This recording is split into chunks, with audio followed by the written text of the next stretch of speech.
And with that, we'll continue the discussion about what has really happened apart from the drinks break. We'll give you a recap as well.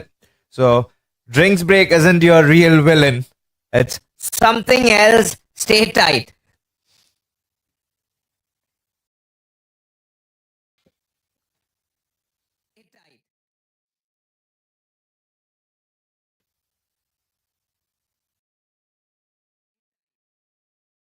With one wicket on Irfan Saadat's name, he's started the procession. Let's see if it's continued by the fellow bowlers and it'll be carried on. First wicket for Canada high performance side. Dave Cannell, the new man. Right-hander again. And a tall batter too.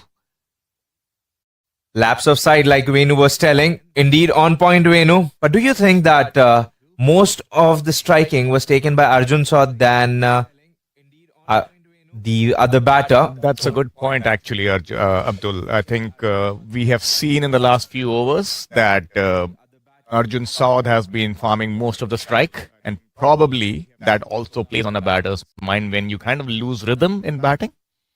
As we see an attempted Yorker. First ball itself, and that was nicely kept out by Dave.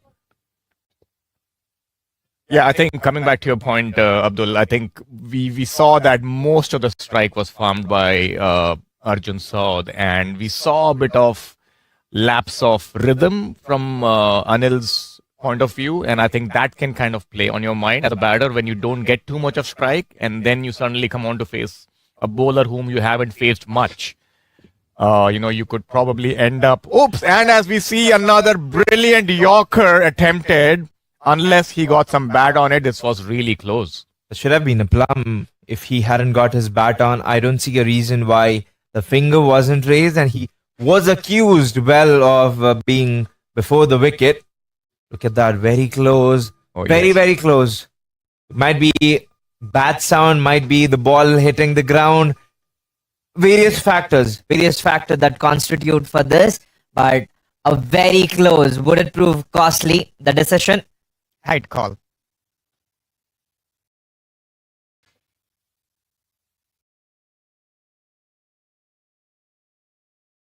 Those are the ones as an umpire, that you'll always... As we saw another wide being bowled by Irfan. I think Irfan needs to kind of tighten up on these aspects wherein, he has to be on target most of the time and not give away deliveries like these which release pressure.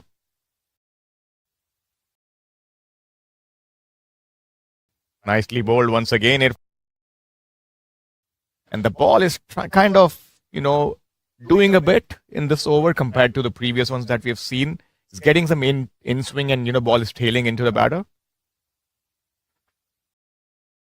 He's bowling his fifth over. You'll be amazed to know that that one odd ball has bowling full. That has only given runs, but with the bowler, the only bowler bowling maiden. He's economical more than Zahid Shirzad. His economy right now is 1.89. It's just the wide ball or the full toss is gifting the batter to score off him, but the batters have found a real trouble scoring off him, especially with that sling arm action coming from wide across of the release.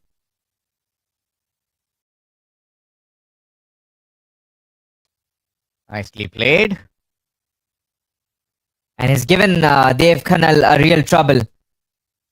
That's correct. This over, he has been on target most of the time, except for that one wide delivery.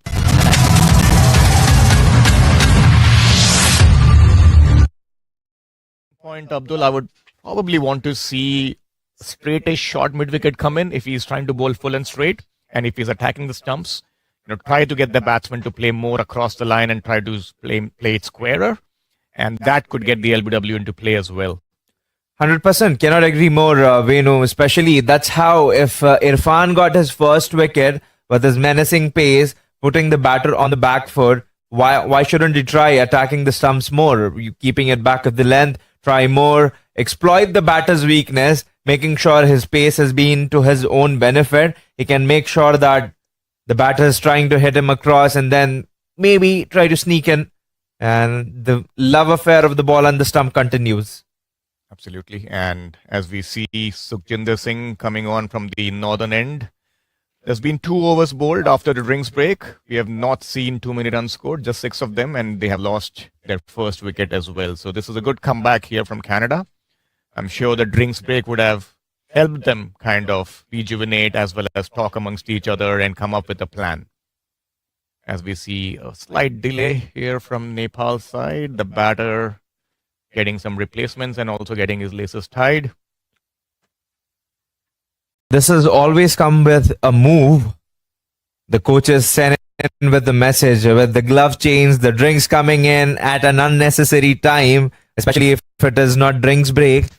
You know that it is a message with coaches lurking around the boundary ropes. So you know that there's something that has come from the coach knowing to play, how you get in the notion, get it moving.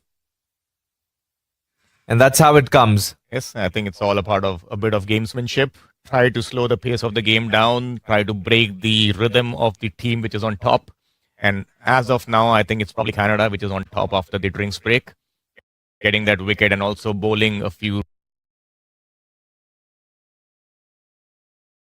really good balls to the batters in the last 2 overs. And I think that's what they're trying to break down as a rhythm for the bowling team. As we see Arjun Saud taking strike, he's on 29 of 60. And I think probably, Abdul, this might be the time when obviously he's trying to play anchor, but I think he also needs to take charge and take most of the scoring on himself, given that he spent a lot of time at the crease. Absolutely, because he's faced 61 balls now, and there has to be a change, and change is inevitable. Sukhjinder bowling 13 dot balls with an economy of 3.16. The change here can be of changing gears.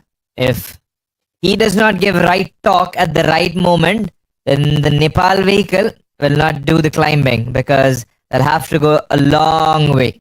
And it'll just merely be a talk for Nepal to win the game. They've seen that. They came very, very close in that tri-series of T20 against Nepal and Canada. And they were on the mercy of run rate, especially if Canada did not win the last game against Nepal. They were in high contention with the run rate. That shows if you're able to finish the game, if you're able to wrap the opposition up, that shows that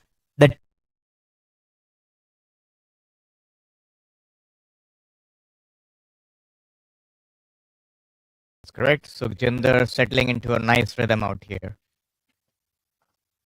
As we see an attempted shot over mid-on, and Sukhjinder, right as we were speaking, settling into a nice rhythm, has bowled a lovely loopy flighted delivery. The batsman tried to get under it, but could not get enough of it, and a good catch in the end as well. So Canada doing really well after the drinks break, Abdul. wasn't necessary, especially from Dave Cannell being the new man, having the fielder inside, playing with the mind, playing with the ego of the batter, taking the long on inside to a mid on, asking the batter, if you've got guts, hit over me, and his fall to that bait. Absolutely. He's clicked on the bait. That's probably good tactics out here by Canada. He's kind of inviting the batter to take charge and trying to take some risk. And that's probably what has paid off. And given that he's a left-arm spinner, the ball will be spinning away from the batter. That was a huge risk that the batter was taking. And I think the only way he could have got it over mid-on was maybe while using his feet, which he did not. And that's where he got trapped with the ball dipping and then spinning away from the bat.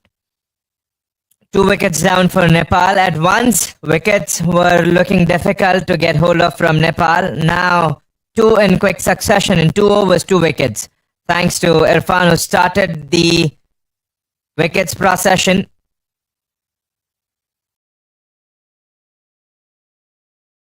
Comes the new man to replace Dave Cannell.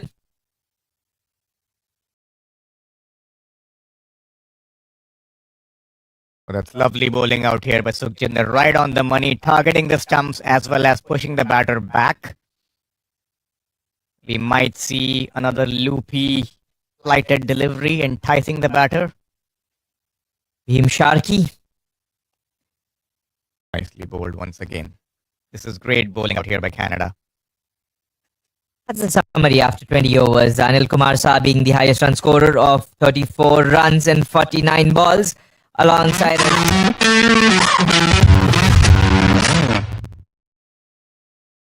Irfan Sadat being super excellent with his bowling.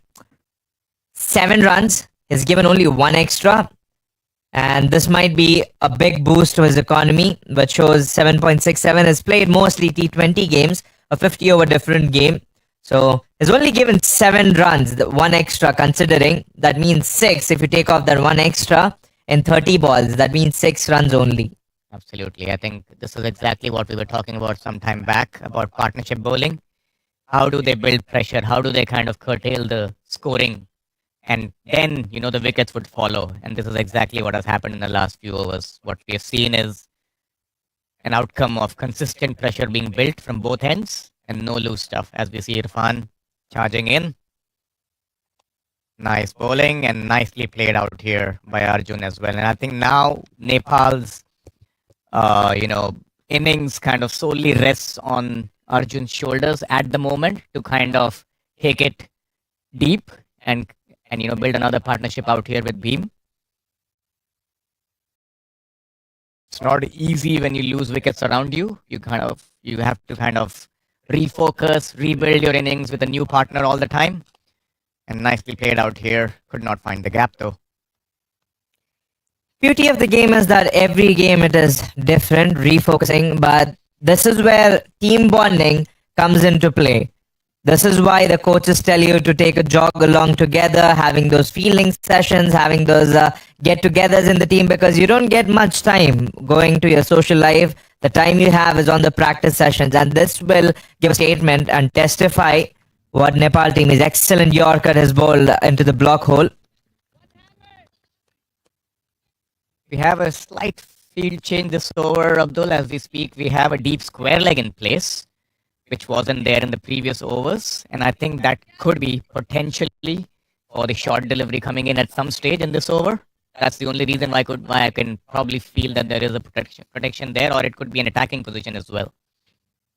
To see if they want to kind of play the pull shot, as we see another full delivery. And this could be a setup wherein he's trying to bowl full, and then maybe put in one shot. They've got a third man if the batter tries to oversmart the bowler, trying to steer it towards, just guiding it towards third man. So good bowling, sticking onto the stumps with a gully. We also have a wide-ish fourth or fifth slip. A flying slip, you can take Flying that. slip, yep. Inside edge.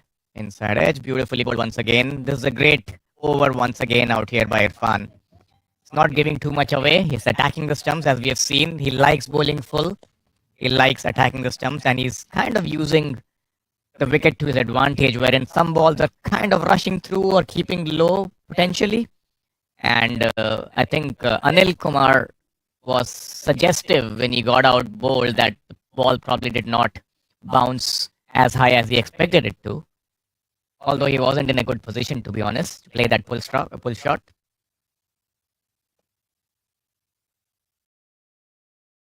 The wickets have been slow. That's how the reputation is. We'll continue the discussion as 21 overs wrap up with 77 runs. And that's the whole squad of Nepal on your screen, with 34 Anil Kumar Shah departed. Still the highest scorer, with the first duck of Dev Khanel.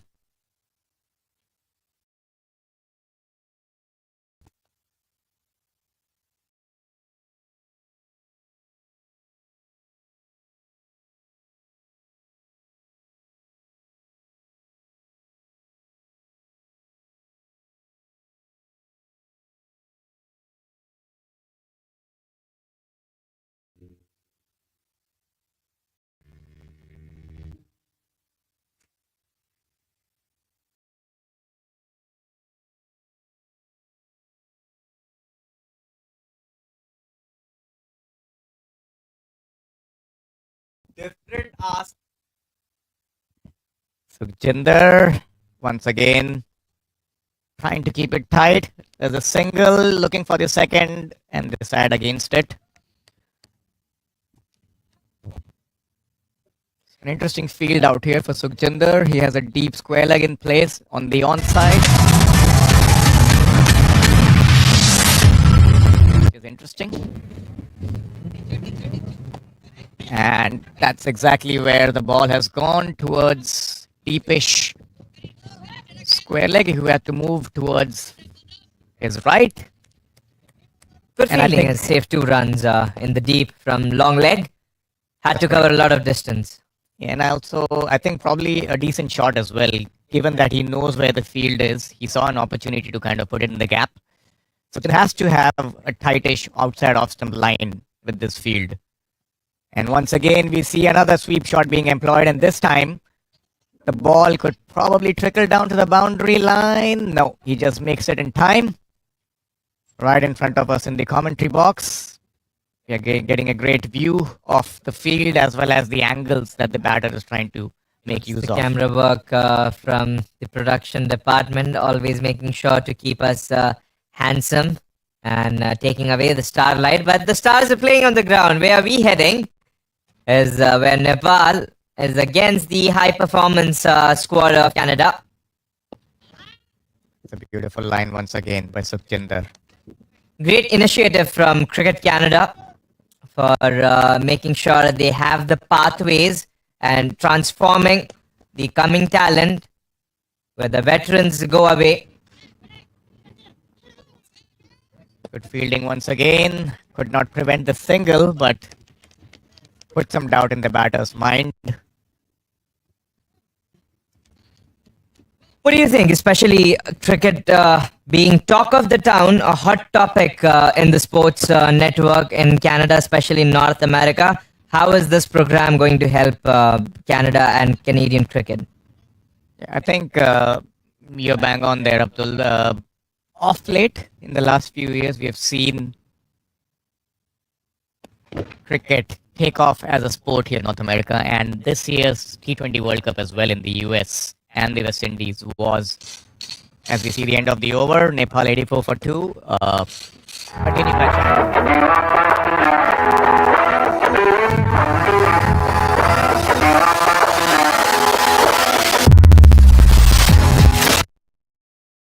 following that the sport has, and Canada being an immigrant friendly nation has seen a lot of people coming in from other parts of the world who already know the sport or who have followed the sport elsewhere too, and they are bringing in a lot of talent and a lot of potential to grow the sport as well. Similar to baseball, where most of them try to learn, especially with GT20 having been played, players coming from the globe, participating in the league. This is a good boost to cricket, especially where cricket at times, test cricket and ODI might be a little longer format of the game, and you say that cricket might be fading out, but especially in North America, there's a lot of cricket played, and cricket is not a new sport that's introduced to Canada. It is played and well versed in cricket, especially Canada having that identity back for ODI status. Nicely bowled by Rana Salman Ghani. A change again, who's taken off Irfan Sadat off his lengthy spell with an economy of 6.63. So, interesting change out here by Canada, Abdul. I thought that Irfan was bowling pretty well. Would you want to change him at that stage, wherein he got a wicket as well as kept the runs in check? Will be And as we spoke, well, should I say commentators curse once again, or should I say that's Rana Salman responding to us saying that rightly made change. That would be the right statement. In fact, I think the bang on point from Rana Salman there, foolish, not much of movement. There you go. Bat and pad gap. He's come forward and the head, it fell down. You see, most of the majority of the weight of the body is carried by head, and look at the head tripping down. That's where he penetrates through. Yes, that was beautifully bowled, and I think the batter tried to kind of lean too much forward with his weight going in the front with his head, and probably should have stayed back. But I think the length was the key out here. He drew him forward, and yeah, I think that was a good innings there by Arjun.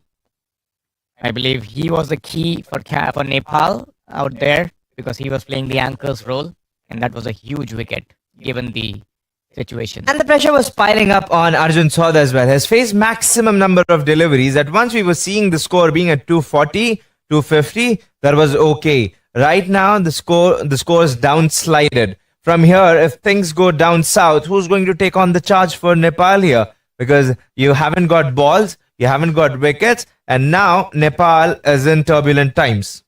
Agreed. I think this is a great comeback here by The Canadian team in the last 5 to 6 overs, they've maintained that pressure, and they've also ensured that they keep hanging on with the wickets.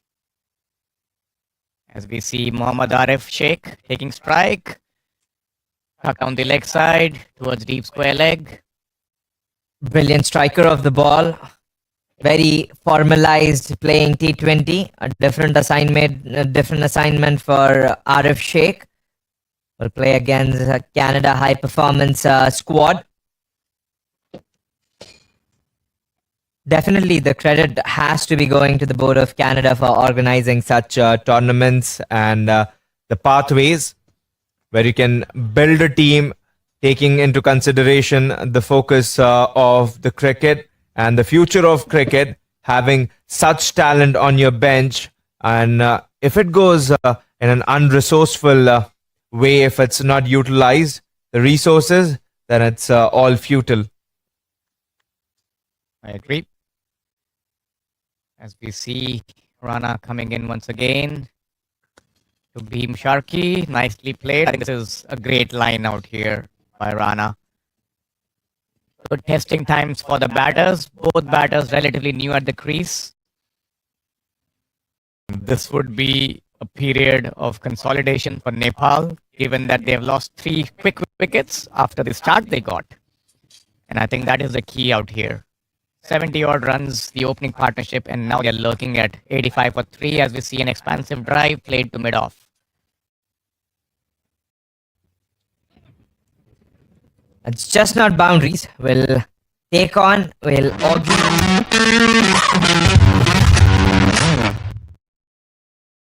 5 on board. Bhim Sharik and Mohammad Arif Sheikh.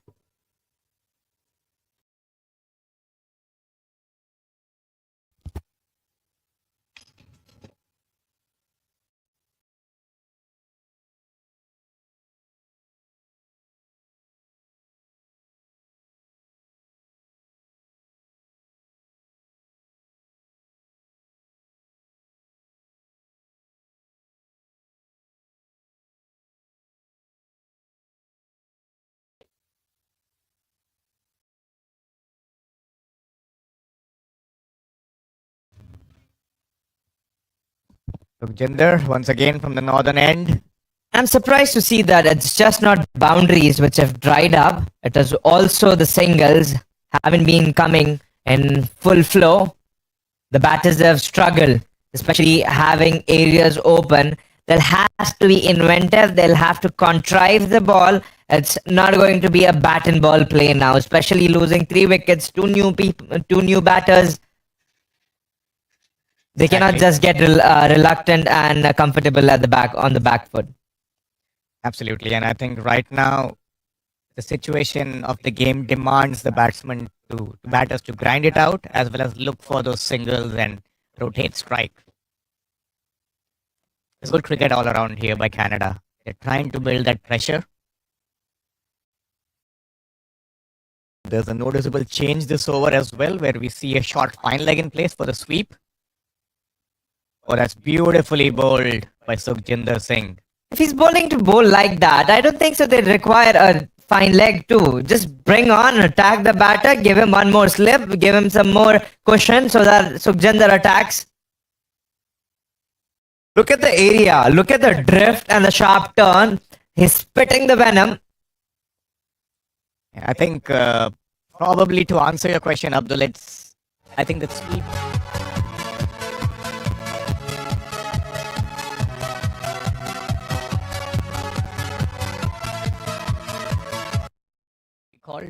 having protection as well as having attacking fielders in the slip is what he's looking at. But I agree. I think if he's going to bowl that line and he's going to bowl that length, probably, it might be suited to have one more man on the offside. If not a second slip, maybe someone closer to the bat to just put the doubt in the batter's mind. As we see Rana coming in from the pavilion end once again after a successful last over. Clips off. Right? We'll continue that discussion about the fielder taken off. That would be something to scratch our head and think about the strategy from Canada high performance side. But Rana Salman has been impressive of his last over, getting Arjun Saud forward, penetrating through his bat and pad gap. Good one, good carry and bounce to the wicket keeper, back of the length from him. Yeah, it's all about cat and mouse games, isn't it? With field placements. Sometimes you just put the fielder there, not to necessarily get a wicket from that fielder, but just to put that doubt in the batter's mind, to make the batter do something different and attempt a shot which, in all probability, he may not have played if the fielder wasn't there. At times it plays as double bluff. Absolutely. The batter thinks that you're just setting him up, but at times that's what you're trying, and you've played your own self. There's no one to blame. So that clearly defines that. The viewers might think that Venu's telling this, Abdul's telling that, then how's the batter supposed to bat? The ideal batting style would be do not premeditate. If the bowler's still consistently bowling, is not taking the lesson, that's a good sign to premeditate. But premeditating and having a shot, especially if Rana Salman's bowling on the offside and you're already premeditated to take him on the leg side, which is not suiting, just like that. And we see another wicket out here. Abdul, you were bang on target. You saw the batter trying to create a shot out of nowhere. It wasn't there for the pull, as we see the replay on screen. Back of the length was nowhere he can try, especially hanging in tight with Rana Salman. Look at that bounce. Even the batter surprised with it and gets on the splice. Rana Salman quick on his feet to grab one. Nothing better. You catch, you bowl. You're the master of your own art. Rana Salman gets 2 wickets. This is great bowling out here by Canada. I think what we were seeing in the first 15 overs looks like a completely different game altogether now. Good comeback out here by Canada, and I think this is an outcome of consistently good bowling in the right areas as well as building pressure by not giving away easy runs. And that's what we have seen after the break. So whoever told them to do this, kudos to the coaching staff and kudos to the players in the middle to kind of comply with what they planned. This is great cricket to watch. We've already seen some exceptional cricket out here. First by Nepal in the first 15 overs where they played out some difficult overs and also played some attractive shots. And now by Canada, we're utilizing the conditions and the situation in the game to create pressure and get back into the game. Nepal reeling at 87 for 4 after being 70 odd for no loss.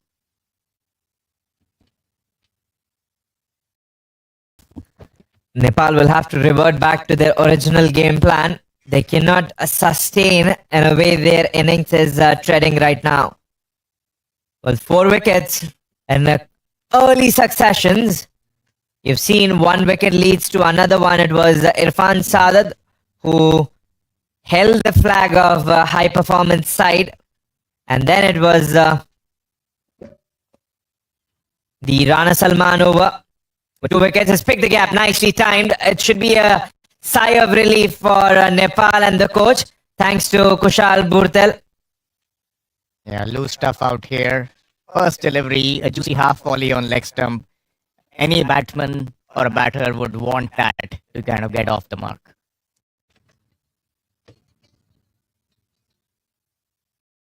Always a beautiful scene to watch, a batter clipping off his pads. Once again. And this is where we were talking, Abdul, about a couple of overs ago, that if they're looking to attack the stumps, they need to have a shortish or a straightish mid-wicket in place, because that's where the ball has travelled both times. And if they have that fielder out here, I'm sure the batter would think twice before clipping through the onside. End of 25 overs. We are halfway through the first innings. 25 overs more.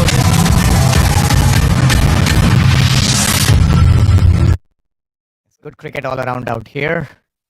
We saw a wicket in the previous over, and we saw a couple of interesting shots as well.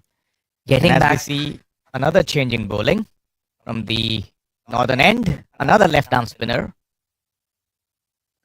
Getting back to the discussion we having about Irfan Sadat that was never completed, but seeing this change has reminded me and it has taken me back to the same discussion about using Irfan Sadat. I think the captaincy here has been good, especially not overusing Irfan Sadat nor Shirzad Zahid, especially because they've been attacking the stumps well. So you do not want them to be tedious of bowling and bowling for nothing. Oh, what a It's- delivery by Shahid Ahmadzai. First up, continuing from where Sukhjinder left off. The tempo's changed in the outfield. You see a little chirps from the fielders as well. It was drying in the initial phase, and as soon as they got wickets, Oh, that's a beautiful delivery once again. You can see the ball gripping, turning, bouncing, lots of stuff happening out here. a little wider for the slip, especially if he's coming forward, and look at the turn he's getting to. In what magnitude are you getting the turn? Might help the fielder to stand a little wider. If it goes with the angle, especially with the turn, it takes away, and he'll not have to dive towards his left side. As we see another field change out here, we have a man coming in from the onside. And as we speak, Abdul, we see another slip coming in. So that's a good change. We spoke about this the last over, and we see another slip being employed. Good captaincy out here and good change by Canada. Two slips, even better, because there's nothing more you can ask for, especially one man taking the whole load. It's much better to be shared with. So they've got a second slip in position. And I'm impressed seeing Shahid Ahmadzai use the area full. He's looping the ball, giving nice revs. And that's the strength as a spinner. But if you're not getting spin, if you're not lighting up, are you even a spinner? As we see a sweep being employed to deep square leg. The batter is trying to utilize the gaps on the onside. We only have two men on the onside at the moment, which is a pretty rare thing to see in an ODI game in the middle overs, just having two men on the onside, which tells you a story or two about the pitch and the bowler. Has nicely played that paddle. And it'll be a chase, sprinting battle between the two fielders who will cut the ball in time. There's a good chase given. It's Ali Nadeem. Smart batting, I must say, out here. He recognized that there is no man out here on the onside for the sweep, and a nice little paddle can give you 3 runs. It's not always about hitting the boundaries, it's also about finding the gaps, rotating the strike. And our viewers will more agree. It'll get your statement stronger if you see Kane Williamson, especially batting in T20, because everyone goes on for power. But I've seen that smile on his face, that scintillating shots coming out of his bat. I've never really seen, especially apart from Virat Kohli. That's it.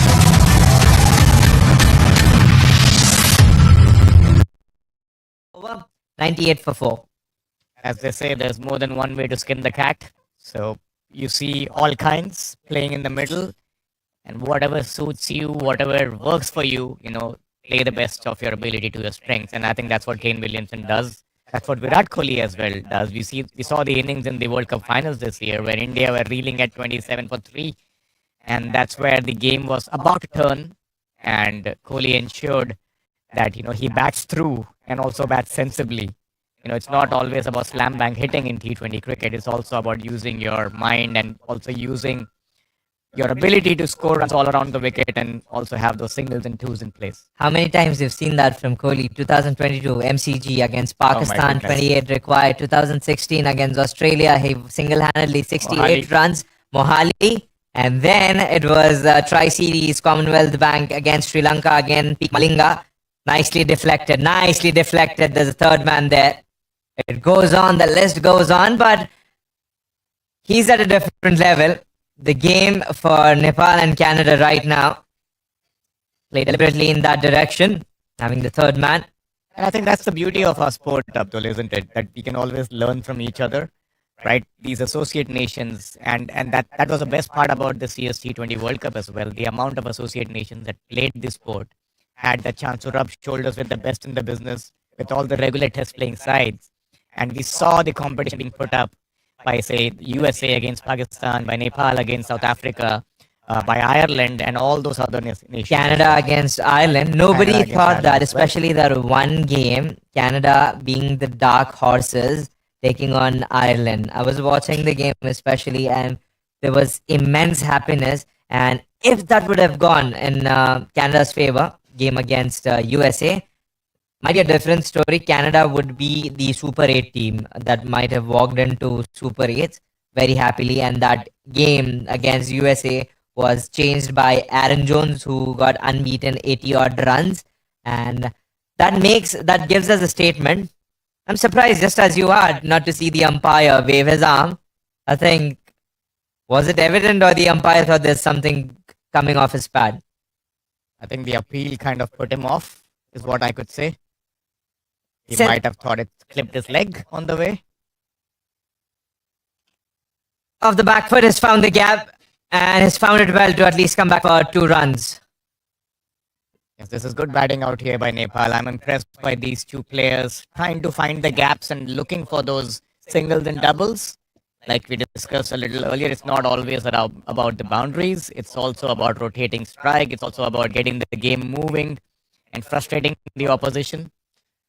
It tells you a story about Canada's 2024 game against USA. They were in the game, they got a little comfortable, and that's when Aaron Jones stole the show right under their nose. So the game tells you that the supremacy belongs to the team who does not get comfortable and who's forever striving. And that's what I see with the board of cricket in Canada.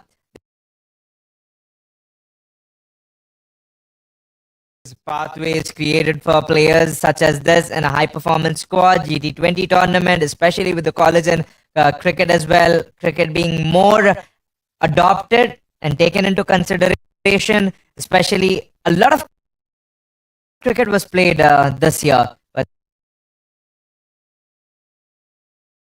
that's top edge over the head of the keeper. Lucky.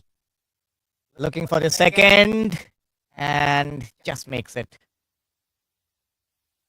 As we see the replay on screen, trying to pull and just going above the keeper. And I think from the evidence that we've seen so far out here, Abdul, I feel that the pull shot is a shot which is kind of a high risk shot, given the bounce that the bowlers are generating, as well as these nip that they're getting off the wicket, and it's kind of a little too paced as well sometimes. Yeah, indeed, because the batters haven't been able to time it well. That's why it's been risky to them. But if the batters might have seen, when you take the opener batter, Anil Kumar Shah, into consideration, if you take his batting, if we borrow it for a little time, you can say him that he was timing the ball and he did not go for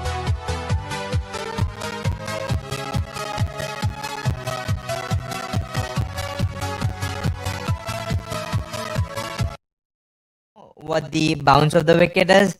They know where to play it and how to play it. And if you're thinking that it's going to come on, that's how you're going to connect it. And if it's the only shot in your cricket book, that's a little hindrance as a batter for you. As we see another ball by Shahid, a huge appeal for LBW. I must say that was slightly close. The batter well forward there. Very close. Very, very close from... Again, he's not a tall man. A quizzle. I think the batter was trying to signal that he edged it to the umpire. Come on, Venu. Nicely Crossed wide. flashy drive. That should be 4 runs for Nepal. Finally coming off someone's bat. That's Mohammad Arif Sheikh gets on one knee and is slammed into the offside for 4 runs. Yep, rubbing salt into the wounds. The bowler beat the batter the previous delivery, and now this one going for 4. Once again down the leg side, clipped away towards fine leg and coming back for another comfortable 2. Slightly loose in this over, bowling both sides of the wicket. If you also notice, they've changed the field a bit. They have a short fine leg in place. The previous over, they had 2 slips. Might be conspicuous for you to pick that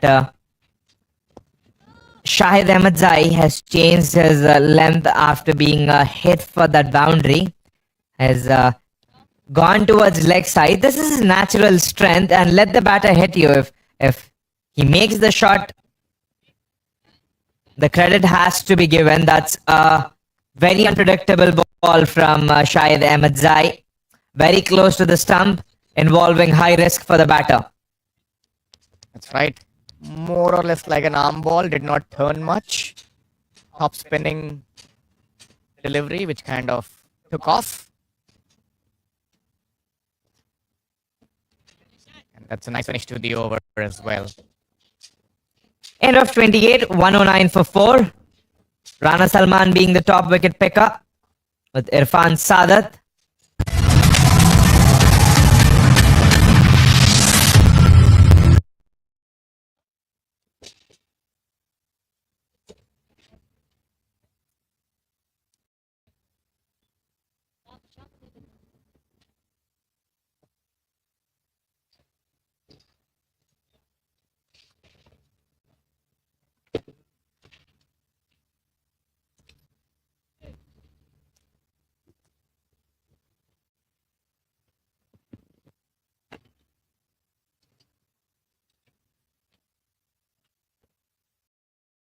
Overcast conditions, we thought that the sun might be bright, shining upon us, but the weather is getting darker and gloomier.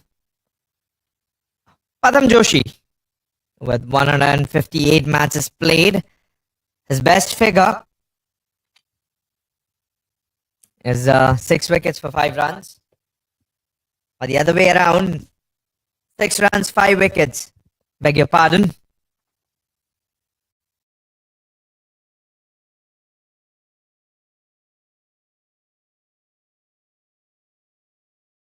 So interesting to see spin employed from both ends at the moment. The off spinner. Padam Joshi coming from the pavilion end would be bowling round the wicket, going through the umpire and the stumps.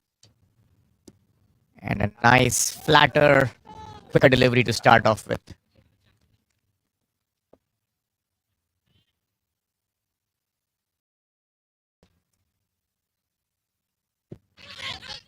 Stuck outside the line. Different channels and different bowling patterns for bowlers. Look at him coming over for the right-hander, then going around the stumps. Why do you think he's using the diagonal side? I think he's trying to keep it outside the off. Like we see this line. Maybe he feels that it's at that angle, it's easier for him to angle it across the right-hander. That's why he has a slip in place as well. We don't know yet whether he has that slider or the arm ball, which kind of takes it towards slip. And as we speak, we see one potential ball that holds his line, challenging the outside edge. So I must say it's an interesting tactic.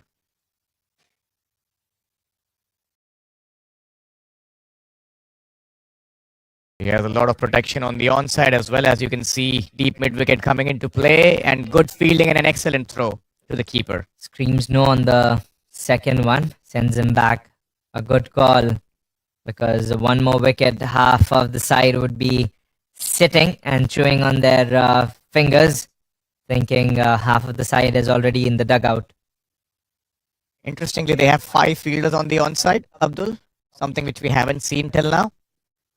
As we see another slog sweep being employed, and that could be a 6. Oh, that's brilliant fielding at the boundary. definitely saved 6 runs, or should I say 5 runs now, given that they took a single. It was always going away from him, ran a few yards, and then put the ball in after catching it. That is brilliant fielding out here by the Canadians. Was in the air. He got a little overconfident with the stroke making, especially overlooking the capability of the fielders of Canadian high performance side. A good taste for the Nepal batters not to get too comfortable against the high performance side and stick along. This is good from the team. From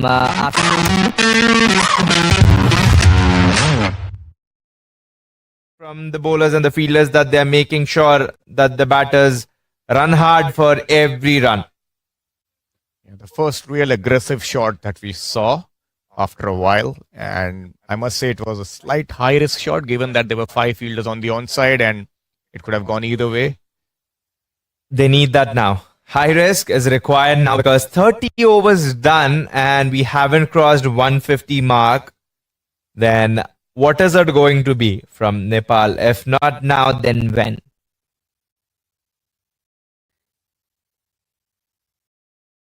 That's a lovely cut shot, but there's protection in the deep.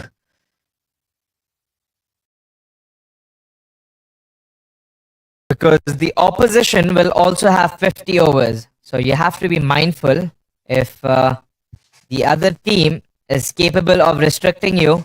You should not undermine the batting capability of the high performance side. You've got good strikers, you've got good rotators, you've got good devisers in the team who will be able to construct and orchestrate the plan.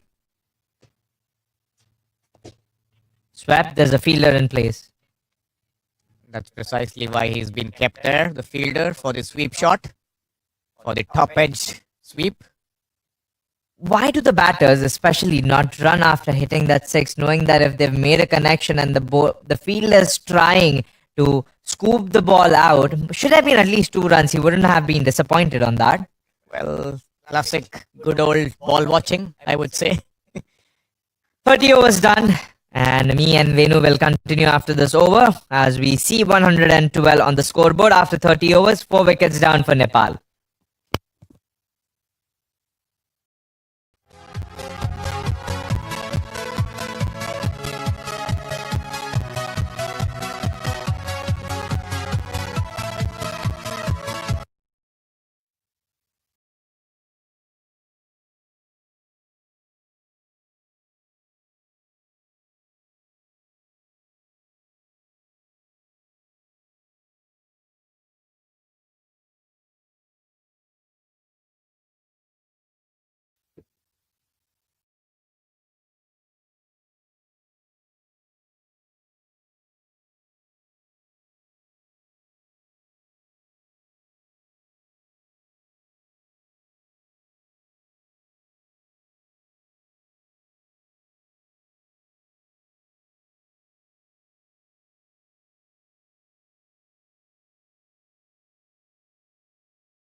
take those singles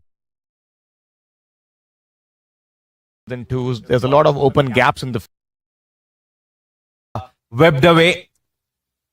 One, even if you and me give, me especially, just to know your views and what our viewers think, if we give the benefit of doubt to Nepal, who've been Hanging in for 32nd over with Padam Joshi bowling. Shahid Ahmed Zai, I beg your pardon. He bowling the 32nd over. They've scored only 114 runs. You've got 18 more overs to come. Take it as a T20 game, even if we give you a benefit of doubt. How much do you think? 150 from here if they're able to score. Nicely chipped up. Cries coming in. A diving catch, but goes down. Should have been taken. Yes, at this level should have been catchable. I believe he misjudged it a little bit in the initial part where he did not run in hard enough. He probably thought it was coming more towards him, but I think it hung in the air for a long time. And the moment he reached it, I believe he should have caught it. And that's where I think it's a game of inches. It's a game of small margins. I believe these are the catches that can turn the match around. gives you. Let me give you a more insight about Ben Stokes winning at Headingley, where they did not take a review against Nathan Lyon bowling him, and that review should have been out for Ben Stokes and margins, and rightfully said by our very own Venu that just matter of milliseconds, microseconds that makes difference. Well, the story around that review is also interesting, Abdul. If you saw, a few overs earlier, there was a really, really poor review taken by Tim Payne, which was for a ball which pitched way outside the leg stump, and as we see a sweep being employed for a single. And they lost all the reviews in that moment. And, and that's what the game can do to you, right? It can humble you in many ways. And In excitement, the captain and the bowler took that review for a ball which was pitched way outside leg stump. And they actually did not have a review when they really needed it, when Ben Stokes was facing Nathan Lyon and tried to employ that sweep.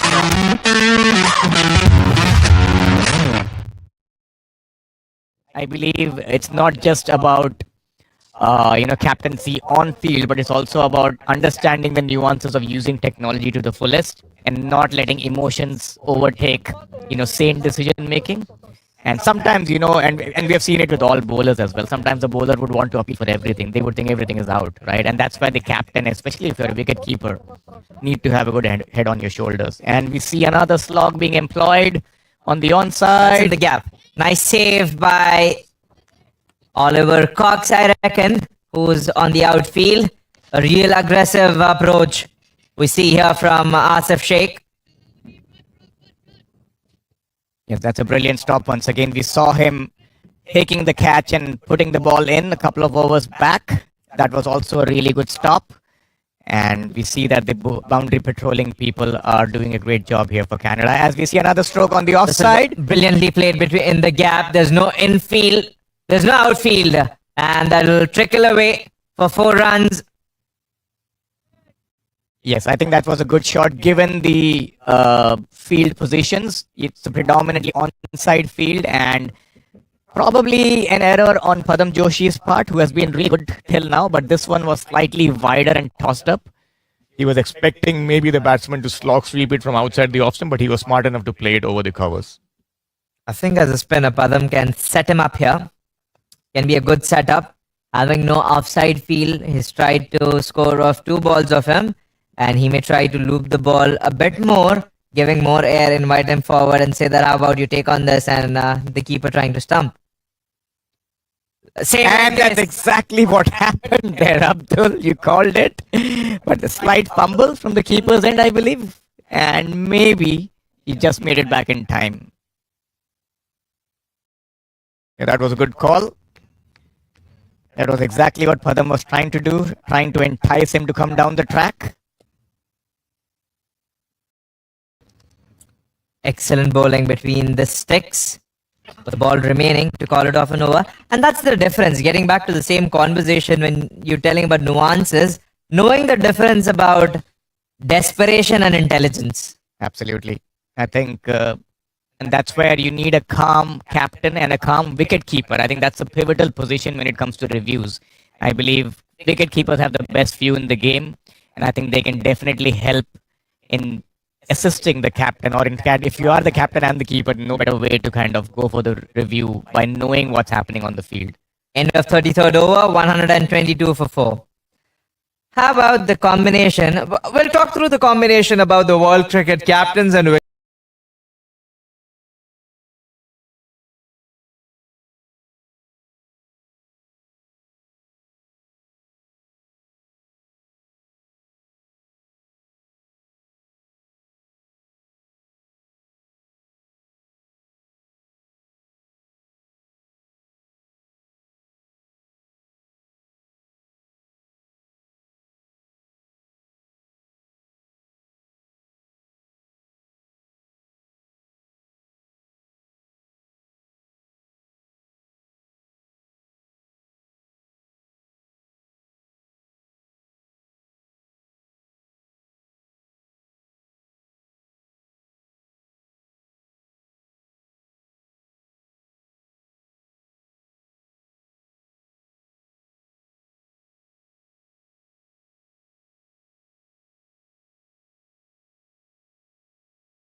And that the last love is held by Shahid Ahmed Zai. There was a little confidence shown by Kushal Burtel just to hoodwink the umpire, but no, the umpire knows the slip and the wicketkeeper knew it immediately.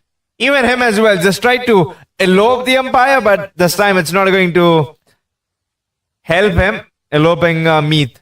I think that was an innocuous delivery, short and wide, was there for the cut. It's just the bounce that did him, I believe.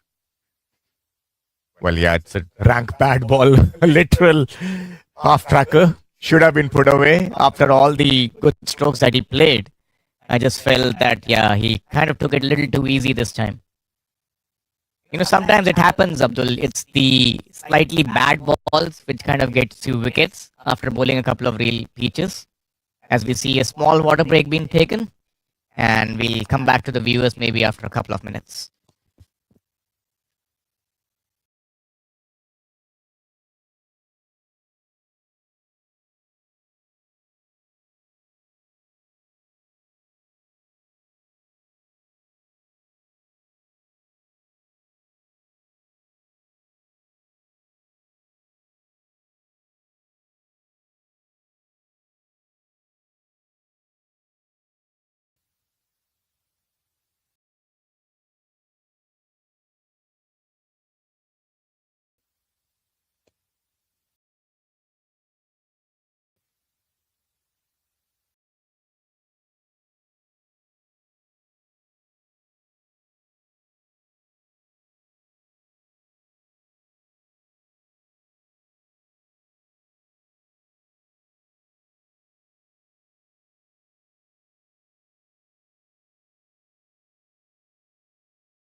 Welcome back to all the viewers as we see Gulshan Kumar Jha, a left-hander, taking strike for Nepal. 132 for 5 wickets. We are in the 34th over. Shahid Ahmed Zahi bowls a slightly quicker one on the offside. Nepal struggling a bit in the middle overs thanks to the spinners and a couple of medium pacers who had put some pressure. And that's out. Cotton bowled. This is the second time we are seeing a similar type of wicket. This is the second wicket of the lot being cotton ball. It was first of Rana Salman. Now it is Shahid Ahmed Zai. He'll be on a hat trick. No, he missed out one delivery in between. The first ball that he faced actually was a slightly wideish one, which he missed, and now the second delivery is a cotton bowled. This Good is what catch. over-passionate fans do. Thinking about this is a hat trick. This is a clear statement of me displaying that what happens if you're too much thinking every ball is an out. Well, we've all been there, Abdul. I won't blame you.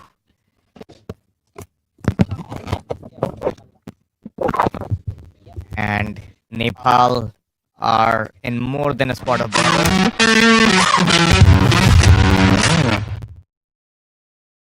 think that Canada have done a splendid job out here in coming back into this game and keeping their heads in check, even while the Nepal openers were playing so well.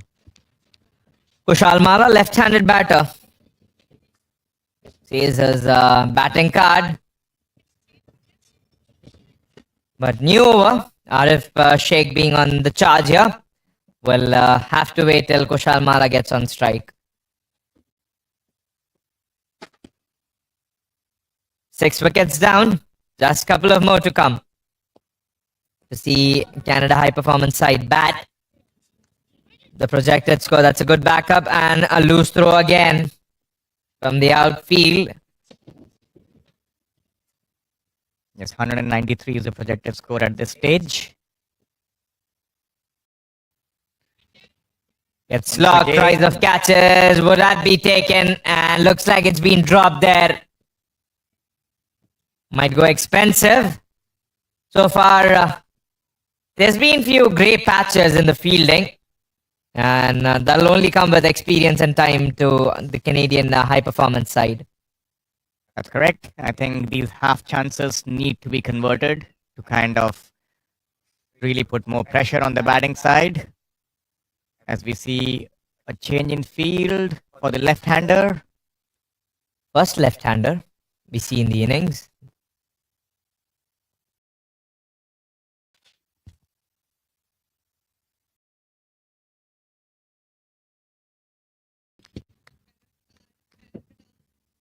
The first one who might get the runs than the one who's come.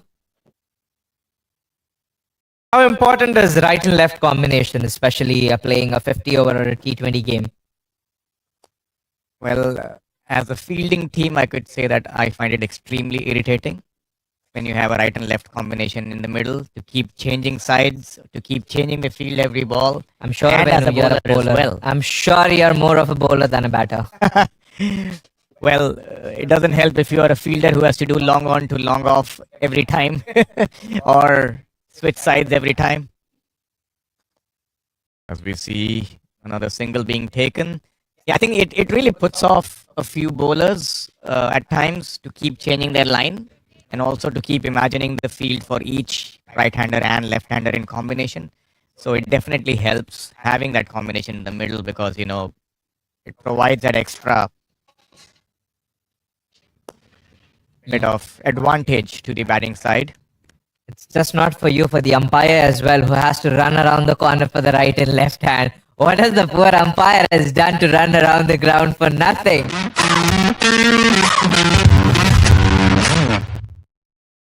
So, wanting to keep fit, so always good to keep moving around.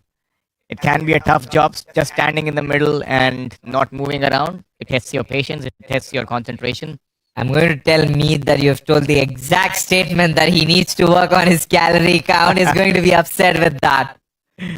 Well, yeah, I think umpiring is a tough job. I would definitely say so. No, you don't have to sugarcoat just like that, where he goes harsh. But before it's more accurate, it is Canada who erode on Nepal. One more wicket that goes down as Arif Sheikh. Look at that. He tries to plug it in the deep, but he finds the fielder. Yes, this is poor cricket from Nepal. They just lost a wicket. I know it was a hittable delivery, but they should have kind of gone for the gap. He hit it straight to the only man out there who's standing and waiting for that opportunity. So I believe Nepal could have done better out there. To give the same analogy, Nepal are currently melting.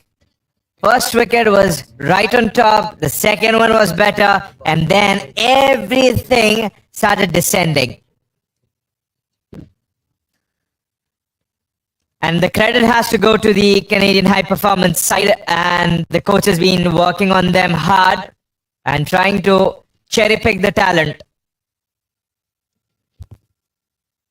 That's correct. I think this is a sensational comeback here by the high performance team out here from Canada.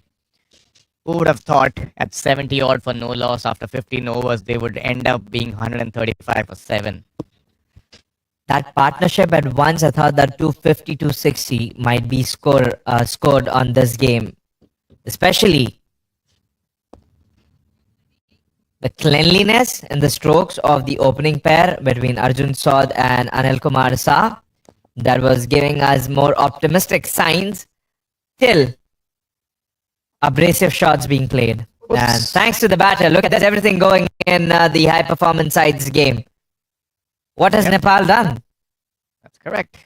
Lack of awareness there by the non-striker. Should have taken his bat out on time. That's beautifully bowled once again. Is that out? Is that out? Yes, given by the umpire.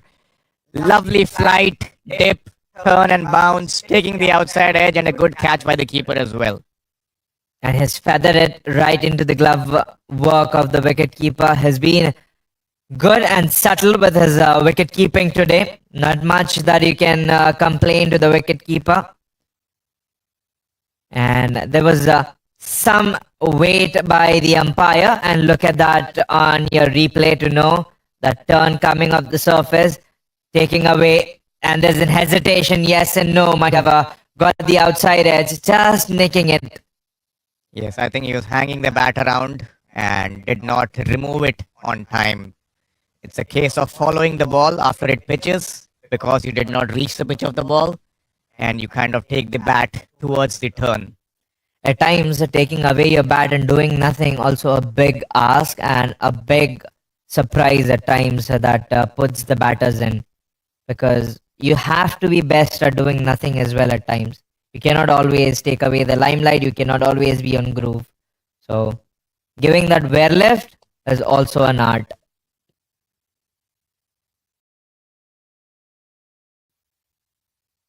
This is great bowling out here by Shahid, who has slowly and silently slipped into his fourth wicket, and is looking at a potential fifer out here. Tell me your two best wear lift batters you'd rate on.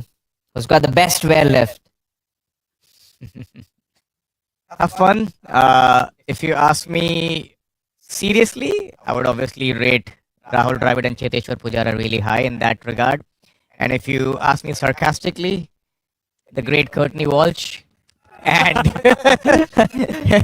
and off late, we have seen that. I believe it was since we spoke about the Headingley Test match. I think it was who was it?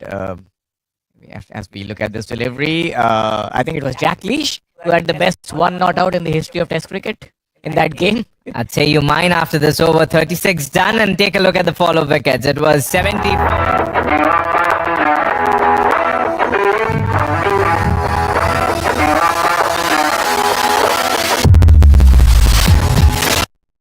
As we're back, I hope you're not surprised by I'm saying that. I'm not picking your favorite. It's for sure Rahul Dravid, and then I'd say Steve Smith with the very peculiar leave and taking you back to the Test cricket between India and Australia and in India, 2016, Ishant Sharma and Steve Smith. Ishant Sharma making faces at Steve Smith.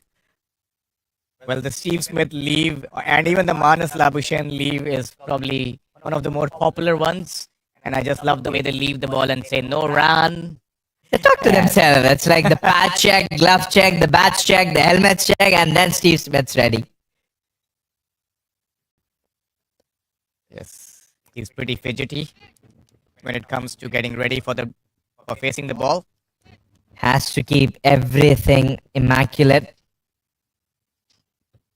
So that's beautifully bowled here. Just like the line of Padam Joshi, Steve Smith, like everything impeccably well.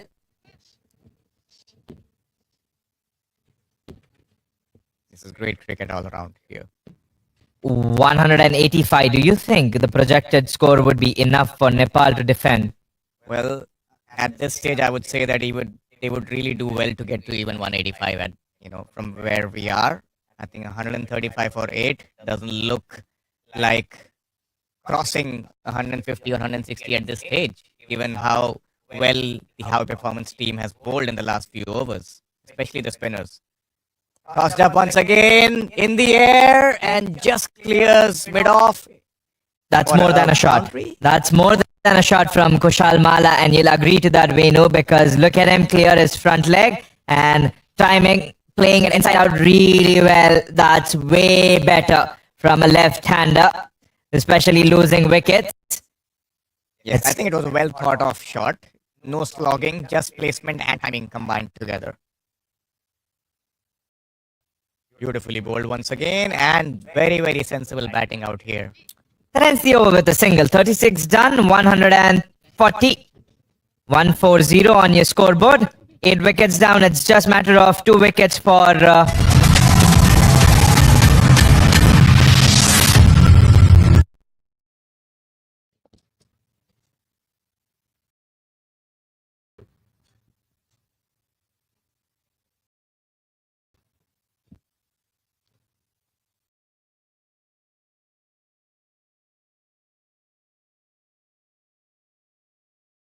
real-time partnership after that first wicket being castled out. I love the word you've used, farming.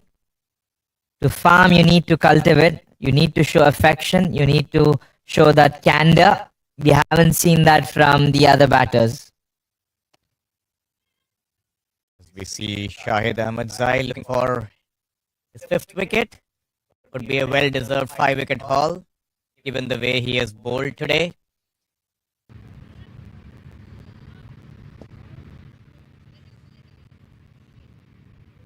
Slight change in field. They're bringing mid-off up and sending deep cover back. Can they be a bit more aggressive on the batters, especially it's just being 2 wickets away? Can they try to attack batters more, calling the fielders up close, trying to save that single? Because singles have been really a question. Very doubtful from the batters that what has really stopped them to take singles. What has really not worked in the favor for them to push the ball in the gap? Well, that was exactly the plan they were looking for, Abdul. They brought mid-off up, and this one was tossed up outside the off-stump, enticing the batsman to go over mid-off. He missed it. And the plan almost worked in terms of getting the batter to make a mistake. And the credit has to go much to the bowling team, Canada High Performance team, for asking the right questions all along this morning. That's correct. Oh, once again outside the off-stump. Trying to test the batter's patience out here. Fielders are in the right positions. Once again driven to mid-off. Probably, I would say, should not have been a single in this case, Abdul. It was firmly hit. It was a loud early call, but the way it traveled to the fielder, I just felt that there was a chance. Can't agree more to a bowler's mindset. Well, if you're 8 wickets down, I would want every single being protected inside the ring at least. True that. Putting some more pressure on. But that's beautifully bowled once again. Slowed it up, enticing the batsman to come forward.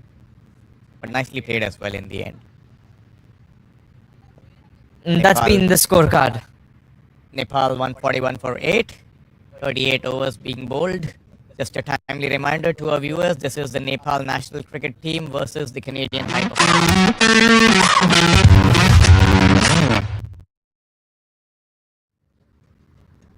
at the beautiful Maple Leaf cricket ground.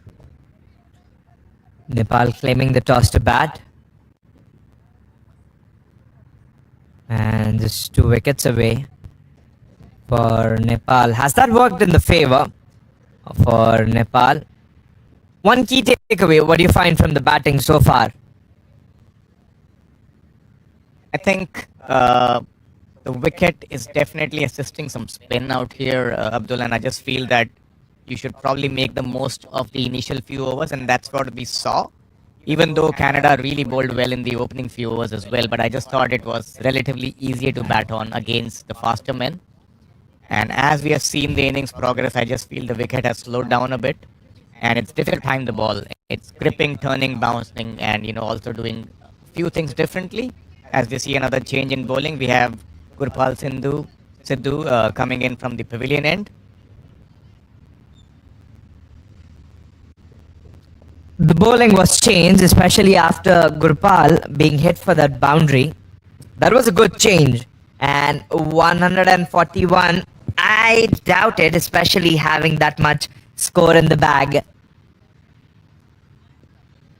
And that's Gurpal Sidhu who's chipped in and picked up a wicket, beating the outside edge. Easy pickings for the bowlers of Canada high performance side here. And they are riding on the high. Well, this is great bowling out here. Another wicket, another over, 9 wickets down. Who would have imagined this, say, about 30 minutes back? Good catch out here as well by the keeper. Sharp catch. It did not even take the umpire to give a finger because there was a pure edge there, genuine edge. It was a poke outside the off, and the keeper does the rest. Yes, we are now looking at something below 150 as well, Abdul. The projected score was showing 180 a couple of minutes ago. But now, I just feel that Nepal's innings is in disarray. Complete disarray. Unless we see some magic happening out here, we just might see them being bowled out within 40-50 overs. The objective of Nepal cricket team right now should be to bat at least for 50 overs, forget about the score, and just continue to go along. Just knock the ball around the corner. That's right. Who knows, even 180, if they potentially get after batting 50 overs, might be a winning score, or at least a competitive score. Not to forget that there were a couple of extras being given by the bowlers when they were trying to overcook the ball. So, still, there's an if and but that come into play. But right now, I would say that strongly at times, especially tail end at times gives difficulties to the bowlers, especially it's easy. It becomes easy for you to pick on the top order, but tail end at times is really better to get hold of. Let's see how these two tailenders approach the innings now. Will they look for some lusty blows, or will they look to rotate the strike and just hang around? The demeanor of the batter is positive from Lalit Narayan. He shouldn't go harsh for the lusty blows that might lure him, might be a lucrative deal, but I don't think so. The rationale, the logic would support at this point of the game that Lalit Narayan's going after the bowler, having only 1 wicket, bowling between the stumps. I'm kind of a little old school when it comes to this, Abdul. I love to see tailenders having fun, swinging their bats around, scoring those quick runs. Obviously, I understand that right now it's not the situation of the game demanding that, but it's quite entertaining when you see a few blows being pulled out by the tailenders. Yeah, that was when I was captaining one side back home, and I was told that my fellow batter would want to take the strike. He came up to me, a tailender, told that I want to take on his stride. A clear instruction saying that rotate the strike. We're doing good. It was 180 runs. We're looking for a couple of more overs left. I told that it's just not taking on the responsibility. The ball was in the slot for him to hit, and his eyes got lit up. And guess what happened? We got bowled out. And it's always difficult. It's that one notorious kid in the family. It's always difficult to contain. The tailenders the same way. You tell them 100 messages and they find the ball, they think that they can hit, and it's the wicket. It reminds me of a very interesting shot. Back to that.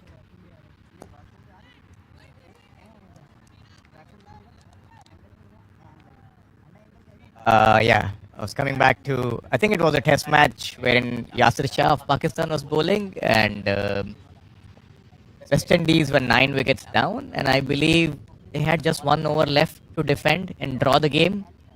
And I'm not able to remember who it was exactly, the batter, and he went for an expansive drive over extra cover and inside edged it onto the stump. And I'm sure he must have got a mouthful from the coach and the captain when he went back to the dressing room. It depends. It just depends on the situation, which will be carried forward after this over. Before we get on to the replay, that's off the bat and runs. And for sure, Canada.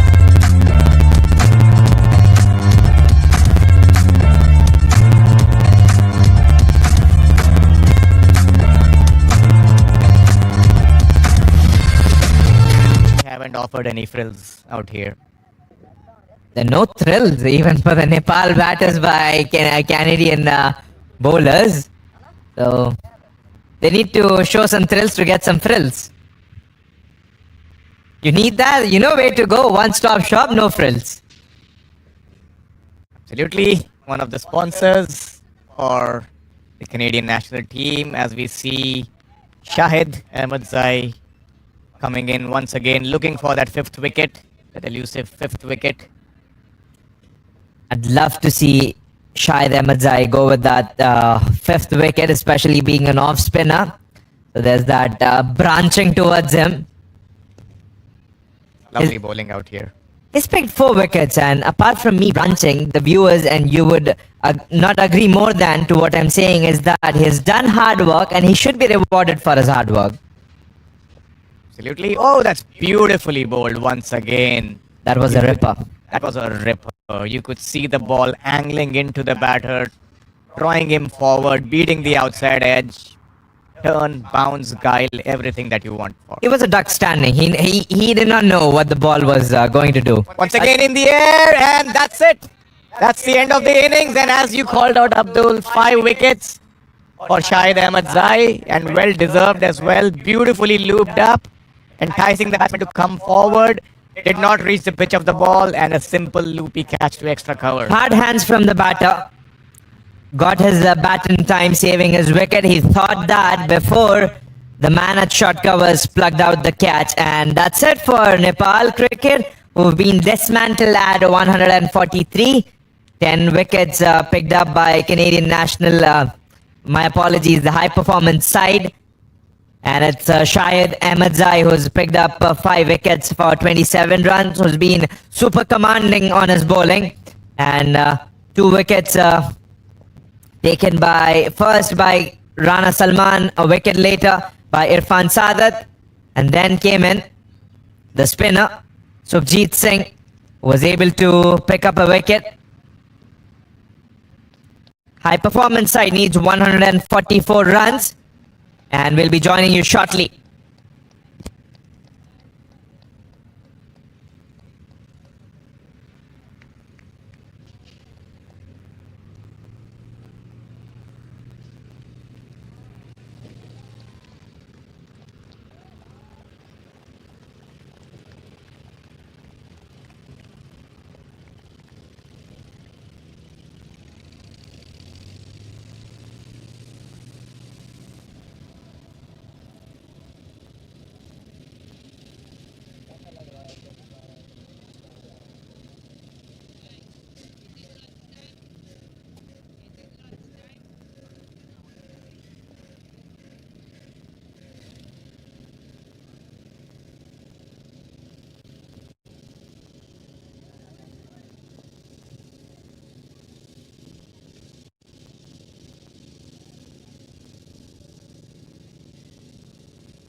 comes in, beautifully driven through extra cover, and we were talking between the sticks length and one odd ball he bowls from the offside.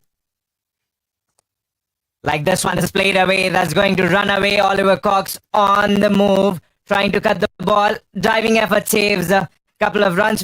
And why should they? Especially knowing where to capitalize on. That's their strength. And that's nice. That might be a bigger one. First big one. Look at that. Freeing his arms. And gets a bang on 6. Anil Kumar. earlier, he was really fine. Do we see another bouncer? As we speak, we see another one, but the ball went right where the fine leg fielder was placed before this delivery. So maybe a slight error in terms of the line. Hovering on the head of Nepal.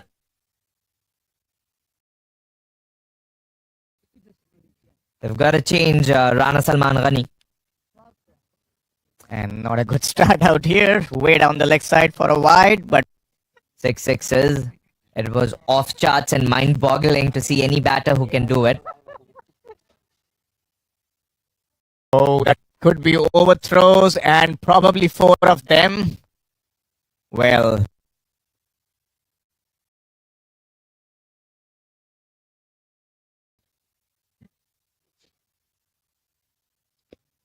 That's close. That's close. That's very, very close. The height might have been an issue. That at GT20, I've seen that at the Tri-Series. The stadiums are packed with the Nepal fans. You'll have to have that. That slip fall shots are I think you spoke about this. inducing the batsman to take that off drive.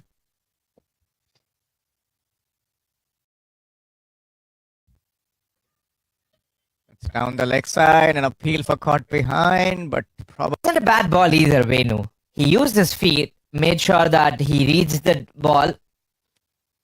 oh, this time it's a beautiful stroke and a wonderful punch through the offside. It'll be interesting if Arjun will get any assistance off the surface, taking away from the right-hander.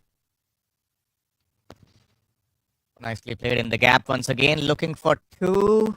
This More of a bowler, Venu, aren't you? You're more of a bowler. Trust me. Just because the ball goes by the slip, you need another one. Well, that's the classical mistake that all captains do, right? Follow the ball. But yeah, you are, how much skills you have, it's always good to have. As we see another full toss being played down the ground this time, and he did not miss out. Again, we see Irfan Sadat continuing from the pavilion end, bowling to Anil Kumar Shah. And that's the first wicket. We spoke about this, Abdul. We just spoke about this. That can kind of play on your mind as a batter when you don't get too much of strike, and then you suddenly come on to face a bowler whom you haven't faced much. You could probably end up. Oops! And as we see, another brilliant Yorker attempted when you don't get too much of strike, and then you suddenly come on to face a bowler whom you haven't faced much. You could probably end up. Oops! And as we see, another brilliant Yorker attempted, unless he got some bat. Sukhjinder settling into a nice rhythm out here. As we see, an attempted shot over mid-on, and Sukhjinder right after Irfan was bowling pretty well. Would you want to change him at that stage, wherein he got a wicket as well as kept the runs in check? Will be too much. And as we spoke, well, should I say comment? A shot, especially if Rana Salman's bowling on the offside and you're already premeditated to take him on the leg side, which is not suiting. Just like that. And we see another wicket out here. Abdul, you were bang on target. You Held the flag of high performance side. And then it was the Rana Salman over. With 2 wickets, has picked the gap, nicely timed. It should be a sigh of relief for single-handedly 68 runs. Mohali. And then it was the Tri-Series Commonwealth Bank against Sri Lanka. Again, Peak Malinga. Nicely deflected. There's a third one there. It goes on, the list goes on, but taking on Ireland. I was watching the game especially, and there was immense happiness. And if that would have gone in Canada's favor, game against USA, might be a different story. Canada would be the was played this year, but national contra, national game that has come in, especially for women as well. That's top edge over the head of the keeper. Lucky. Looking for the second. That it's going to come on. That's how you're going to connect it. And if it's the only shot in your cricket book, that's a little hindrance as a batter for you. As we see another ball by Shahid, a huge appeal for a flashy drive. That should be 4 runs for Nepal. Finally coming off someone's bat. That's Mohammad Arif Sheikh gets on one knee and is slammed into the offside for 4. Something which we haven't seen till now. As we see another slog sweep being employed, and that could be a 6. Oh, that's brilliant fielding at the boundary. Definitely saved as well. Sometimes the bowler would want to appeal for everything. They would think everything is out, right? And that's why the captain, especially if you're a wicket keeper, need to have a good head on your shoulders. And we see another slog being employed on the onside. In the gap. Nice save by boundary patrolling people are doing a great job here for Canada. As we see another stroke on the offside. Brilliantly played between in the gap. There's no infield. There's no outfield. And that will trickle away for 4 runs. The ball a bit more, giving more air, invite them forward and say that how about you take on this, and the keeper trying to stump. And that's exactly what happened there, Abdul. You called it. But the slight fumble from the keeper wants the captain to go for the review all the time. And so, yeah, I think probably some of the better ones have been taken by MS Dhoni, obviously. Oh, lovely stroke. Comes down, shows the beauty. Elegance written all over it. And maybe... And great catching, as I was more feasting on the 6. You've caught the boundary. Is that out? There's an appeal, and yes, he's been given struggling a bit in the middle overs, thanks to the spinners and a couple of medium pacers who had put some pressure. And that's out. Cotton bowled. Yep. I think umpiring is a tough job. I would definitely say so. No, you don't have to sugarcoat just like that, where he goes harsh. But before it's more accurate, it is scan books of the opening pair between Arjun Saud and Anil Kumar Shah. That was giving us more optimistic signs. Till abrasive shots being played. Oops. And thanks to the batter, look at this, everything going in. What has Nepal done?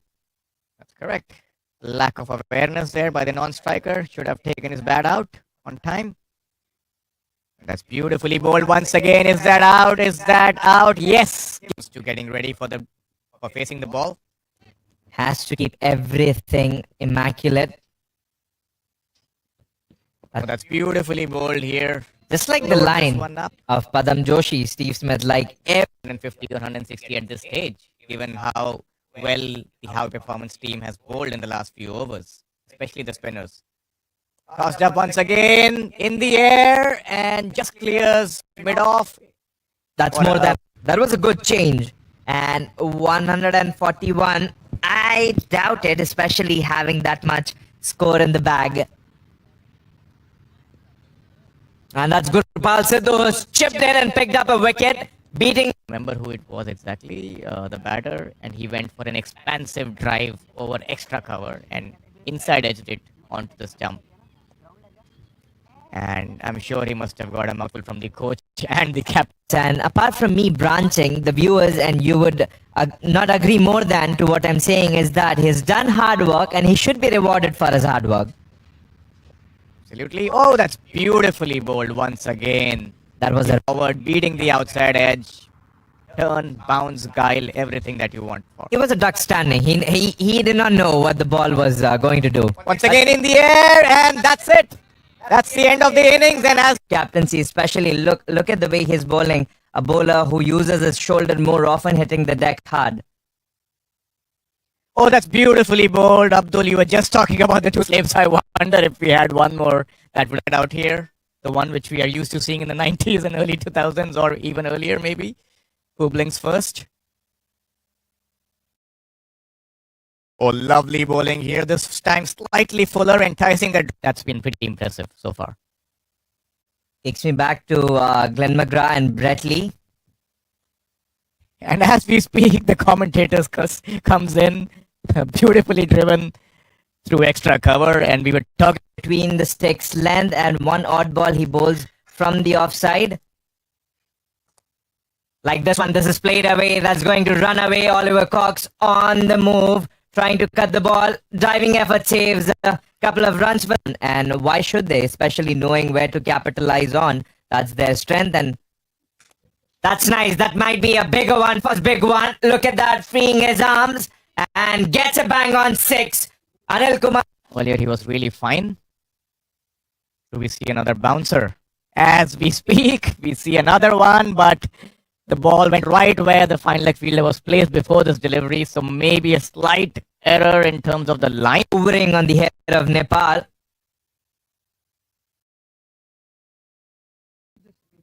They've got to change Rana Salman Ghani. And not a good start out here. Way down the leg side for a wide, but 6 sixes. It was off charts and mind-boggling to see any batter who can do it. oh, that could be overthrows and probably 4 of them.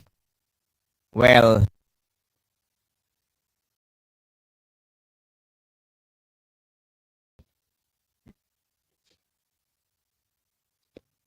That's close. That's close. That's very, very close. The height might have been an issue. That at GT20, I've seen that at the Tri-Series. The stadiums are packed with the Nepal fans. You'll have to have that. That slip false shots are I think you spoke about this. inducing the batsman to take that off drive.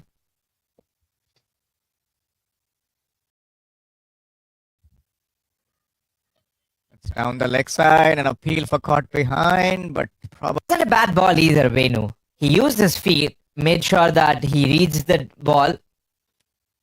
Oh, this time it's a beautiful stroke and a wonderful punch through the offside. It'll be interesting if Arjun will get any assistance of the surface, taking away from the right-hander. Nicely played in the gap once again, looking for 2. This More of a bowler, Venu, aren't you? You're more of a bowler. Trust me. Just because the ball goes by the slip, you need another one. Well, that's the classical mistake that all captains do, right? Follow the ball. But yeah, you are, how much skills you have, it's always good to have. As we see another full toss being played down the ground this time, and he did not miss out. Again, we see Irfan Sadat continuing from the pavilion end, bowling to Anil Kumar Shah. And that's the first wicket. We spoke about this, Abdul. We just spoke about this. That can kind of play on your mind as a batter when you don't get too much of strike, and then you suddenly come on to face a bowler whom you haven't faced much. You could probably end up. Oops! And as we see another brilliant Yorker attempted when you don't get too much of strike, and then you suddenly come on to face a bowler whom you haven't faced much. You could probably end up. Oops! And as we see another brilliant Yorker attempted, unless he got some bat. Sukhjinder settling into a nice rhythm out here. As we see an attempted shot over mid-on, and Sukhjinder right after Irfan was bowling pretty well. Would you want to change him at that stage, wherein he got a wicket as well as kept the runs in check? Will be too. And as we spoke, well, should I say comment? The shot, especially if Rana Salman's bowling on the offside and you're already premeditated to take him on the leg side, which is not suiting. Just like that. And we see another wicket out here. Abdul, you were bang on target. You held the flag of high performance side, and then it was the Rana Salman over with 2 wickets. Has picked the gap, nicely timed. It should be a sigh of relief for single-handedly 68 runs. Mohali. And then it was Tri-Series Commonwealth Bank against Sri Lanka. Again, Peak Malinga. Nicely deflected. There's a third one there. It goes on, the list goes on, but taking on Ireland. I was watching the game especially, and there was immense happiness. And if that would have gone in Canada's favor, game against USA, might be a different story. Canada would be the first played this year, but national contract, national game that has come in, especially for women as well. That's top edge over the head of the keeper. Lucky. Looking for the second. That it's going to come on. That's how you're going to connect it. And if it's the only shot in your cricket book, that's a little hindrance as a batter for you.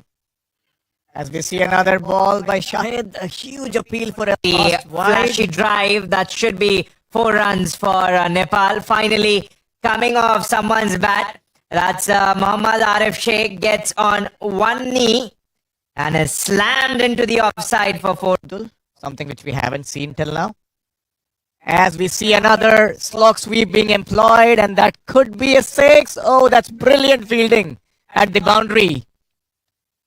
Definitely saved as well. Sometimes the bowler would want to appeal for everything. They would think everything is out, right? And that's why the captain, especially if you're a wicket keeper, need to have a good head on your shoulders. And we see another slog being employed on the onside. In the gap. Nice save by the boundary patrolling people are doing a great job here for Canada. As we see another stroke on the offside. Brilliantly played in the gap. There's no infield.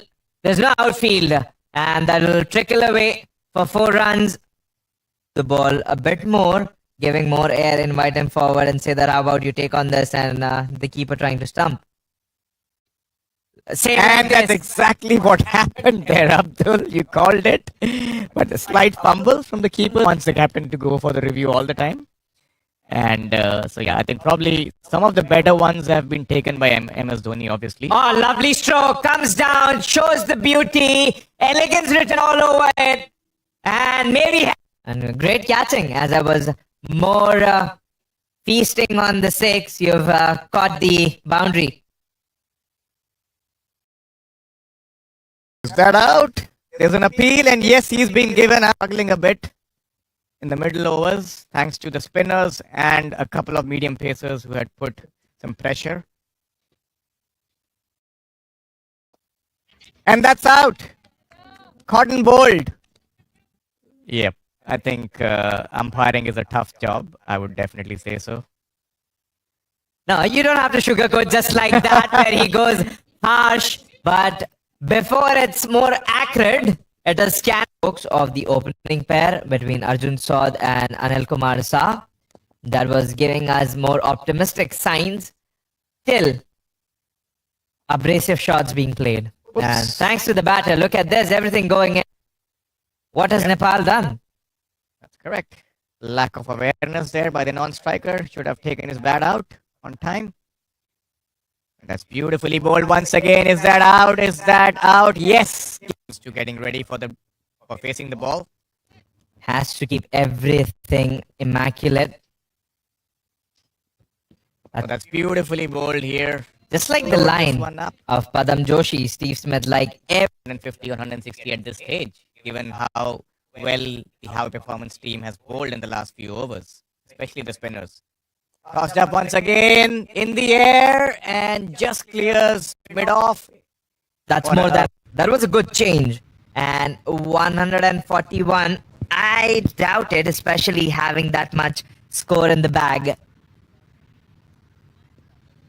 And that's Gurpal Sidhu, who's chipped in and picked up a wicket, beating... Remember who it was exactly, the batter, and he went for an expansive drive over extra cover and inside edged it onto the stump. And I'm sure he must have got a mouthful from the coach and the captain. And apart from me branching, the viewers and you would not agree more than to what I'm saying is that he has done hard work and he should be rewarded for his hard work. Absolutely. Oh, that's beautifully bowled once again. That was a forward, beating the outside edge. Turn, bounce, guile, everything that you want for. It was a duck standing. He did not know what the ball was going to do. Once again in the air, and that's it. That's the end of the innings. And as captaincy, especially look at the way he's bowling. A bowler who uses his shoulder more often, hitting the deck hard. Oh, that's beautifully bowled. Abdul, you were just talking about the two slips. I wonder if we had one more that would get out here. The one which we are used to seeing in the 90s and early 2000s, or even earlier, maybe. Who blinks first? Oh, lovely bowling here. This time slightly fuller, enticing. That's been pretty impressive so far. Takes me back to Glenn McGrath and Brett Lee. And as we speak, the commentator's curse comes in, beautifully driven through extra cover. And we were talking Between the sticks length and one odd ball he bowls from the offside. Like this one, this is played away. That's going to run away. Oliver Cox on the move, trying to cut the ball. Driving effort saves a couple of runs for them. And why should they? Especially knowing where to capitalize on. That's their strength. And that's nice. That might be a bigger one. First big one. Look at that, freeing his arms and gets a bang on 6. Anil Kumar. earlier, he was really fine. Do we see another bouncer? As we speak, we see another one, but the ball went right where the fine leg fielder was placed before this delivery. So maybe a slight error in terms of the line. Hovering on the head of Nepal.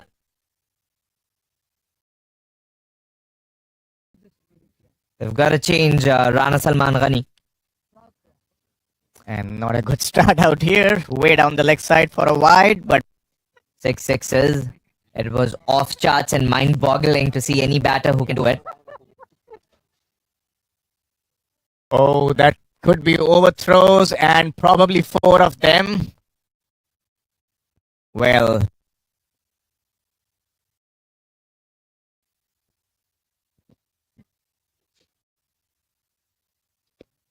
That's close. That's close. That's very, very close. Height might have been an issue. That at GT20, I've seen that at the Tri-Series. The stadiums are packed with the Nepal fans. You'll have to have that. That slip fall shots are I think you spoke about this. inducing the batsman to take that off drive.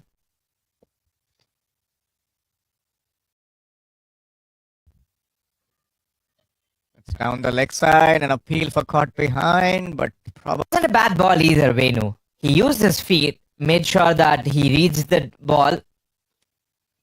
this time it's a beautiful stroke and a wonderful punch through the offside.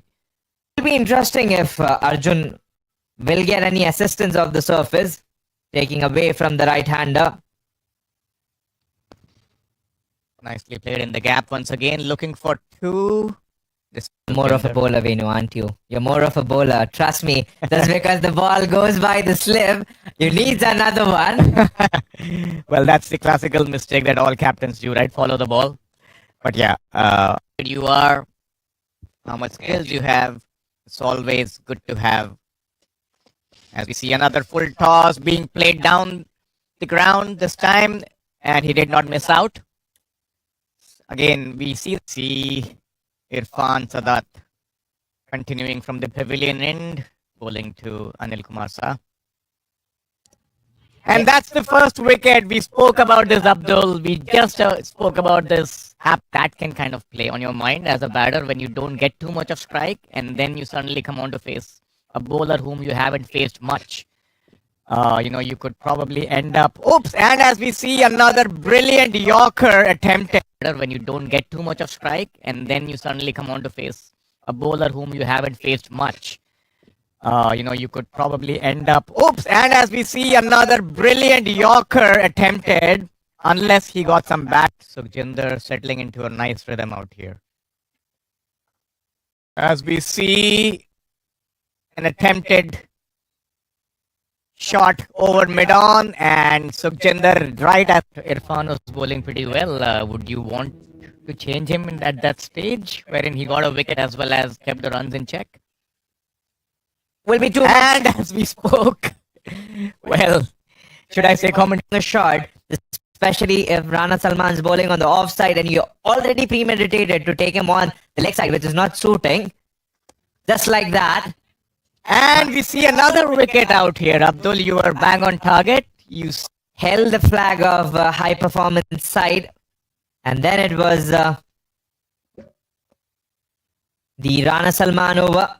with 2 wickets. Has picked the gap, nicely timed. It should be a sigh of relief for single-handedly 68 runs. Mohali. And then it was Tri-Series Commonwealth Bank against Sri Lanka. Again, peak Malinga. Nicely deflected. Nicely deflected. There's a third man there. It goes on. The list goes on. But taking on Ireland. I was watching the game especially, and there was immense happiness. And if that would have gone in Canada's favor, game against USA, might be a different story. Canada would be the first played this year, but national contra, national game that has come in, especially for women as well. That stop edge over the head of the keeper. Lucky. Looking for the second. That it's going to come on. That's how you're going to connect it. And if it's the only shot in your cricket book, that's a little hindrance as a batter for you. As we see another ball by Shahid, a huge appeal for a flashy drive. That should be 4 runs for Nepal. Finally coming off someone's bat. That's Mohammad Arif Sheikh, gets on one knee and is slammed into the offside for 4. Something which we haven't seen till now. As we see another slog sweep being employed, and that could be a 6. Oh, that's brilliant fielding at the boundary.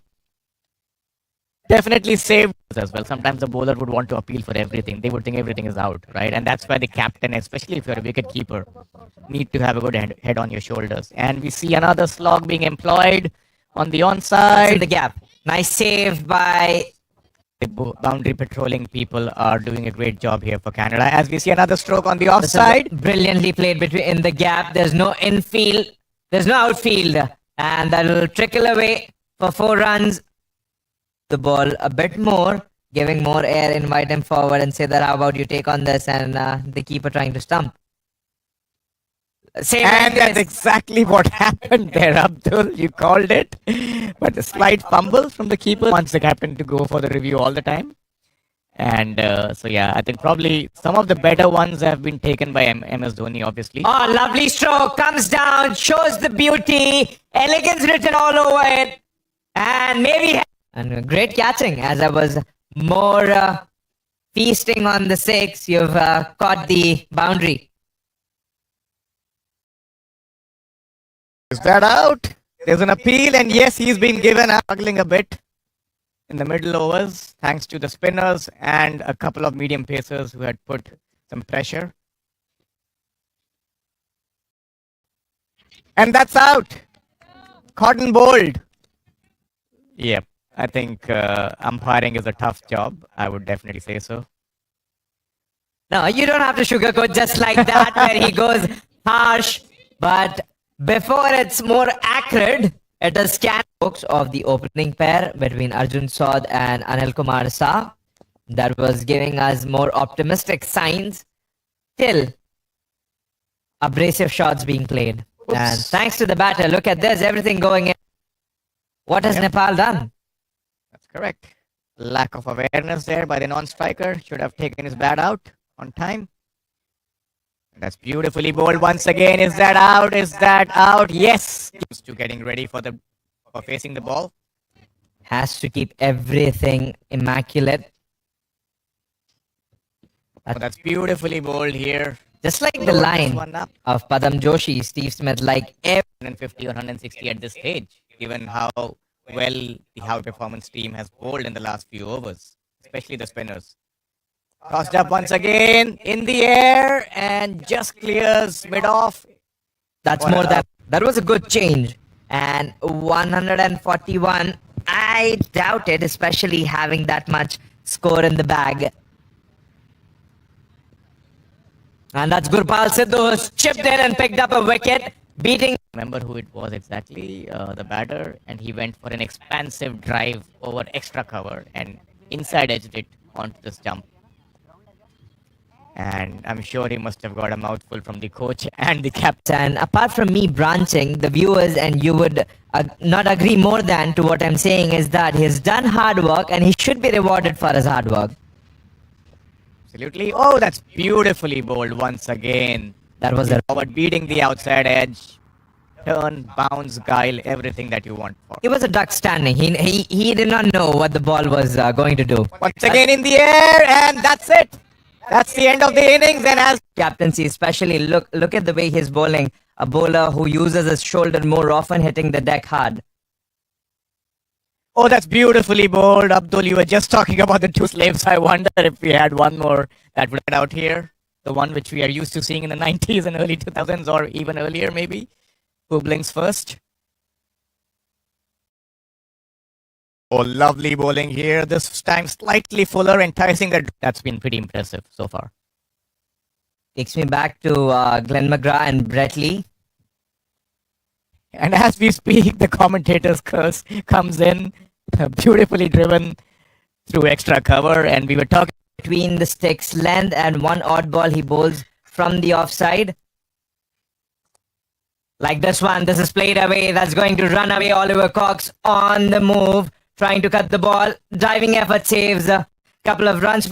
And why should they? Especially knowing where to capitalize on. That's their strength. And that's nice. That might be a bigger one. First big one. Look at that, freeing his arms. And gets a bang on 6. Anil Kumar. earlier, he was really fine. Do we see another bouncer? As we speak, we see another one, but the ball went right where the fine leg fielder was placed before this delivery, so maybe a slight error in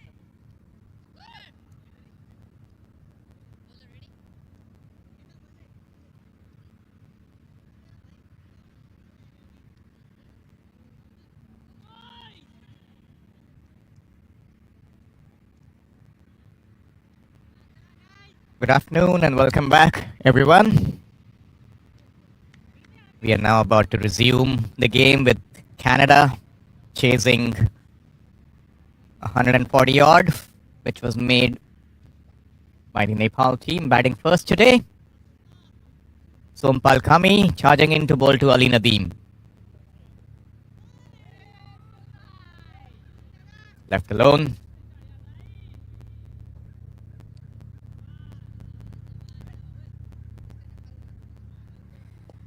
Canada need 144 runs to win this game. It's a 50-over game, remember, between the Canadian high-performance squad and the Nepal national team. As I'm joined by my co-commentator Abdul. Thank you, Venu. Good afternoon and welcome back for the second innings. That's cracked and crunched through the gap. That'll be the first boundary out of Ali Nadeem's bat. Rank longer hop, loose stuff here by Nepal and rightly punished by Ali Nadeem. The swing in the ball, but was too wide for Ali Nadeem and was an easy picking to get in his bag and scored 4 runs off it. Ali Nadeem is riding on a high currently. Recently won TDCA final, 50-over final S9, which is a super elite class. A strong all-rounder. Was mostly on batting. Will give strike to Shubham Sharma. So this is the ballistic partnership between Ali Nadeem and Shubham Sharma. It'll be a matter of time till you see that both the openers have driven the game down. So Nepal team to win, they'll need wickets. Absolutely, and I think the total that they have is pretty meager. They really need to capitalize on this new ball and make sure that they get some quick wickets. We have also seen that the ball is turning a lot, gripping a lot in the middle overs, so that can also be used to Nepal's advantage. But the point is, they're just defending 139 at this time. They need 139 more runs to win. Nicely played. They cannot afford any loose stuff and have to keep it tight.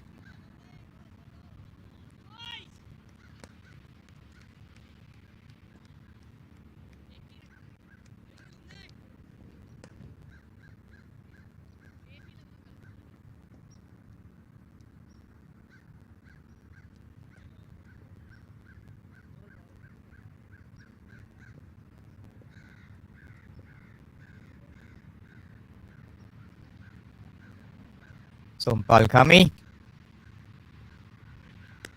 Nicely bowled and nicely fielded as well. That's nicely tonking off Shubham Sharma's bat. 139 required. A Paltros total.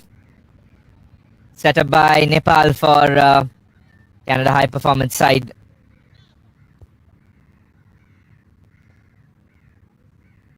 Power play would be the key.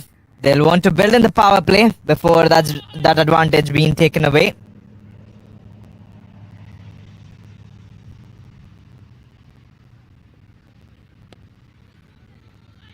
Sompal Kami finishes off the over with a dot, 5 of the over. All scored by Ali Nadeem.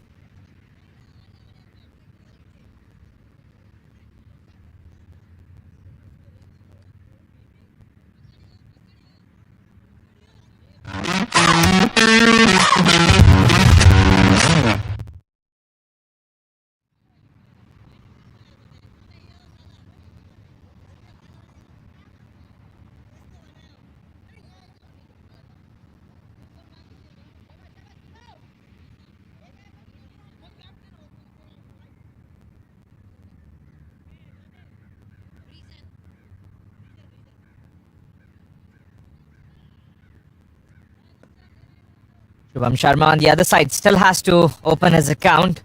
And at once, a week ago, these two gentlemen on your screen, Shubham Sharma and Ali Nadeem, were playing against one another for the Toronto District Cricket Association final, the TDCA S9 final held at the Maple Leaf Cricket Ground, the adjacent ground. That's where these two gentlemen were against one another.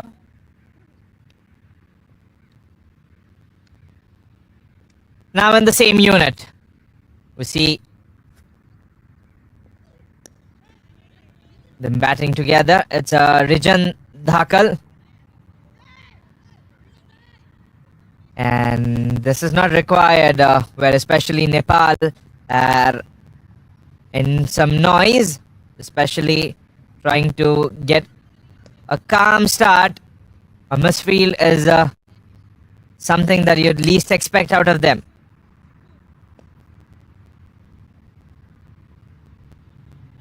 Two slips in position for Rijan Dhakal. 137 in 293 balls. For any of you who've just joined us, Nepal won, claimed the toss and elected to bat first.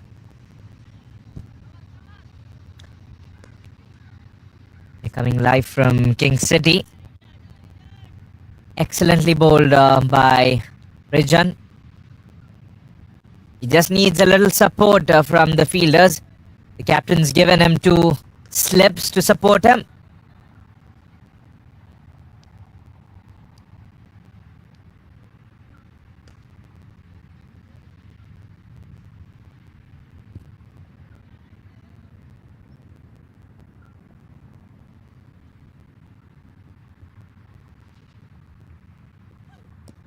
And inside edge. Gets very, very lucky. It's trying to protrude through that little window he finds. Look at that. Nip back. Inside edge. Survives.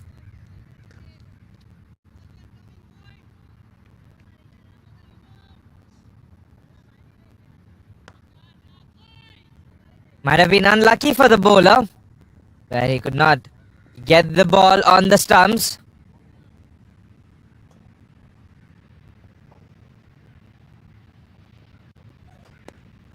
Too full. A firm push. There's the vibrant energy out in the field by Nepal. Welcome back, Venu. Thank you, Abdul. Yep. A decent start here by Canada. And as we see, overcast conditions, contrary to what it was in the morning. We're seeing the temperatures drop a bit too, so that might play on the batter's mind. And even for the fielding team, it can be a tad difficult holding on to those catches when it's cold.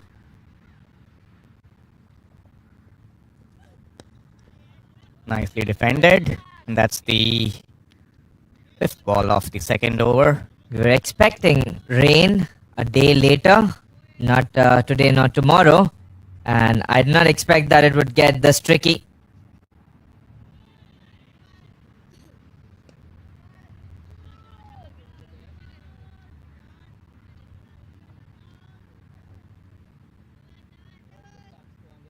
They're looking for a start here. Definitely the high performance team has got a start. And a slip being taken off.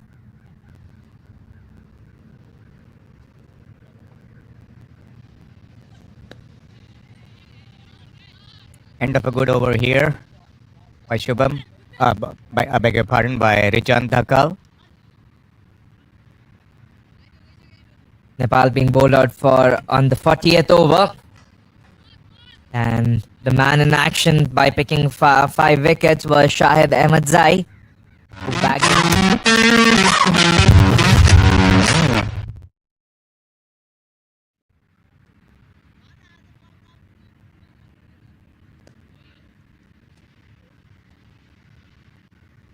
Sompal Kami will continue from the north end. We'll see him bowl quite often in the power play. Will be in contention till the power play is over.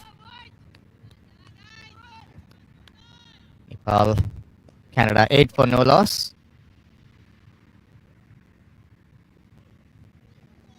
That's nice shape, nice late swing of the surface.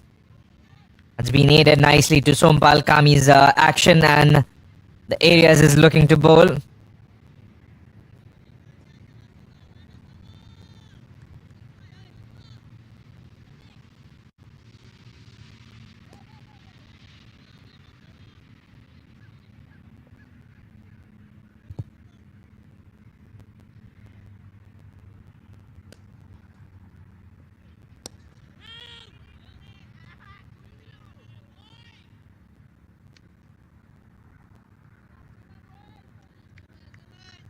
Something different what Nepal has to do here would be that the only chance for them will get better by picking up wickets. Interestingly, they have a first slip and a slip which is really wide, somewhere around the fourth slip. There's a lot of gap between the two of them, or it's more like a wideish gully even, I would say. But the gully fielder forward there. They're looking the batter to drive. In a test cricket, you'd see that gully fielder standing on the forward move. But to remind about the prowess of these two batters is that they like taking the attack on. Ali Nadeem, who's very much capable, recently played for Chicago Tigers at the minor league cricket 2024, who scored 46 runs, who also shared the locker room with the likes of Babra. Is playing somewhere else here, Ali Nadeem, where the ball's going on the offside. Tried to, not sure if he was trying to leave that one or to play on the onside. Very risky to go against the line of the ball. I just feel, Abdul, given what happened in the morning or in the first half of the game, it might be really interesting to see how the spinners operate here for Nepal, because we definitely saw a lot of turn and bounce. And batting was relatively easy, I would say, as we see another ball being tucked down. Clipped off his head. That's running away for 4 runs. That's nicely timed by Ali Nadeem into the gap, knowing where his fielders are. It's just a tuck off his hips here. You see that, Venu, and how well he's timed that. Timing has been to perfection by Ali Nadeem. This is a second boundary. He picks up one through the off, and this time on the leg side. That's correct. I think the line here was a bit off towards the batsman's legs, and that gave him the opportunity to tuck it around the corner.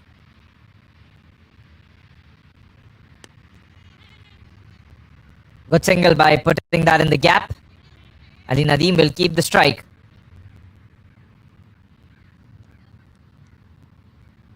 Good start here by Canada. 12 for no loss in 3 overs. In fact, 13 for no loss with that single. Ali Nadeem scoring most of the runs, or in fact all the runs till now.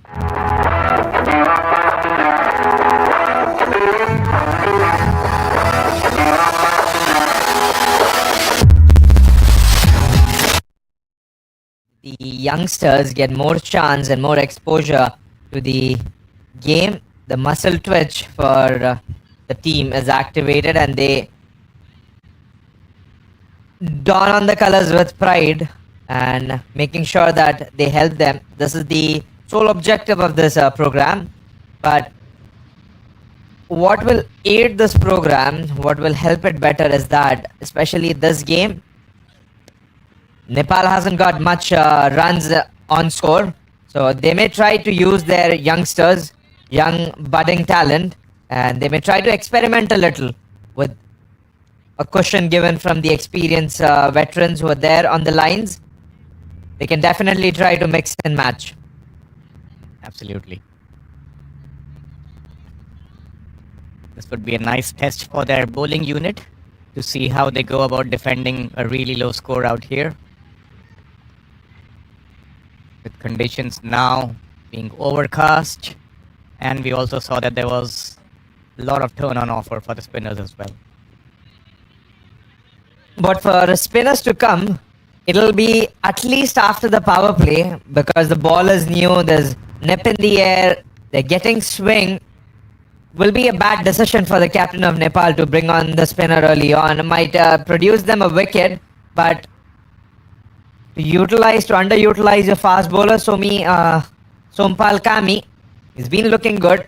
And not a bad ball from Rijan Dhakal till now. Yes, Rajan has been pretty much on target.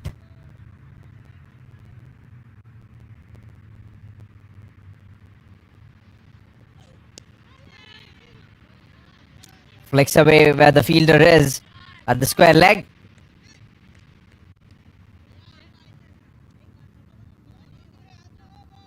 Cricket has been massively growing and it will for sure be at its pinnacle in the coming years, especially the support received by TD being the major sponsor to promote cricket in the country. They've been prolific with the extended support.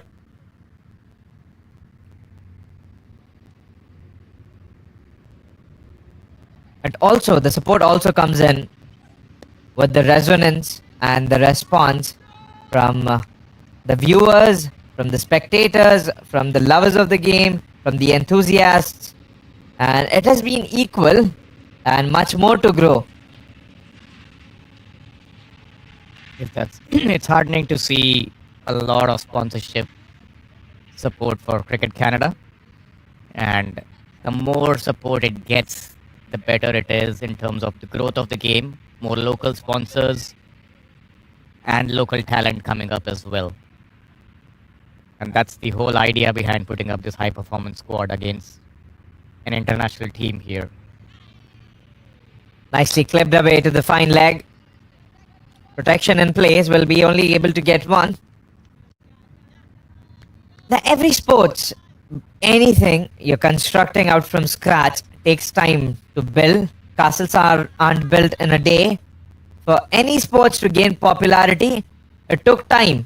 When you see NBA, a multi-billion-dollar industry, it did not happen. It only bloomed after Magic Johnson and then came Michael Jordan. That's when it turned out to be a billion-dollar industry. Now it's more than that, especially soccer having that popularity. What made it special? It's viewers. And similarly, the game of cricket has the same craze as the popular sports. Off the back foot has timed it to perfection again. This has been the go-to area. Perfection has been the basic. We will say that time and time again, especially because how well he's been able to knock it around the corner. It is Shubham Sharma this time who gets tall, takes on the bounce and sends it between the point and the third man.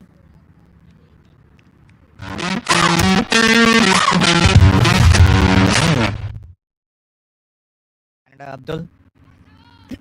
I think Nepal have to really plug these runs being scored so freely.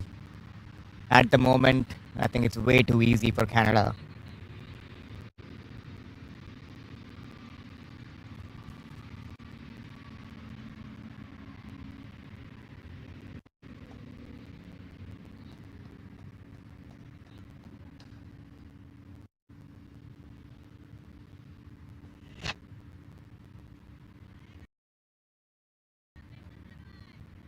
Canada high performance team, 18 for no loss. As we see Sompal Kami coming in from the pavilion end. Dot ball. It has been easy picking, easy run collection for Canada, high performance side, especially with the type of line length Sompal Kami's over is going to be a crucial turn of event here. The way he's bowling, it's definitely going to help Nepal if they want to win, but Canada is looking strong. The high performance side, right calls being made. They need to contain them off the single, especially making sure of they're not getting off the strikes often. Singles have to dry. And if they Nepal side wants to be the favorite here, they need an early breakthrough. Yes, they need to find a wicket somewhere really soon. As we see another slip being taken out. I just feel, Abdul, this is a slightly defensive approach here by Nepal.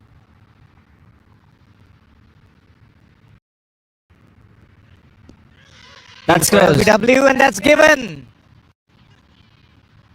That is what Sompal Kami was expected to do, and he has delivered it to Nepal. Look at that shape. That's why he's taken off that slip back, and very, very close there. He moves away, and straight away the umpire gives it. He's bewildered by the decision, but still the call will carry on. It is Ali Nadeem who walks back. Yep, I think the umpire probably thought it's hitting leg stump.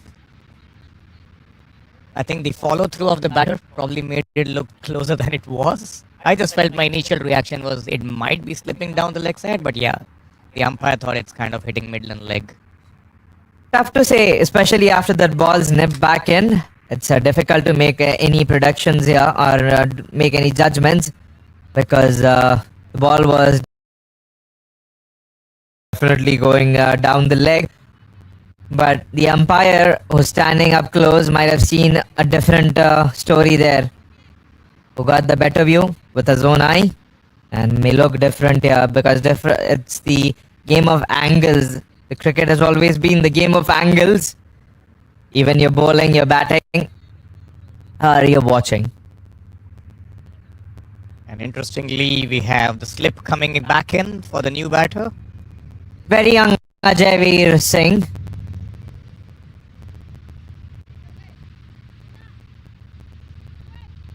Early on, they'd want to pile some pressure on the youngster.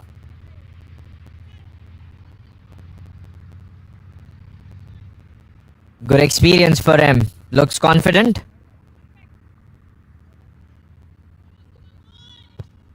Will be some pressure. Have you ever felt that going for any of your important days? Your nerves, butterflies in your stomach? I'll be lying if I said no.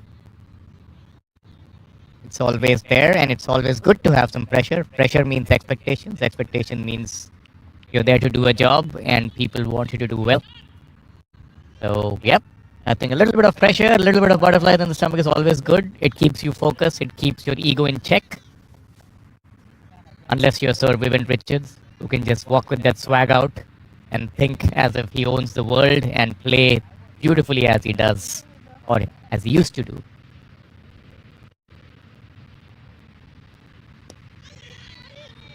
Close. There was a fielder at short point just for that particular shot. symbiotic effort from the fielders. Similar.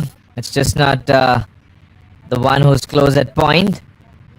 Also the fielder behind him at gully, who tried to dive in the same fashion. Talking about nerves and pressure, yes, it does keep you in check and says about the responsibility that you want to take on. It's always good to have that little tingling sensation in you that says that you want to make the opportunity count. Doesn't say that you're taking it for granted. It's nicely bowled here by Sompal. Great comeback here. I think he's definitely kept a tight leash on the batters in this over. He's targeting the stumps more, as you can see, and that's how he got the LBW.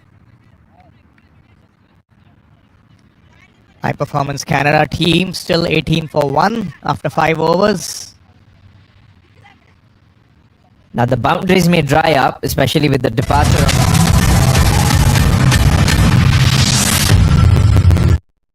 of the ball well.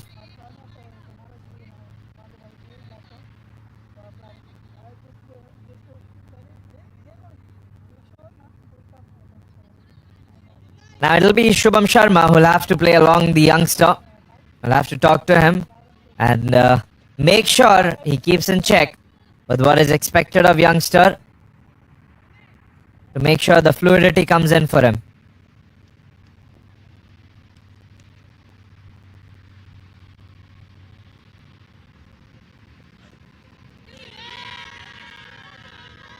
There's some excitement behind the stumps. Later the bowler joined too, but the umpire, Meath, does not look excited here at all. That was a huge appeal. And was Definitely adjourned. closer. Close to the outside edge, but hard to tell. And not definitely, you cannot without the snicker or the hotspot. And we see that technology coming in soon for games like this as well. I think the keeper was more interested. The bowler kind of joined him later. Because the bowler did not know what was happening. And he just went in sync.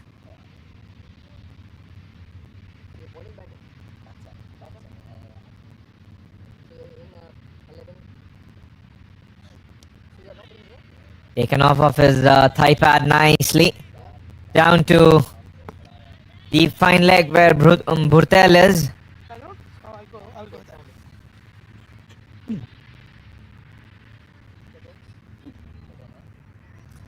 Nepal's been kept quiet in their batting. They've been tamed. The credit has to go to the Canadian high performance bowling side.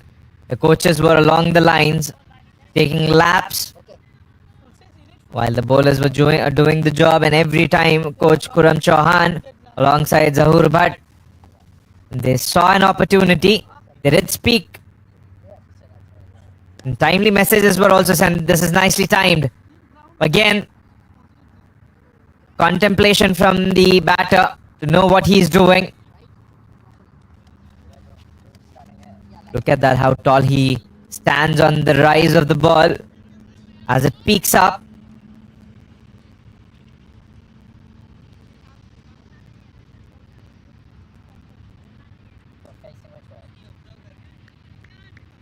Ajayveer Singh, very new.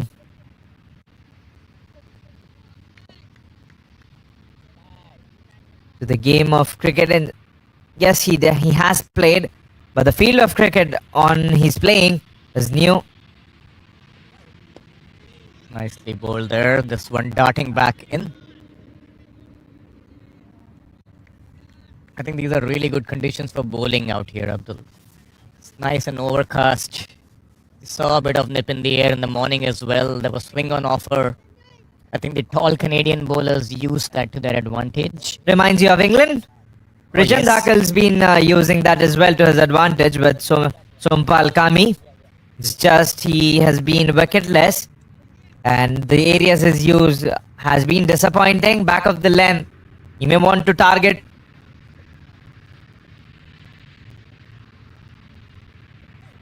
Upish, and that's the shot from the young Ajayveer Singh, and indeed courageous one. having fielders inside the circle, saw the opportunity to liberate his arms, and he's done that nicely to get 4 runs. Yes, this was played purely on the length on offer. Slightly foolish delivery. And I think the bowler was trying to bring the ball back in once again to look for the LBW or the bold dismissal. But this time the batter got his bat down on time and also hit it over the vacant mid-on region.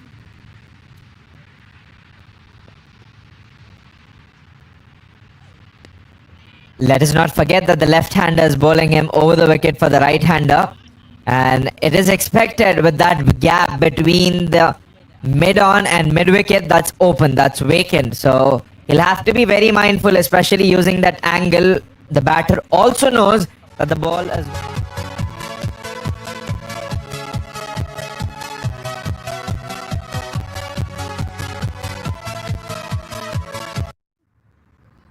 I think there's a stark difference in approach here between Canada and Nepal. Canadian bowlers were tall, lanky, getting a lot of good bounce on offer, hitting the seam more, whereas the Nepal bowlers are more focused on getting the ball pitched up and looking for swing. So two different approaches in the same game. Interesting to watch.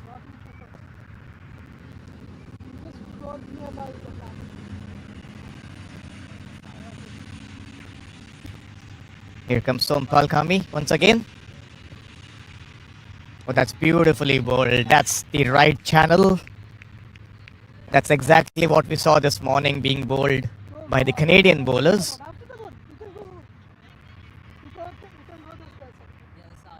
Shubham Sharma likes slogging the ball towards the deep square leg, drags the ball. That's his mode of operation. Because one of the features of his batting is that if you bowl him on the offside too full, he takes it, he drags on towards the leg side when it's too full. A better player of the leg side can play on the off too, but he looks classic when he plays on the leg side. He's got good sweeps and pick-up shots.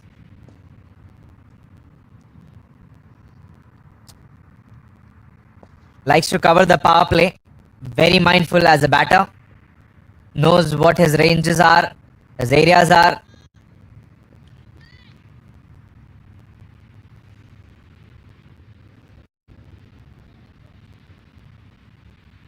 Good bouncer. Good bouncer. Called a wide, surprisingly, maybe for the line. But it was a good thought. Away from the shoulder. Right decision made by the umpire. That's going down the leg.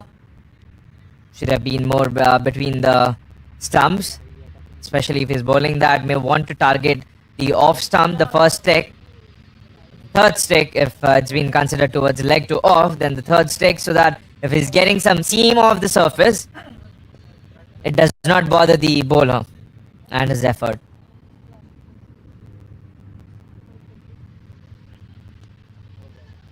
Oh, interestingly, no ball called. Probably for overstepping. This is a nefarious act from Sompal Kami, especially having no runs, not enough runs being scored by the batters. They can do is bowling a no ball, especially giving that opportunity for a batter, giving a chance for a batter to swing his arms. Especially we've seen Ajay Veer do it already, take on a boundary from that mid-wicket side.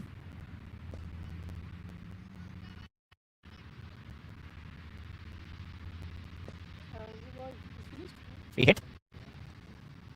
Let's see if Singh optimally uses it. Moves away from the line, is wasted that, he'll be not happy. He's played with the line, why does he have to come down and go away on the leg side? Thinking that he'll be using the other channel. Yeah, I think that was a easy miss there. Given the length of the ball, he could have stayed where he was and could have made the angles using the leg. Too many chefs spoil the broth. Similarly, too many thoughts, they clutter your mind. So gotta be clear in your approach. That's what our conversation was with one of the coaches of Nepal on the sidelines, making sure that the disciplined approach is there for the cricketers, and they're clear in their approach, irrespective of the outcomes. You give your best on the day, and the day changes for you if it's not today your best of the days. But surely, there's always going to be a new dawn.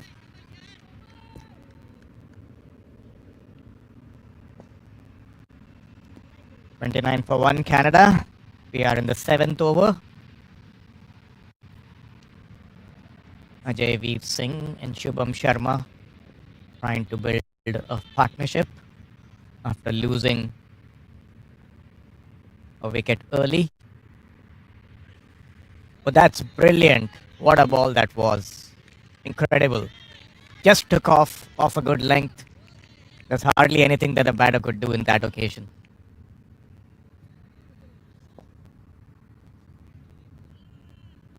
So Sompal generating some pace out here.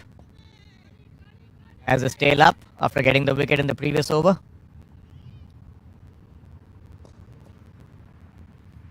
Surely they're looking for one more wicket, and that should be of Shubham Sharma. Require 115. But 3 overs of power play to go after this over. That stayed low. Not come onto the bat, and Sompal Kami finishes an over. Got away with 1 no ball. And 3 runs coming off this over. Let's Four in have a fact. look at the match summary.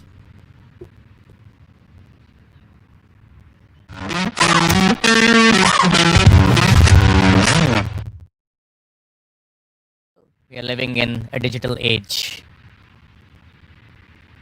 They're messing with you, Venu. They're just messing with you. The production team is trying to play on you.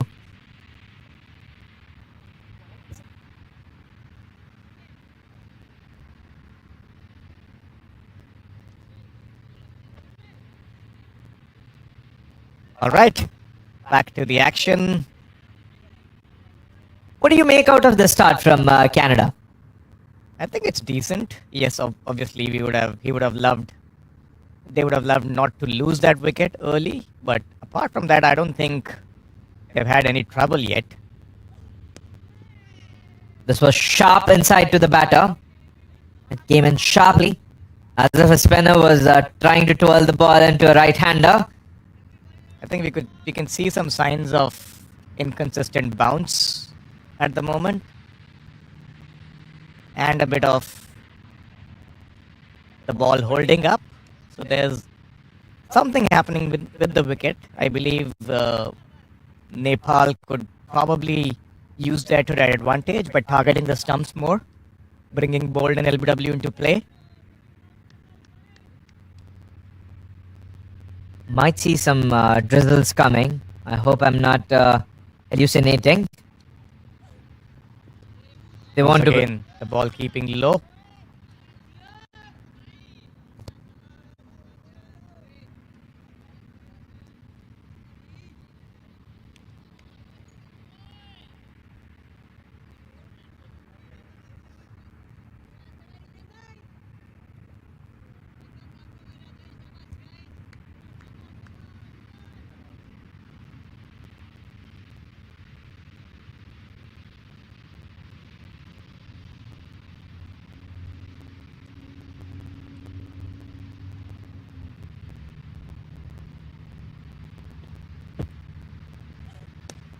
Nicely played.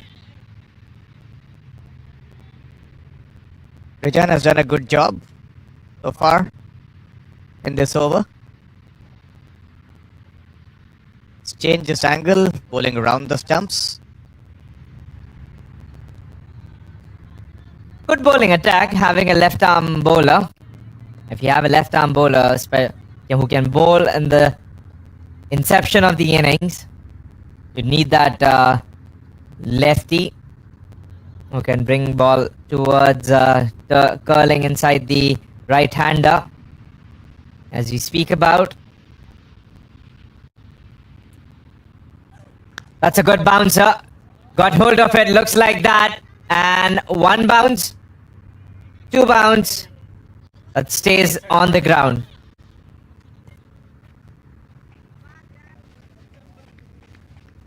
Few signs of the outfield getting a bit slow as well.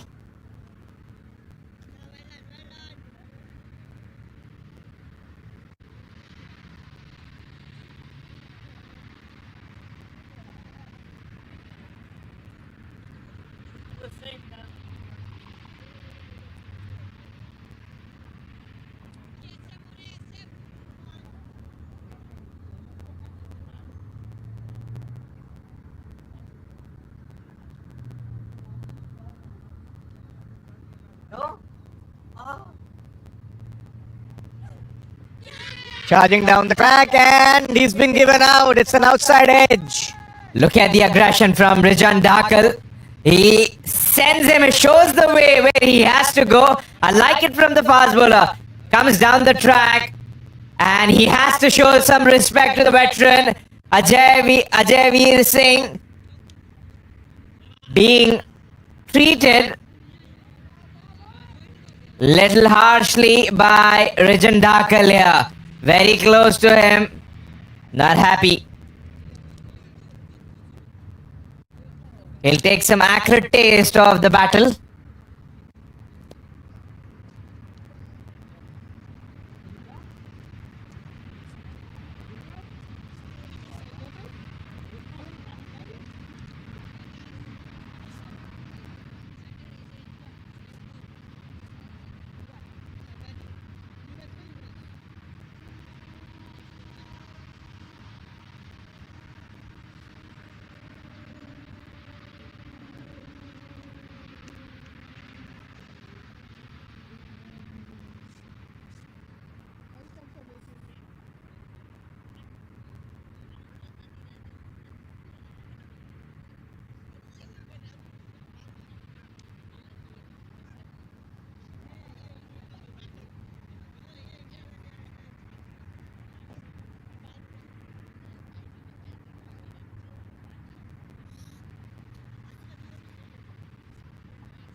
Alright, we have a left-hander in here, Yuvraj Samra.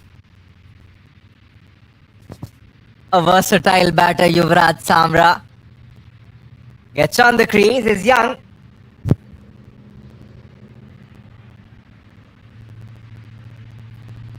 "18 years old, was a part of Vancouver Knights franchise for GT20 this season.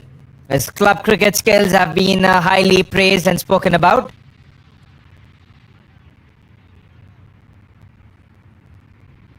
Look at him. Look at his balance of the stance he's taking. Very still position, a left-hander. He might have come to avenge his fallen comrade, Ajay Veer Singh. I love the celebration, but it was a little too close to Ajay Veer Singh, who might have been beaten. But It's if it was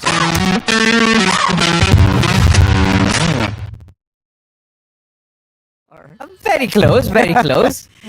I wouldn't say that he was physical with him, or he directly pointed at Ajay Veer. I was like, you've got the liberty to celebrate, haven't you? you have, but I don't know if I'm going by the book. If you see the ICC laws and regulations, I feel Come that, on, Venu. You yourself are a bowler. You have to let Rajan get away with that. I'm not saying he should not have done it. I'm just saying what's in the rules. That's a quick single. Interesting to see if there's a direct hit. No. But good initiative shown by Canada. Looking for that tight single to rotate strike. Good running by Shubham Sharma, who straight away called. There was a yes and no from Samra, but he completes. A lanky left-hander. One more left-hander with the spinner. You named the spinner as a lanky left-hander. I'll go with the same. Calling a lefty, but what stands out for me is from his batting is elegance. I'm not going to talk too much till he comes out and he exhibits what he is capable of. Sompal Kami now coming round the wicket to the left-hander.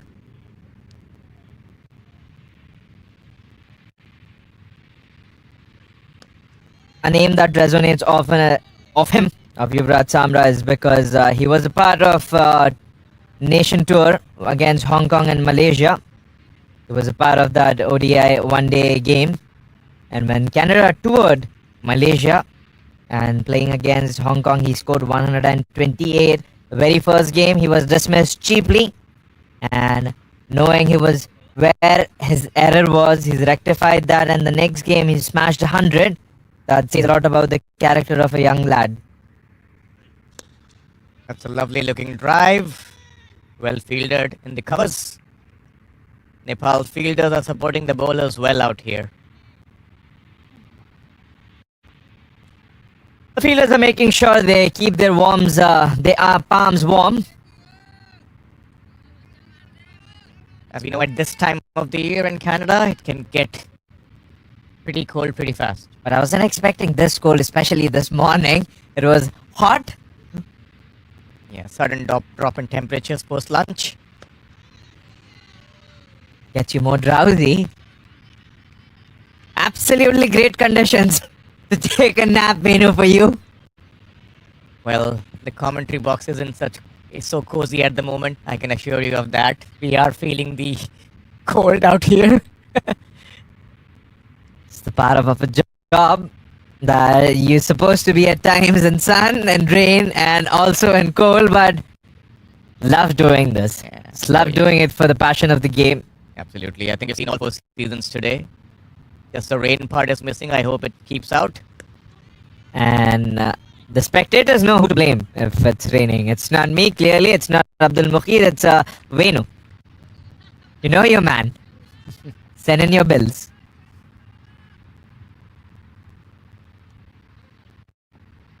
Yeah, we are all hoping for a great contest out here. At this moment, it certainly looks like one. Canada 32 for 2. Still require 112 runs to win, which may not look a lot, but given the conditions. Nicely. That's come nicely off the bat. It was very close. Fielding. He's been sent off by Shubham Sharma from the non-strikers end. And with that, the over ends for Sompal Kami, I'm assuming. Just with that That was fade off. close. Yeah, that's Sompal Kami. That's finished his over.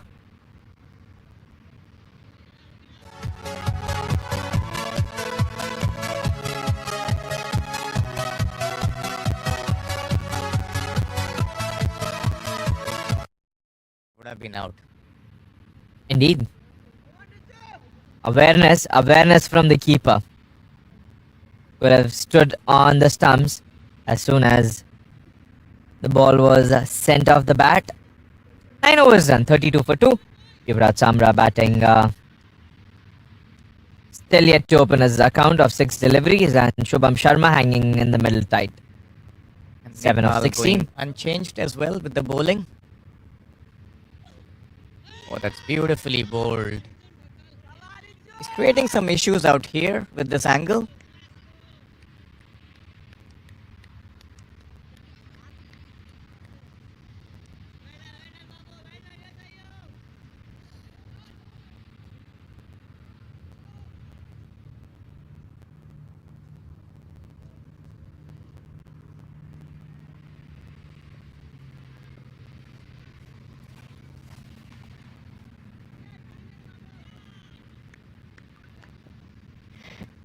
Vijantakal once again coming round the stumps. Nicely bowled.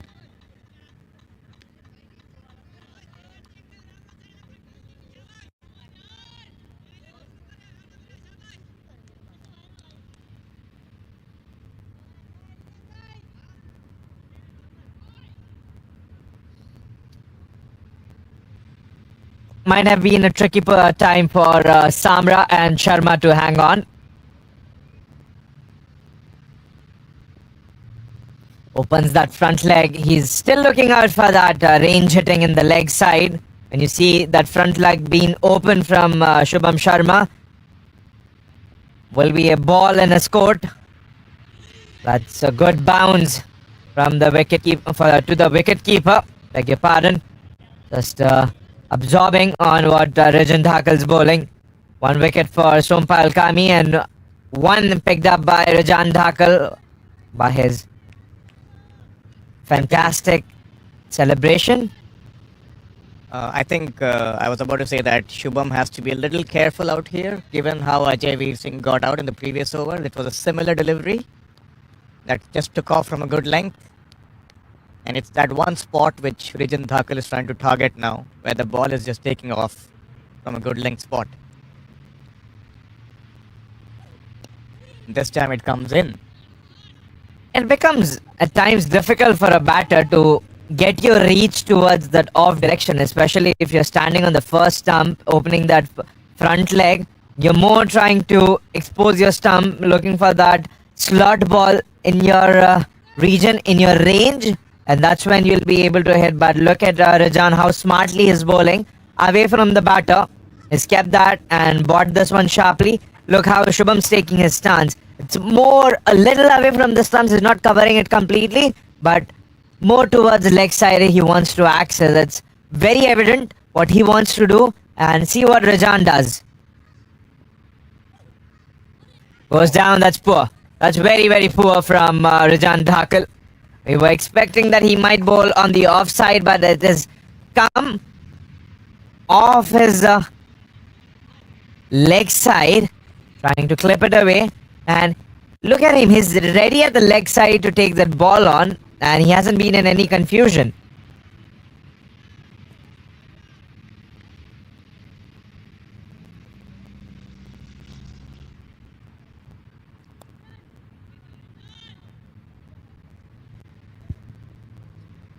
Five runs given off that ball, a wide and a boundary.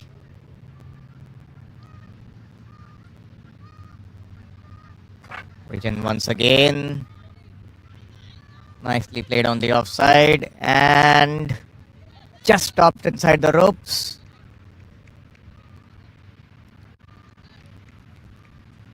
The fielder saved 2 there. Good fielding in the deep at third man.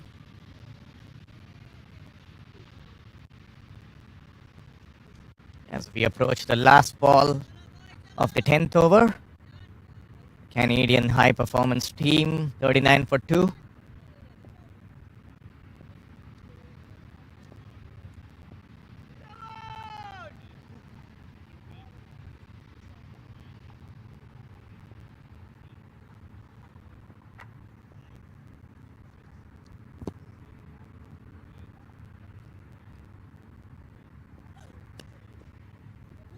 Lovely shot in the offside.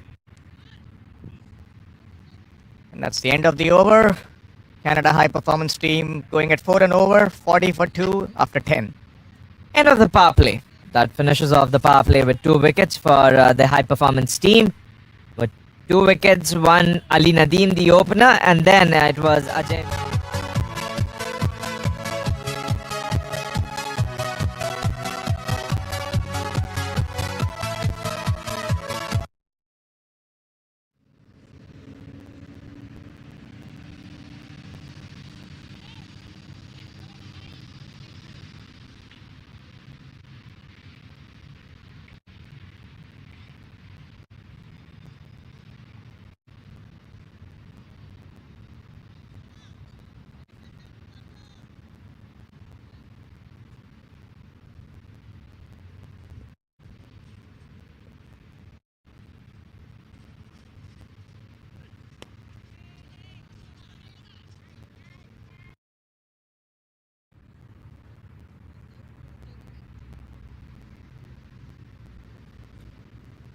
Sompal Kami to continue.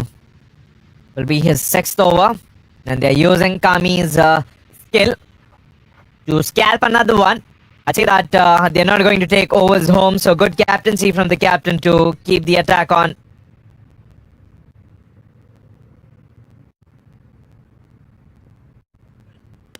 Nicely back of the length. There'll be a chase for the fielder. He's timed it well. Will he be able to cut off in time? Good effort to chase the ball.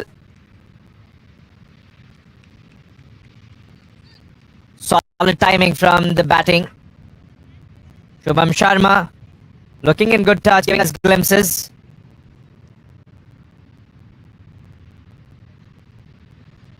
They'll have to force Sharma to hit them over covers.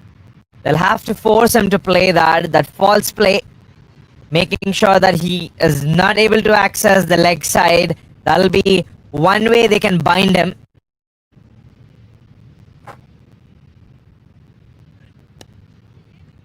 He played.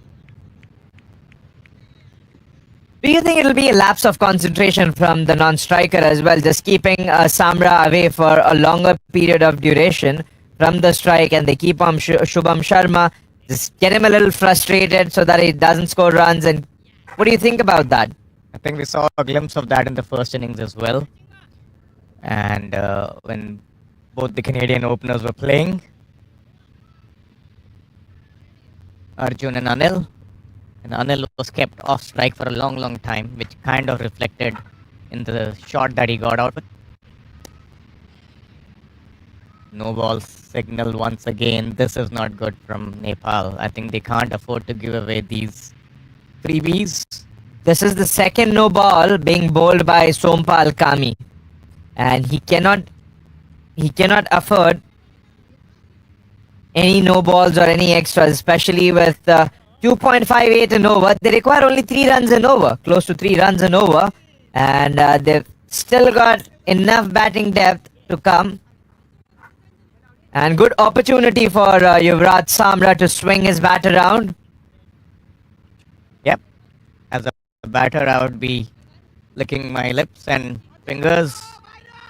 Be happy to get a free hit like this early on in my innings to get me going. And what a way to open your account as well. He hasn't got started yet. He's faced 6 balls. And shall we see one? Short ball of Samra and a great comeback to cover that no ball. Efficiently bowled by Sompal Kami. Very still head position. Sees that shot. Wanted to take that uppercut. Was quick.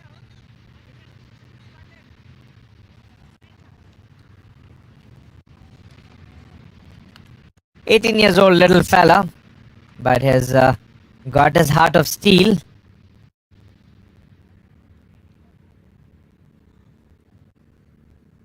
Played couple of games for Vancouver Knights.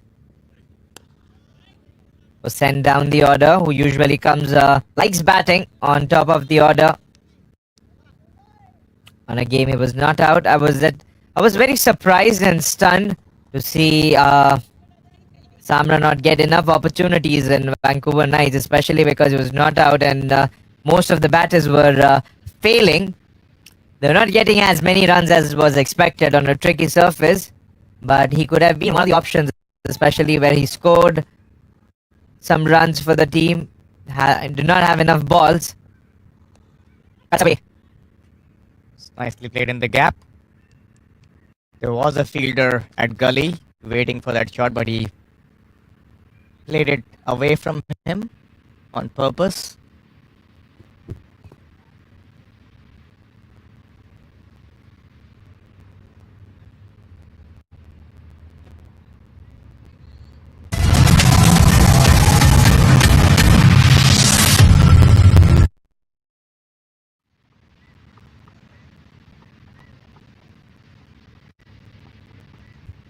"11 completed, 45 for 2. Shubham Sharma and Samra, who's opened this account. 99 required in 234 balls.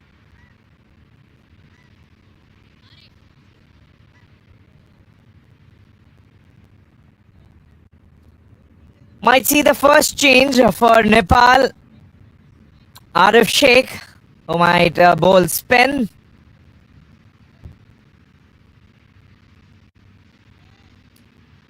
Ominous signs for Nepal here, who are trying to recover. We'll see if the wickets may reinvigorate them.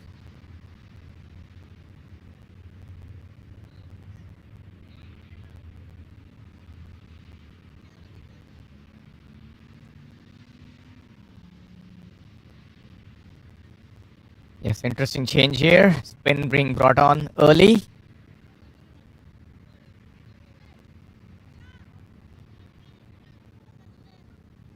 In fact, it's more of medium pace. I beg your pardon. Aha, you've been hoodwinked. Hope it also does on the batter as well.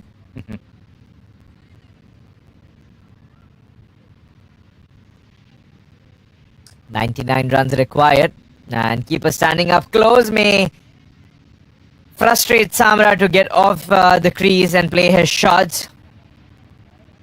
That's always keeper standing on top on your head. Put some pressure, especially when you're not as quick as expected. A medium pacer restricts you to come out. And a great capture by the camera team. Has got the full view.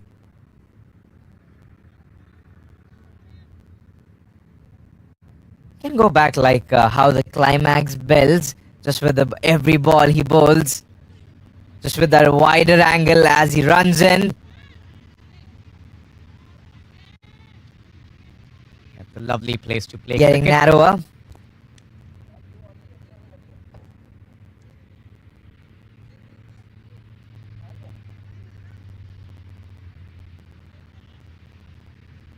We are at the King City Maple Leaf Cricket Ground. Beautiful place to play cricket. As you can see, with the lush green outfield and the open spaces. It is on point, just like the only thing missing is drum rolls. Look at him running, and then it narrows down as when he runs in. A build of climax from the camera team, making sure you enjoy what the ground looks like. Look at this, and some drum rolls here. Oh, that's close. Probably missing leg, as signaled by umpire Meet.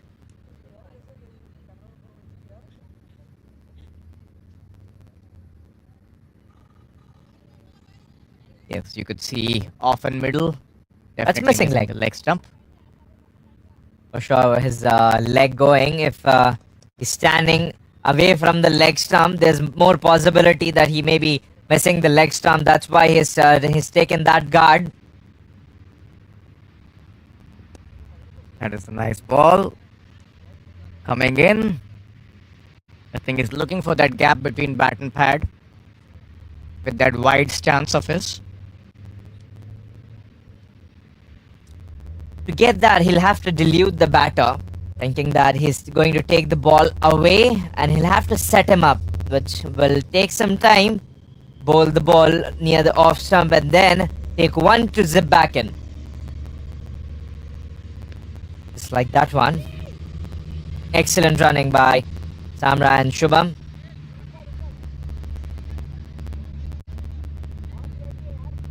Nepal has done quite well in the last 2 or 3 overs. I believe they haven't really given away too many runs. It's just that they need to keep a check on the extras that they gave out in form of no balls and wides. But apart from that, I don't think Canada has really got onto a flyer out here. It's still a decent start here. And the game is still in the balance. A couple of quick wickets here could actually turn the tide.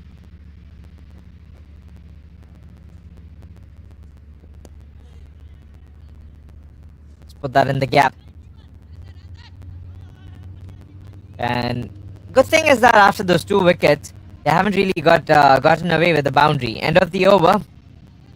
And we see the score being on 48. Little bowling summary. Sompal Kami 1 wicket, and Rijan Dhakal, who's been slightly more spendthrift than his fellow partner.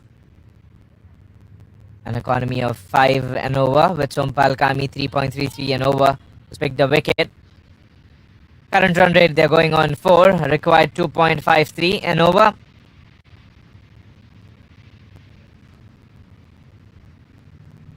The game hasn't slipped from Nepal's hands.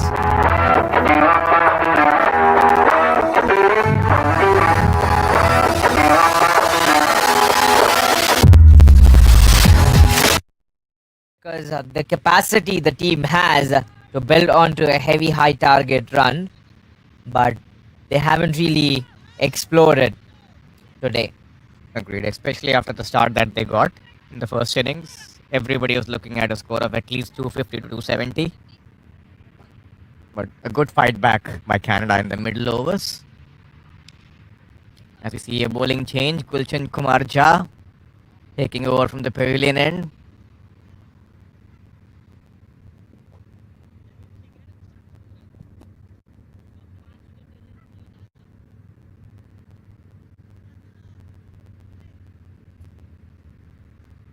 Here comes Gulshan. Starts off with a wide.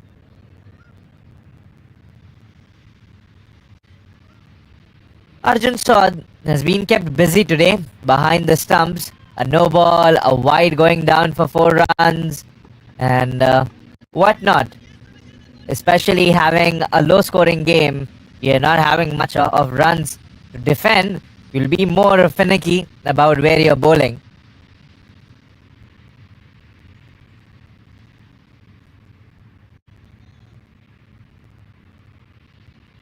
A run shot of 50 for high performance. Some nice looking drive, but could not pierce the gap. Yuvraj still trying to find his feet out here. He's 3 of 13. Shubham Sharma 14 of 29. Canada trying to get a move on after losing those 2 wickets. One thing with Nepal is that after losing the openers, they never really recovered from that blow. Having the batters walk in, they tried to express themselves, but it was unnecessary against a good ball. And the high performance teams should have learned from the batting collapse. That's a good delivery, beating him off the bat. Should have learned a lesson from Nepal's batting, and they should have come with a mindset from the coach's message that we are not going to collapse. Look at that one more time, beating outside off for Samra's bat. Gulshan Kumar Jha.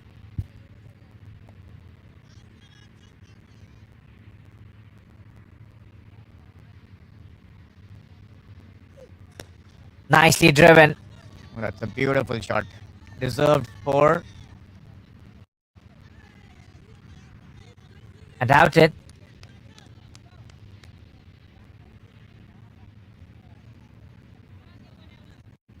There's a fielder in place at times. Good shots do not give you boundaries.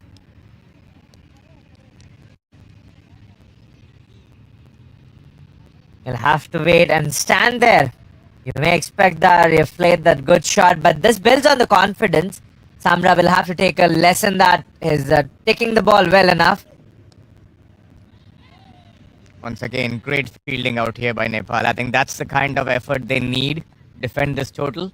Look at the bonding the Nepal cricketers are having in between them. They're gelling well. They're cheering for every run saved. They'll have to make the batters work hard.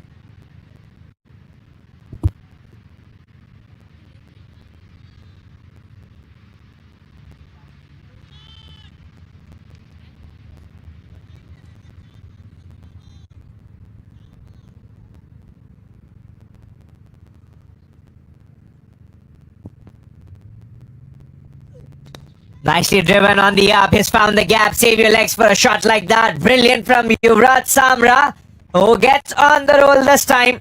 Tries twice to find the gap, but this time with power, not with elegance. And this time he goes over the top as well. Oh, what a shot from young Samra.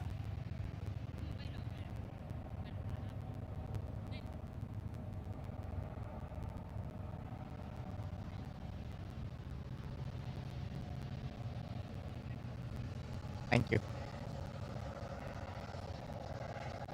A ball remaining. They've got 5 runs. Already with the ball pending. 7. Takes off and a good run for the high performance team. 5 runs that have come off the over. That's right. 53.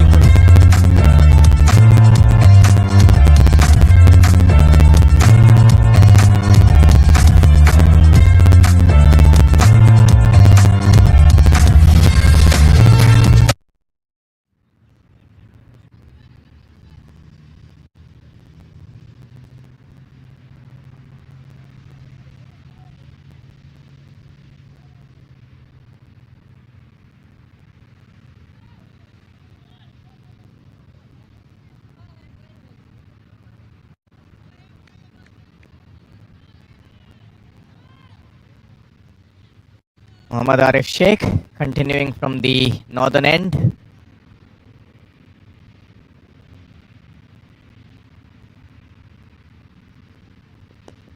Nicely played by Shubham.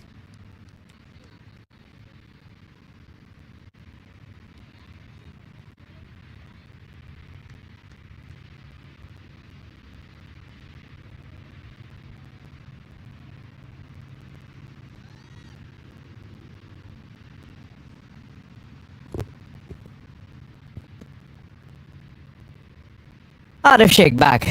So far, the favourites have been the high performance team. Has to be a single, and the strike has to be given to Samra, who's shown real intent. Shubham Sharma has looked calm, but calmness won't help the high performance team winning the game. They'll have to make sure to rotate the strike, and strike rotation will also build confidence between the batters and gel them. Straight to Arif Sheikh. Good fielding as well.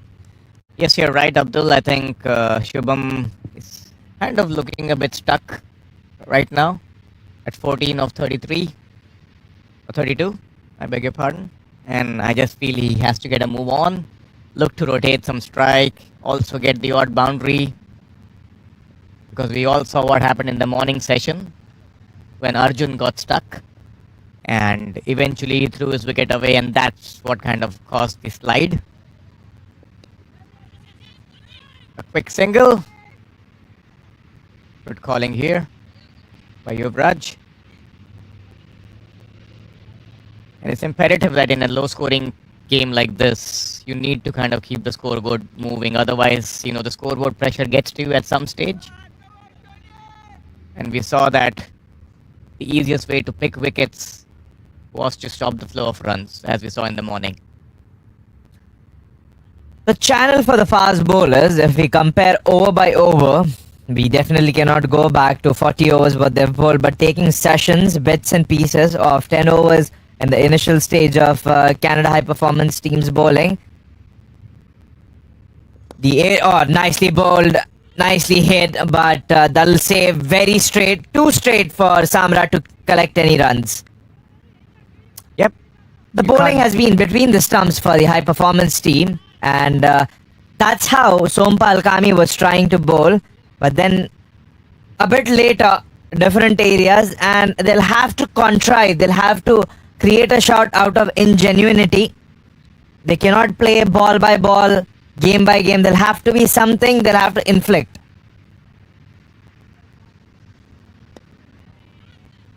Nicely bowled once again.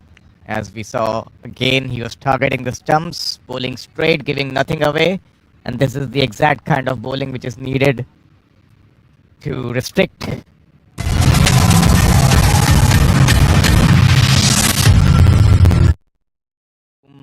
coverage in a couple of minutes' time.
Welcome back.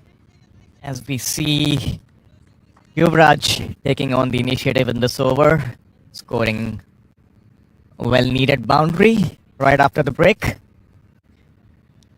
of Gulshan Kumar Jha.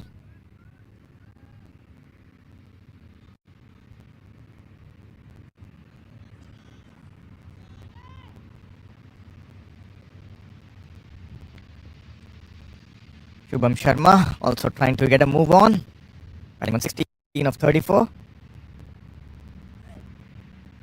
As we see an attempted bouncer, called one for the over.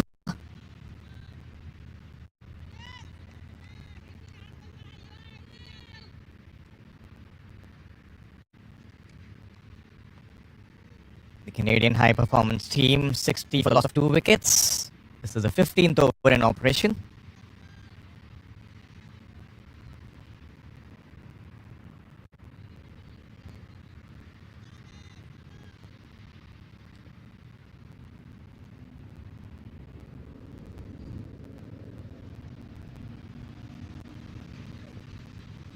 Down the leg side and called a wide.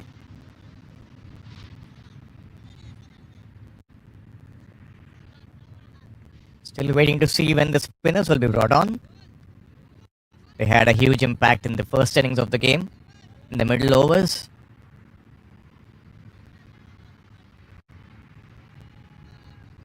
Especially left arm spin.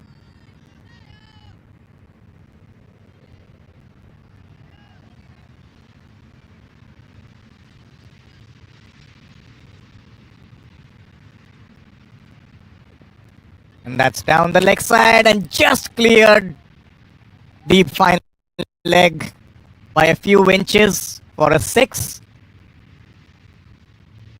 A tad lucky there. The batter could have been straight into his hands. As we see, the ball deserved to be hit, but just over the fielder at fine leg.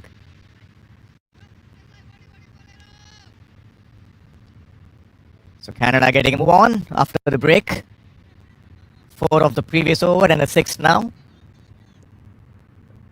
67 for 2.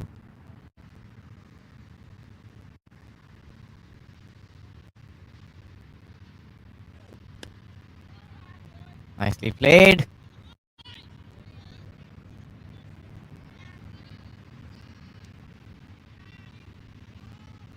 End of the over.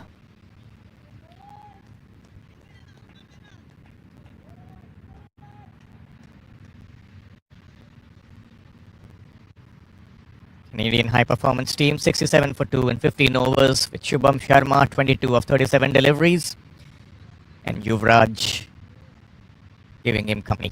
As we see the 6 replay once again. We all know it's a game of inches, and that's what it was on that occasion as well. And we see spin being introduced for the first time in this inning.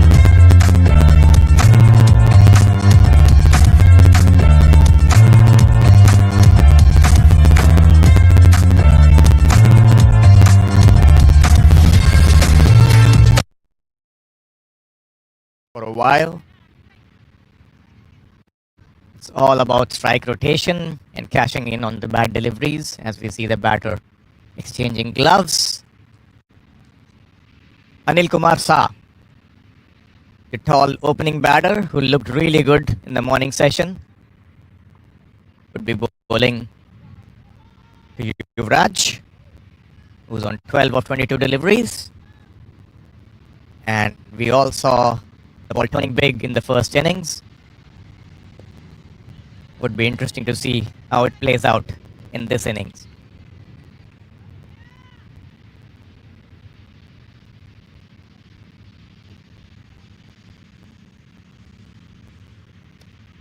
Cut away nicely by Yuvraj in the gap. And that's a boundary. This is good batting out here by Canada. They've shown some intent after the drinks break and have found the boundary most of the time when they attempted it.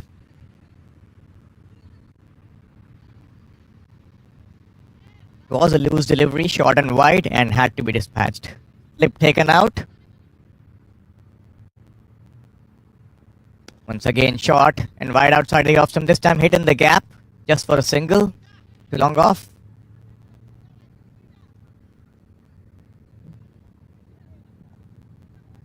Shubham Sharma taking strike.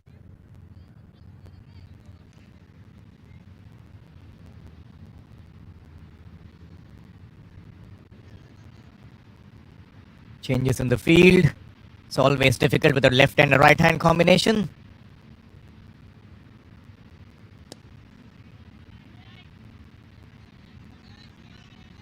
Shubham has been relatively quiet whenever it's been outside the off stump.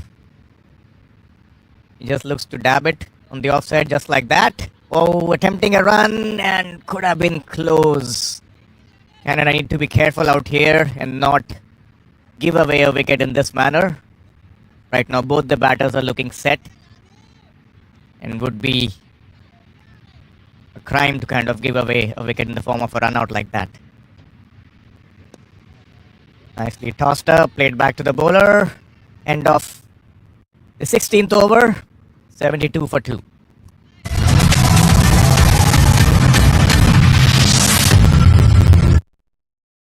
Thank you, Venu. A much needed break for everyone, and especially the high performance team who's changed the palette, who are going for boundaries, especially thanks to Yuvraj Samra, who's put some entertainment on this game, making sure that he hits boundary every time he's taking the strike on. Played with much more sense and maturity than expected of his age.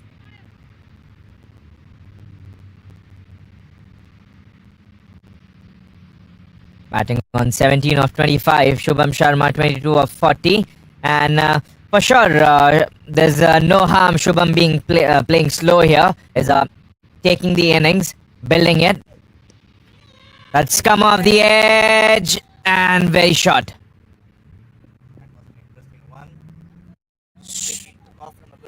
Superbly close, very, very close.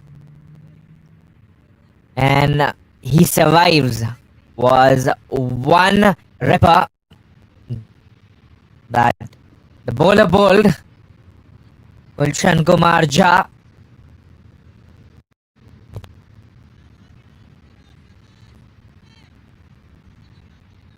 Samra was startled with that bounce. He for sure did not know what to do it, and the best he could have done is to survive, and somehow the god of luck on his side today. Once again, extra bounce. Some sweet chin music for Shubham Sharma.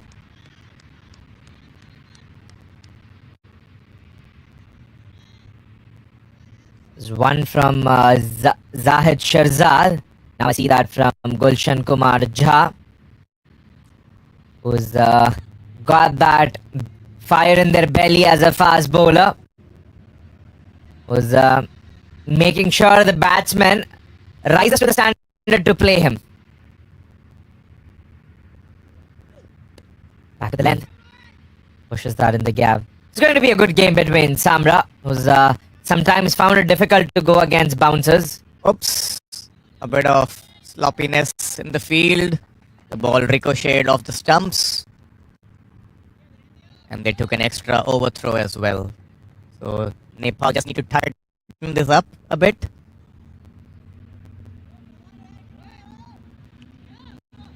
Well, yeah, sweet chin music it was for the first two balls. I heard that term after a long time. We don't see that very evident in today's slam bang cricket.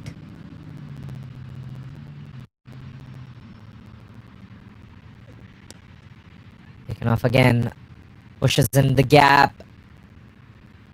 It's just because how the game has evolved and the evolution of the game. Bowlers coming more towards the wicket.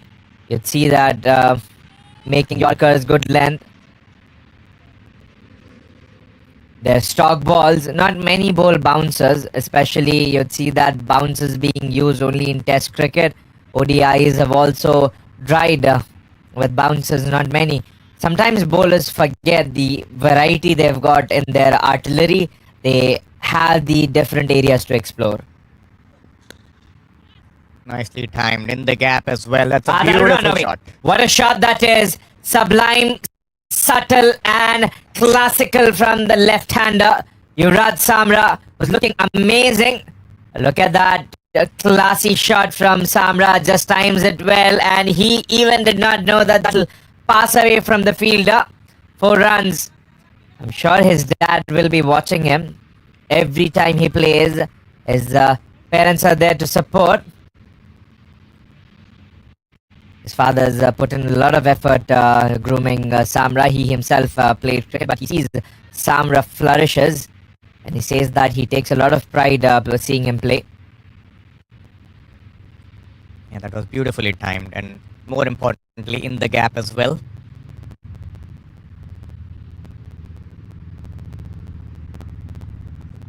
That's a lovely straight drive once again and just goes through a half stop at mid-off, looking for the second run, which would be completed as well. He will not be troubled with full deliveries in good length. Look at that. That whiff coming off.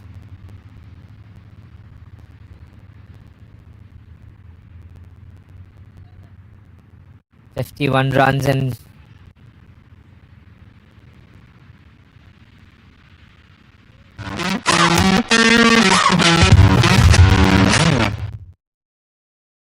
of 2 wickets.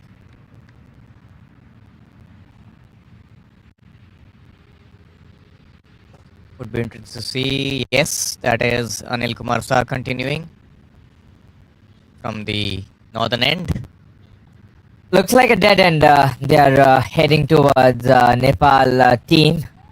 They'll soon, especially run rate going under 1, they'll have to seek out for wickets here.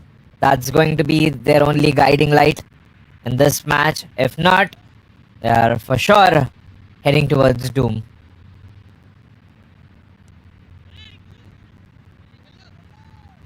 The roles have reversed.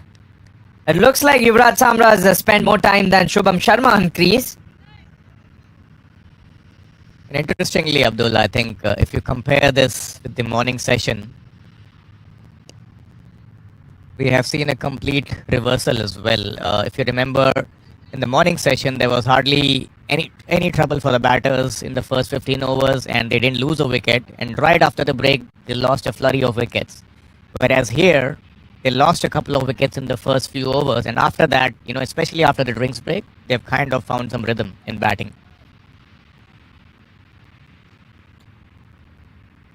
Can happen for numerous reasons. Teams can get comfortable. Before that drinks break, that wicket of Ajay Veer Singh and Ali Nadeem, they were in the rush, in adrenaline, knowing the need of the hour, that they'll have to pick wickets to win. Somewhere, when the teams get comfortable, that's when they start losing the track. That's when they digress from the objective. I think that is what has happened with Nepal team too. They've got early 2 wickets, better than the start of the high performance team when they were bowling, because it took them around 17 to 18 overs to get the first breakthrough. Nepal was successful in the starting first 10 overs, getting hold of Ali Nadeem. But then what they've failed to do is that to capitalize.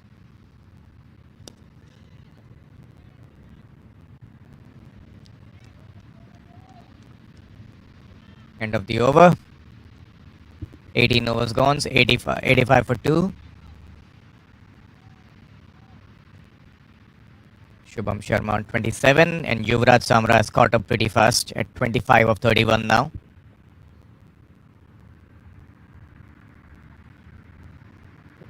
The idea would be that the team tries to focus and play this game more like a T20 if the ball is in their slot. Might be the clear message from coach Khurram Chauhan too, especially making sure the strike rate of their batters remains high, knowing that the team's under development, they'll have to pave their way long ahead if they're looking at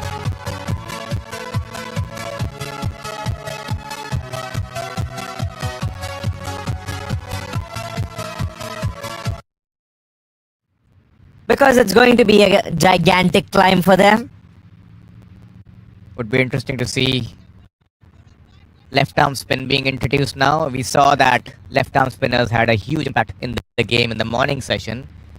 But that was from the other end, Abdul, if you remember. Both Sukhjinder and And Shahzai, for sure. Shahzai, they were both bowling from the northern end. That's where they got maximum purchase out of the wicket. From Nepal. this side as well, the turn was there for Sukhjinder, and later on he realized that this was the end at times. They tried an experiment looping, and that's when they identified there's some turn.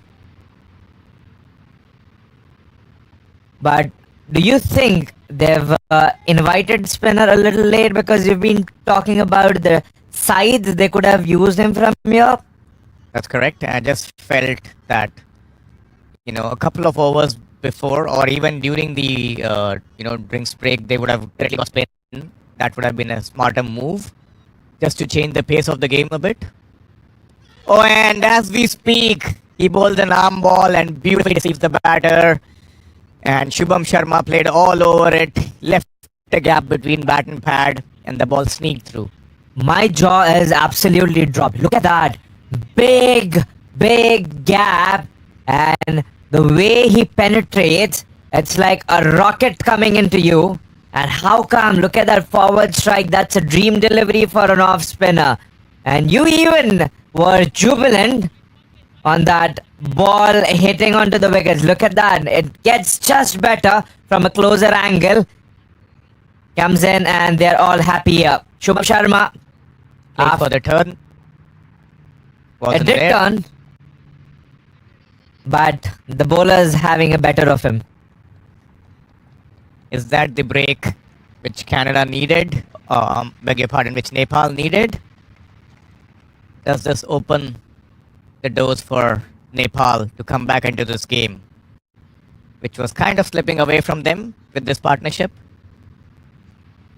As we see Kanwar Tadgur.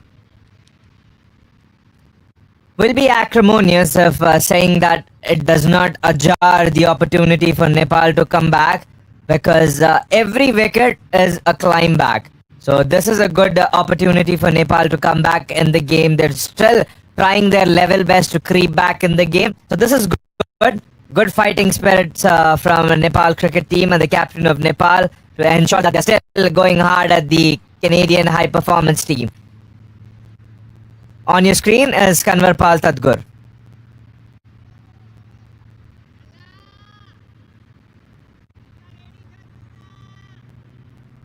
The Canadian wicketkeeper got a couple of really good catches, especially against the left arm spinners in the morning session. Would be interesting to see his approach.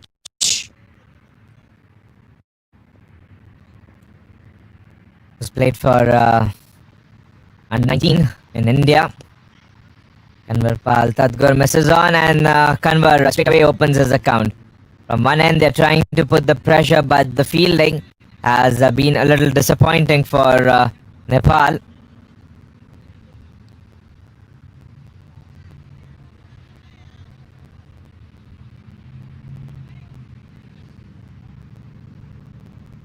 A left-hander to a left-hander. Or right-hander? Lalit Narayan, correct me if I'm wrong. Just got a little carried away. Just got a wicket.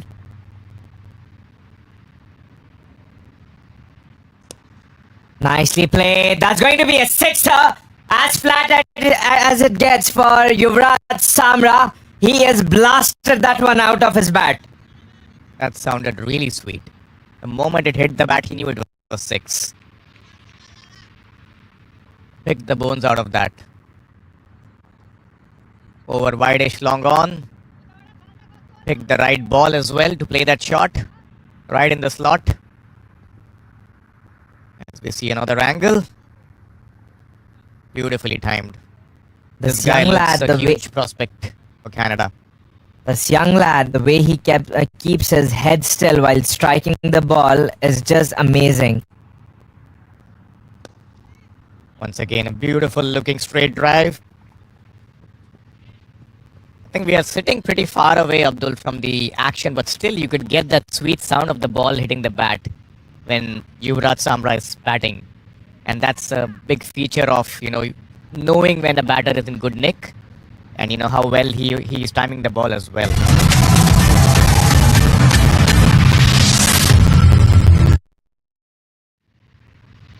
And what would fascinate you is that his strike rate for Yuvraj Samra. However, Anil Kumar Saha will continue to bowl. Look at him batting at 32 of 33. At once he came later to Shubham. He started accelerating, and the feature about his batting is that to add on would be knowing when to change the gears. That's correct. He is slowly settled into a great batting rhythm now, and he's seeing the ball now really well. It's important that he maximizes this and goes on to score a big one here to get Canada home. As we see Kanwarpal Tadgur taking strike to Anil Kumar Saha from the other end.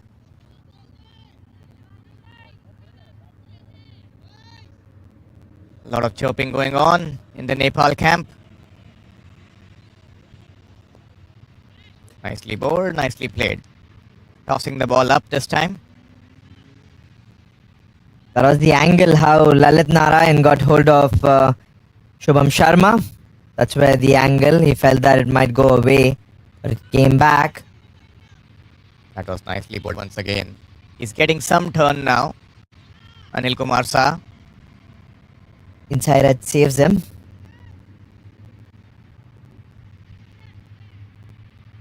I think the batters need to use their feet more on this track.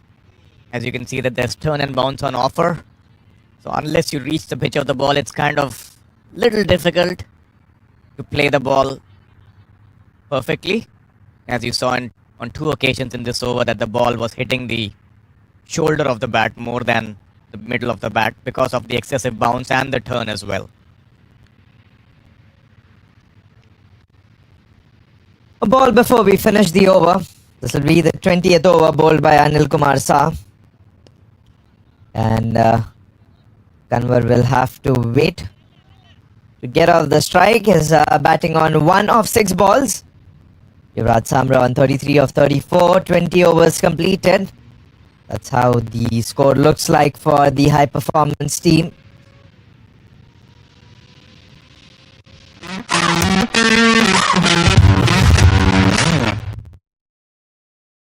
He was on a tour for the Malaysia-Hong Kong series, where he played 1 day. And always a fact not to neglect about the strike rate, at what rate the batter strike the ball. That shows their ability. More about the ability is about carrying the game forward, accelerating and knowing what to hit, when to hit.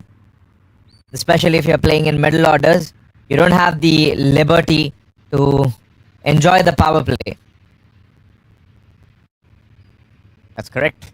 Middle order batting is all about getting to a nice rhythm, finding the gaps, hitting the bad balls away. And Yuvraj Samra is doing it beautifully at the moment by rotating strike and making sure that the scoreboard is ticking all the time. This is really good to watch.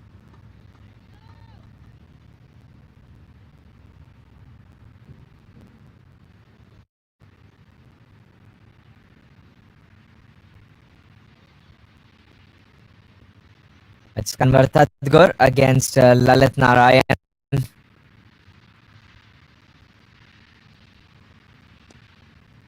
Bold, wicket to wicket, giving nothing away. Lalit Narayan. Look at the dryness of the surface, the dust the surface produces when the batter is trying to move his feet. Says that how well the ball can grip to benefit the spinner. Looks to me like a day 5 test pitch in India. The way the dust is picking off the wicket and the grip and turn on offer as well.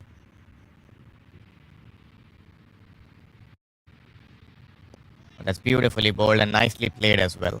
That's the exact line that Lalit Narayan would want to be operating on, drawing the batsman forward, trying to challenge both edges. Love seeing that forward defense from Kanwar Tadgor. Once again, nicely bowled and nicely played in the gap as well. This is good batting out here by both the Canadian batters in the middle. Good communication as well, looking for that quick single.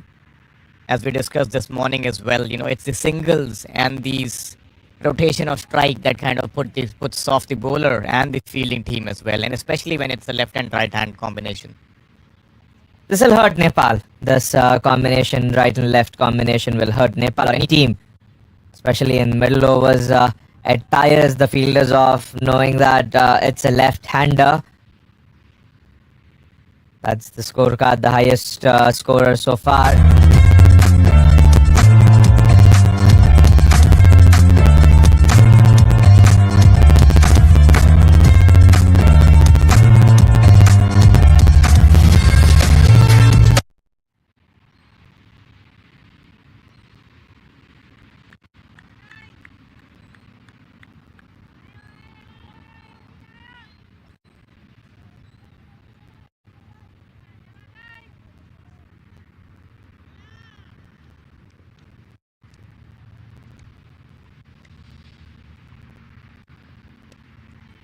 Cuts away.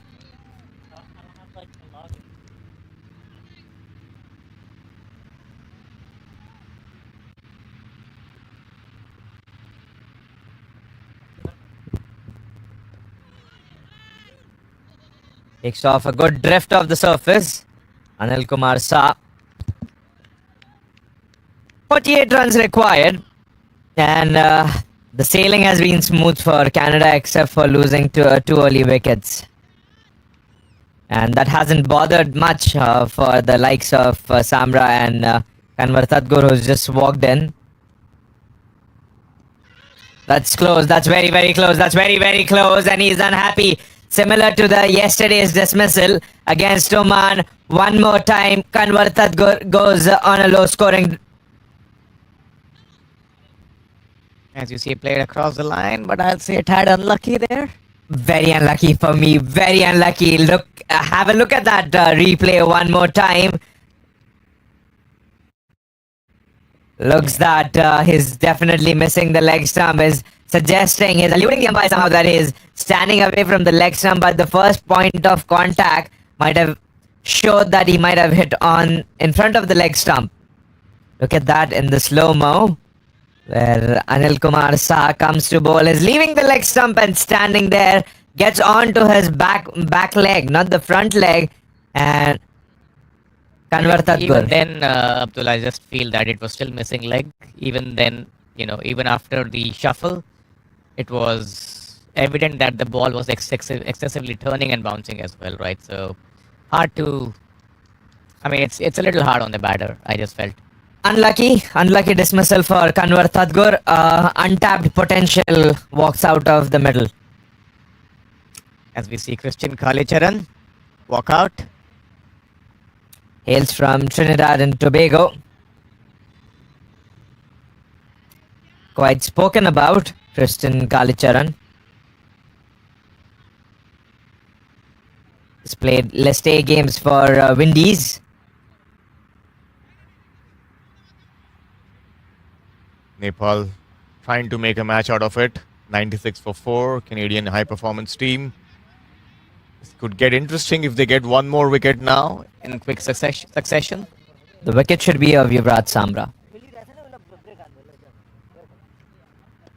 Okay, so I'm not guiling. I'm not praying or wishing that he should be out, because the fanatics and the fans of Samra might come at me and saying that expecting the man to get out. But from the perspective of Nepal, it is him who's the danger. Especially making the play at the moment. Especially one sitting amongst us. In the air, and that's taken once again. This is great bowling here by Nepal. Exceptional cricket here, applying pressure in the middle overs through spin. We spoke about this a while back, that spin could play a huge part in this game. And Christian Kalic.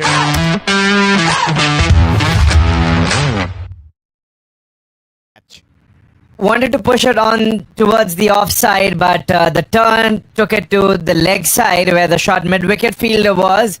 And it's not just him who's appalled, but we as well. Might have expected some good cricket from Kristen Kalicharan, but departs early with a soft dismissal. That sets the cat amongst the pigeons in this game, and looks like this is going to be a tighter contest than we expected. 96 for 5, Canadian high performance team. Nepal fighting back and really making them work hard for their runs. As we have Gursahib Singh, the right-handed batter, making his way to the middle.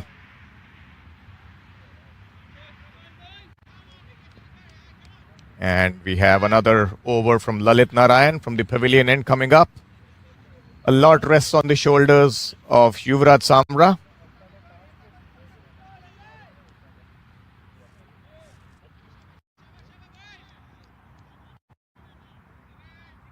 Nepal are chirping and loud on the field now.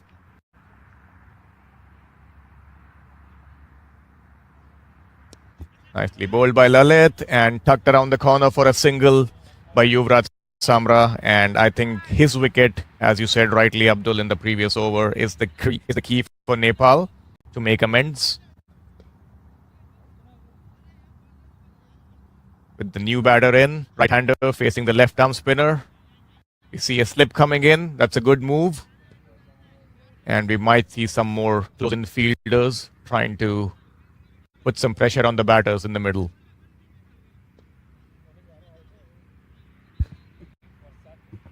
Let's take this example. You see a crown. Crown is really prized, but Samra is that jewel on the crown that is highly shining. That's his situation right now.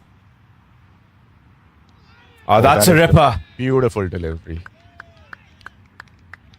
He was bamboozled by it.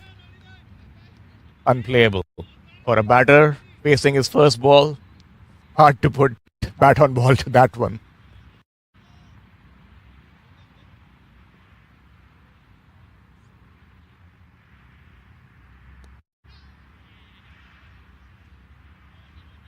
Tucked around the corner on the leg side for a single.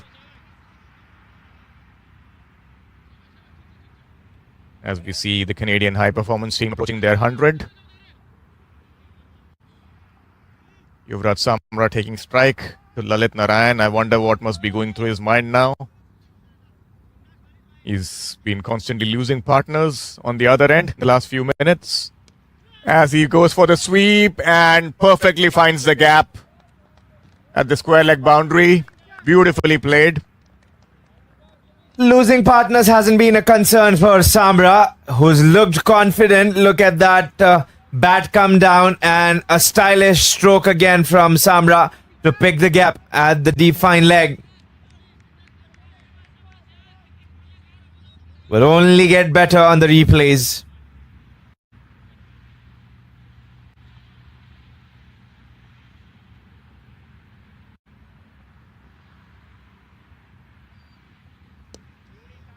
He knows he's got the run. He's got the run. 6 runs already completed in this over.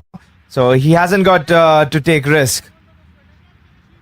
That's a great approach. He knows what he's doing. Once again, Sensible. playing out the over by Lalit Narayan and shielding his partner as well. I believe he'll be more effective against the right-hander with that angle.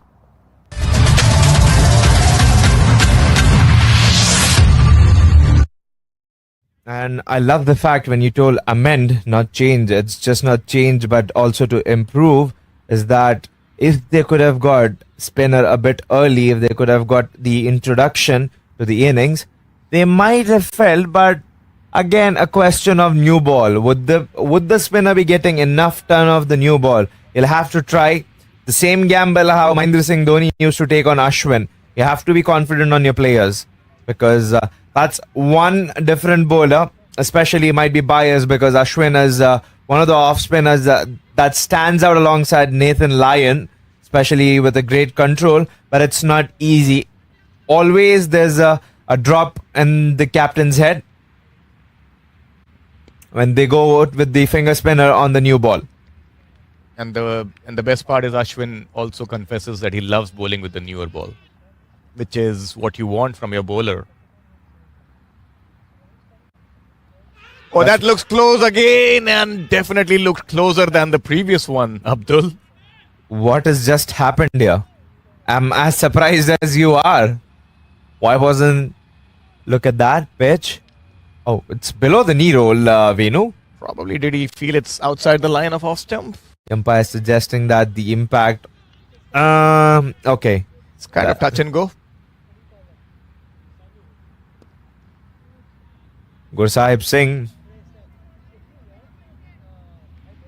42 Still one required. slip in operation. It's getting interesting by the closure of the game.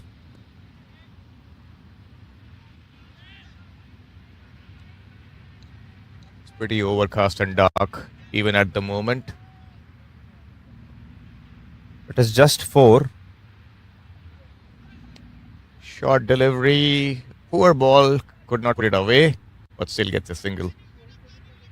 All working in kindness. Gursahib Singh with Anil Kumar Shah says that indeed it was a poor ball, but let me treat you with love and kindness.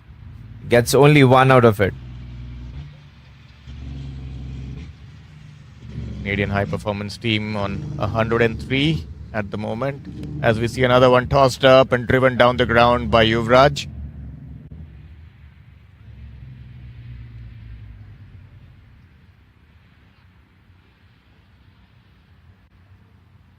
Playing good with just 5 wickets going down. That has been only the blemish on the part.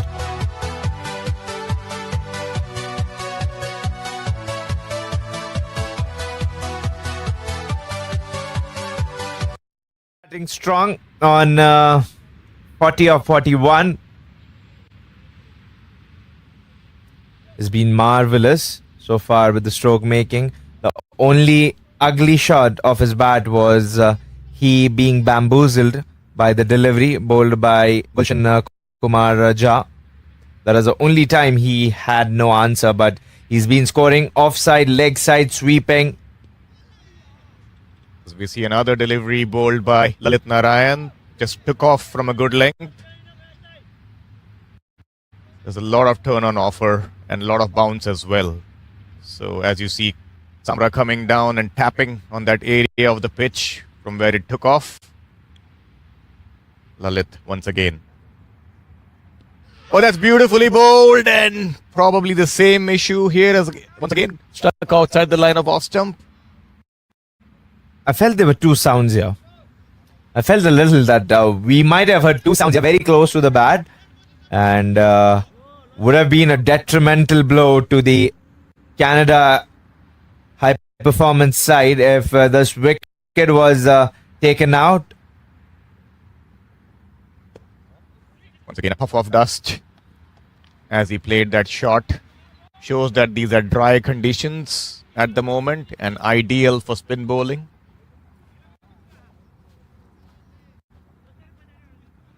This would be interesting. Gursahib Singh facing Lalit Narayan.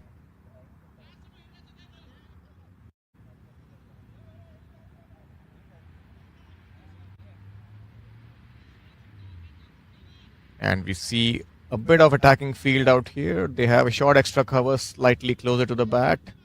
Been pushed back now. That's exactly where the ball went, just past him.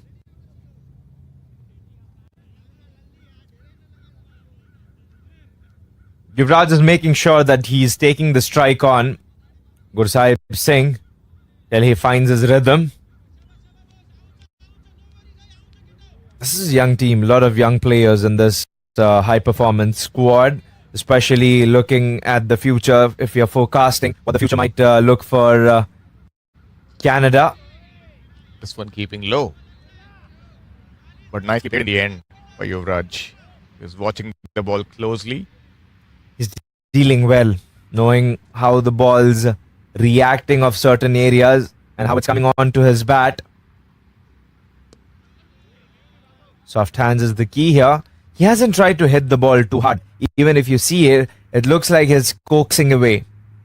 Just a little flutter and fondle of his bat, but we'll keep it in our continuity once we are back 25 overs done. Losing 5 wickets, Canada high performance side.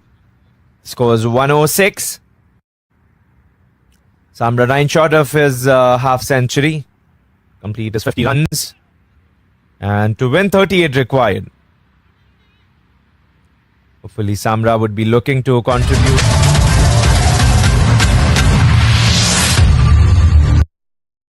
Canadian high performance side.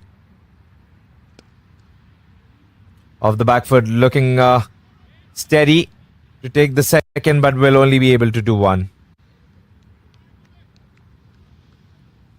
Nepal needs to cut down these singles in order to put some pressure. We saw that in the morning how Canada worked on that strategy of cutting down the runs and easy singles, and that contributed to a lot of wickets falling. It's not easy to score on this track, especially with the ball getting old and the spinners coming into play. And a notable point to argue is that the bowlers who are bowling from the high performance side, the captain gave them that feel. The captain's given them that feel only on one side. You and me had the discussion saying that when Padam Joshi had to come to bowl, the leg side was all full with offside being all vacant. That's in the air and just past. Short mid-wicket as well. That was close. That should have been bagged. That should have been bagged. As we see the replay. Yes, I agree. Slightly poor in the field there, Nepal. That man has been kept there precisely for that shot. If he takes that start, what he's doing right now, he would have got that in his pouch. Carrying has been a problem for Nepal today with the batting to aggravate. The fielding hasn't been playing along well.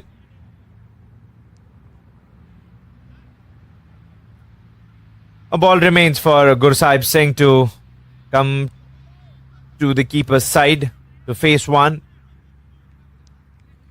His partnership 14 runs of 23 balls. Still required 34 runs. As we see a cut. Went straight to the fielder, and that's the end of the over. 26 overs gone. The Canadian high performance team 110 for the loss of 5 wickets. Need 34 more runs to win, which on any other day would have been an easy task, but not on this wicket.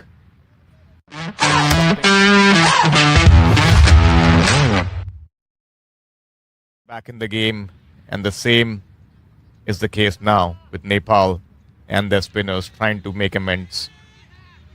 Yuvraj Samra, the key wicket, the left-hander who's looked really elegant and untroubled. He's going to be taking strike to Lalit Narayan, and his wicket is the key out here.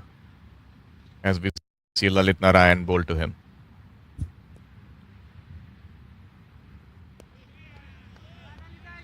Gets forward in a proper defense. Tidy batting. I'll say that watching Yuvraj Samra. He's got clean work. Inside edge gets lucky in the gap. Will be happy with one. And if you see his technique as well, it's pretty uncomplicated. He looks very compact. Doesn't have any flashy moves or any, huge backlift or any other trigger moment. He just waits for the ball and plays it on merit. And that's what is needed to survive and to kind of play at this level. Sometimes I just feel in today's modern day slam bang cricket, batters try to move around a bit. They have flashy backlifts coming into play. I think Yuvraj looks the part out here when it comes to technique. That's a very complex term, technique, especially talking about a young 18-year-old who's got in a gist, who's summarized with his defense, with his shots. Rightly said, Venu, because not easy. Oh, that was close as well. Turn bounce. It requires a lot of practice, knowing the trigger movements. You're telling that they move a lot, they keep their base unsteady, bat coming from all the way top. It works out. It's not wrong, but the technique, the right technique, there's no right technique for the cricket, because game itself is vast, and every day it evolves, it moves around, it changes quickly. Well, you said it. No better way to summarize, it's kind of what works for whoever, right? I mean, as I think it was a famous commentator who once said that technique is what allows you to score runs. As simple as that. To each his own. I'd say that Jack Fraser McGurk from Australia. Now everyone started him comparing to David Warner. We'll keep that discussion after this over. I think we were on the brink to finish. Wrong time to bring it up, but end of the over.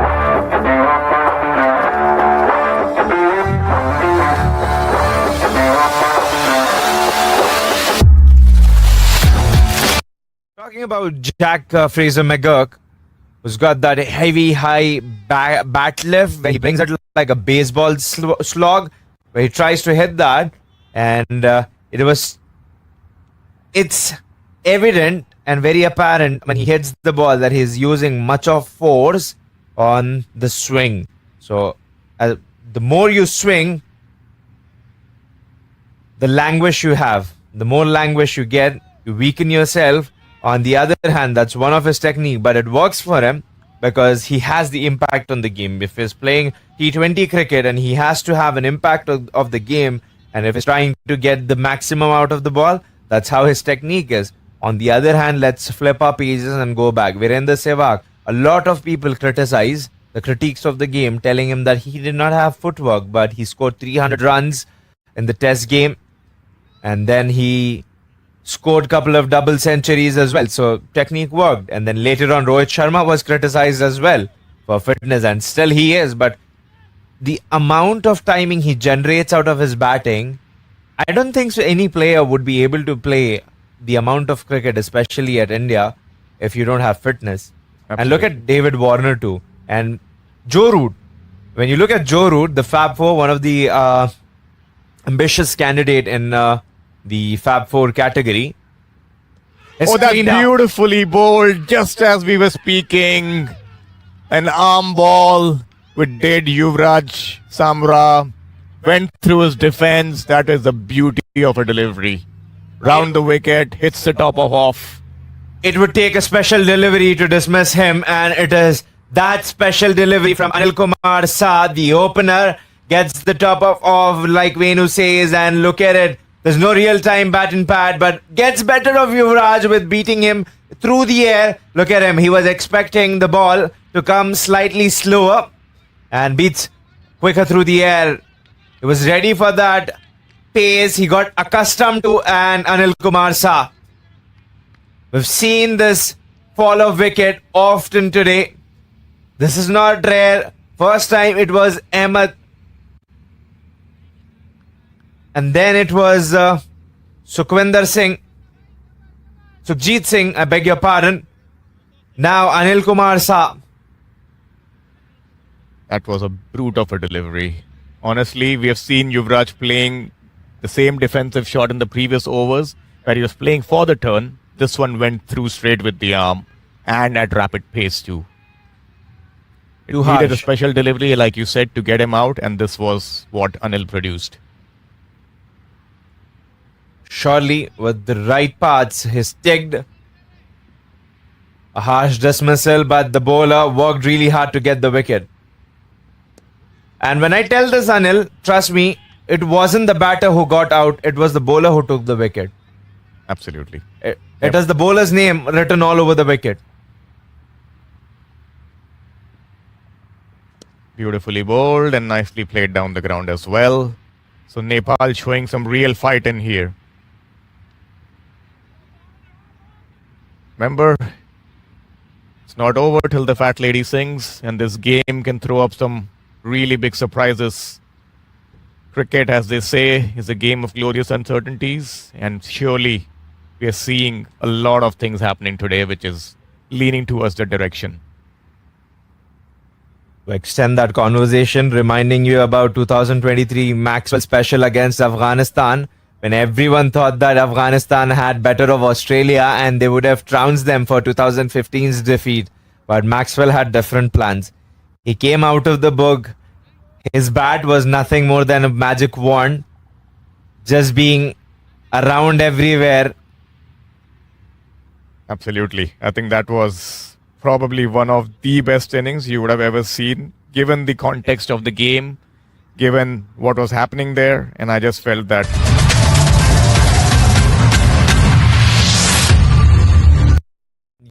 You would see innings once in a lifetime, especially on the wicket Maxwell has played. He had sore legs, wasn't able to walk. His team had to carry him, but indeed his team had to carry him because he's a hero. absolutely.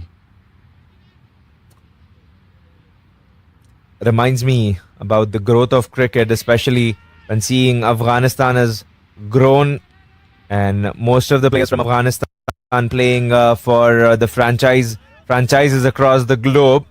I see that happening to Nepal as well and Canada as well very soon, especially with Nepal. They've been the surge, their arc has been nothing less of growth. With the expectation 2027, it is when we expect Nepal to host the World Cup for women, and Nepal cricket investing a lot, especially in the players. It's just not the physicality of the players, but also the mentalness, making sure they get the right set of workouts, the mental awareness, the right approach towards the game. It takes a lot from it takes a lot. It's from one man. It is a panel. It is the complete panel who's put in effort for Nepal cricket, and it's not built in a day. Absolutely. Rome wasn't built in a day. And I think, coming back to the topic that we were chatting about before Yuvraj got out, Abdul, I think another candidate which I feel, which comes into that category of footwork versus timing is probably Travis Head, if I may say so. And if you see that, he also doesn't have any exaggerated footwork, but he has a very steady head. Pun intended for Travis Head.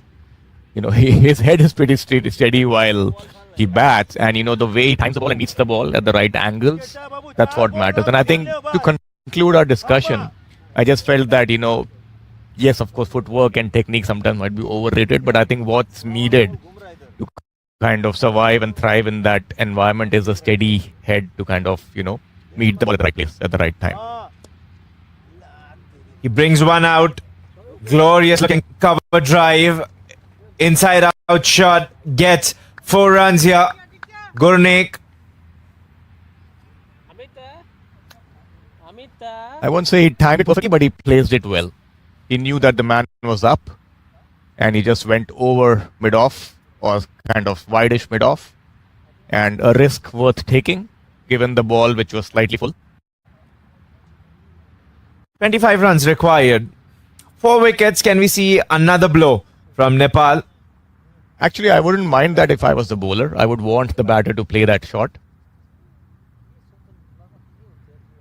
Fair enough.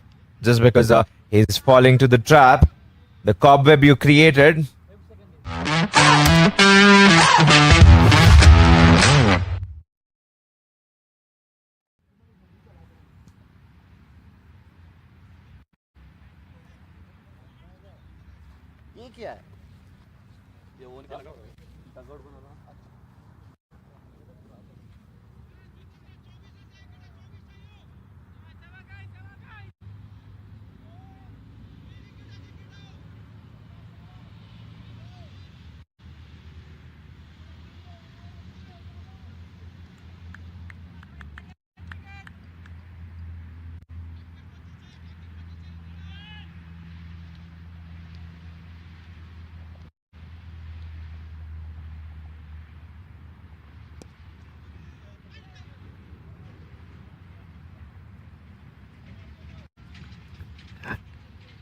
Anil Kumar Shah conceding a single of the first delivery, and now he has a left-hander on strike. And if I was an off-spinner, I would be really happy with that outcome. As we all know, the great Ravichandran Ashwin, he just eats up left-handed batsmen for lunch, breakfast, and dinner most of the days. And Not beautifully as bowled. dietitian. Can't say that, especially having you. For sure. That's pun intended, but Ravichandran Ashwin. In the air and just over the infield. So they're creating some opportunities out here, Nepal. A bit of luck favoring the left-hander, I must say. Can't agree more to the discussion about Ravichandran Ashwin against the left-handers. Interesting statistic about him was that he had 249 wickets for the right-handers as well as left-handers. So most balanced and poised off spinner of the game in the modern day cricket. Well, as they say in a mathematical equation parallel, LHS is equal to RHS, and that's how it is for Ashwin. And he'll have some bruises there. He's groaning. Yeah, I think he hit it right onto his toe. And Nepal will have nobody but their batting to blame because the middle order were displaying some lackadaisical strokes. And that's where today they might feel 20-30 runs more, at least till 200. They might have pulled this game in their bag. Yeah, I remember seeing the projected score at one stage where it was showing about 180, and looking at the game situation, they would have taken that anytime. It's not as easy as it looks to bat. There's a lot of turn on offer.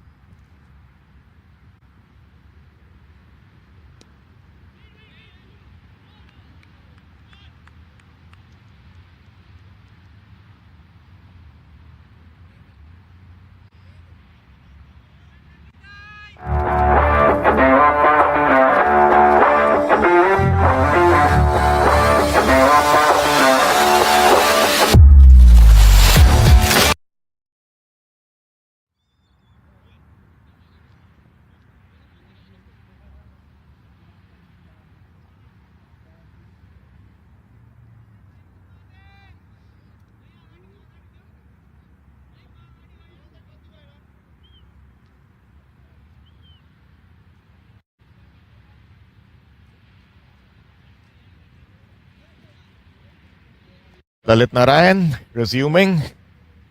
22 more runs required, but that 22 also looks like a tall ask given the conditions that we are operating on. I think another couple of quick wickets here would really put pressure on the Canadian team. As Lalit comes on to bowl. Once again, beautifully bowled and nicely played as well. As we see a few seagulls flying around in the background.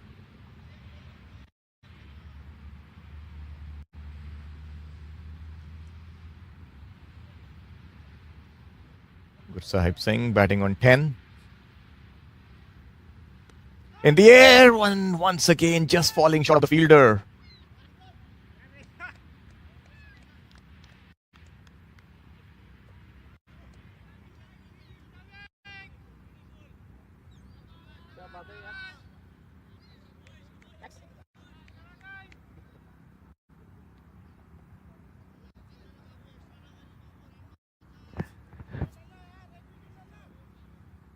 Lalit Narayan.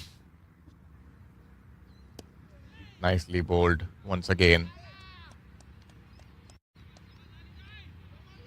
Both the spinners keeping a tight leash on the batters, not giving away any easy runs. Nepal doing well out here. Make a match out of it.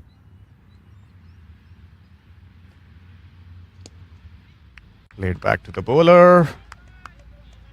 Will be a good game for Nepal to make a comeback and win from here. It'll be a daylight robbery.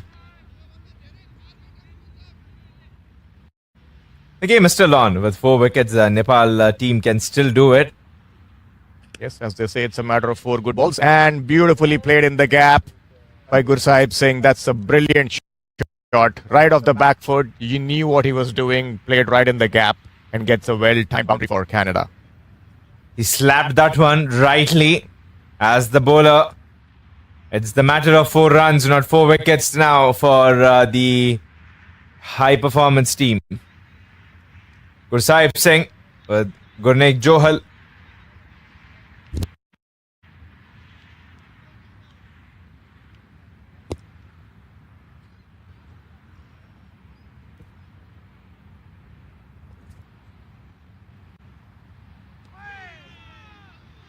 Beautifully bowled there by Lalit Narayan. What a magnificent delivery to end the over.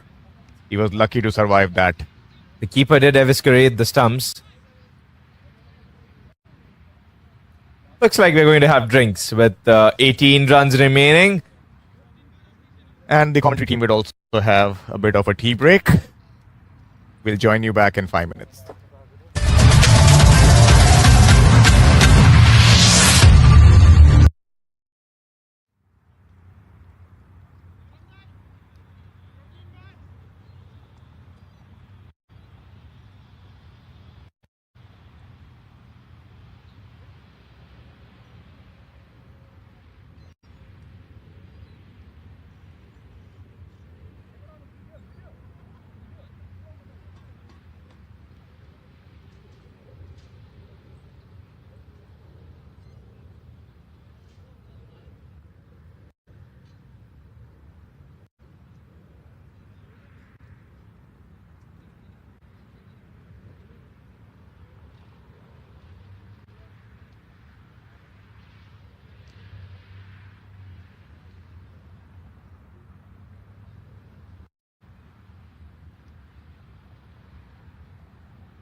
Nicely played towards the fielder and a wicket. That's a wicket that they might be looking for. Gurneek Johal. He is landed into the fielder exactly. He just had to come forward, nothing much more. It looked like a nice timed shot, but to the fielder. He just gave a gift and good spirits to Nepal.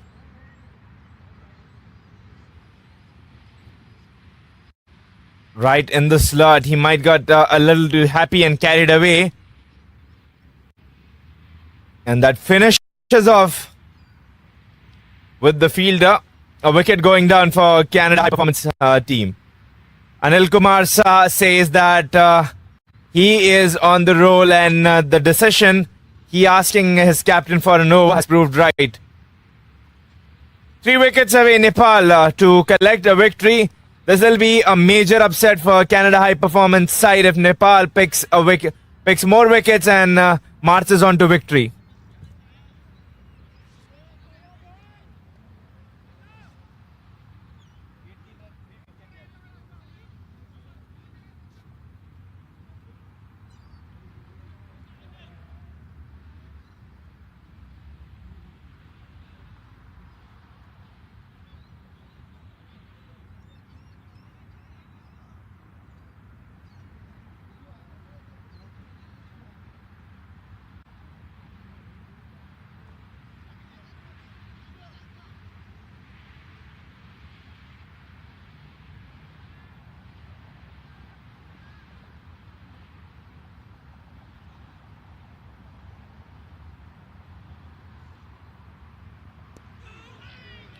In the block hole, and welcome Venu. Well, the conditions are looking very gloomy out here, both in context of what we have with all the clouds and with the game as well. For Canada, it's not looking that good, I must say. There's a bit of tension in the coaching camp while I just walked past their dressing room. What's the information? Should be from the horse's mouth. Well, I think the coaches are pretty optimistic that they should be able to finish it off, and they actually love this challenge, to be honest. They want to see a tough fight being given, and the game is pretty much in the balance, even now with 18 runs required. Whose coach is optimistic? Nepal's team or the high performance side? That's a good question. But I think you can see that definitely Nepal is upbeat. And right now, it's their camp which is looking more happy and more charged up. It'll be very trashy for the high performance side to lose from this juncture. At this stage, it'll be a severe blow, not even to the game, but also to the confidence of this team. And once it looked easy, but Yes, I think now the key is Gursai Singh's wicket. we might have another five for Anil Kumar Shah, who's picked up 4 wickets. He's got another over that he can bowl. That's right. We saw Shahid Ahmed Shahzai.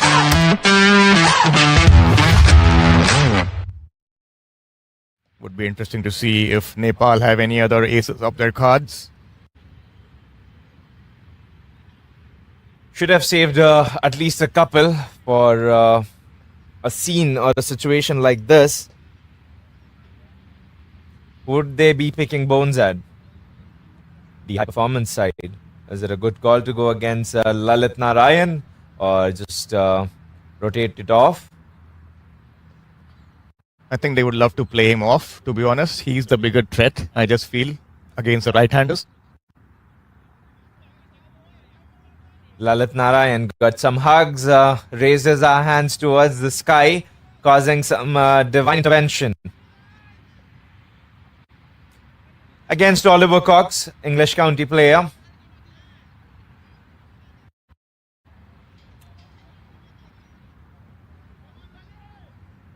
Who likes to keep the ball ashore.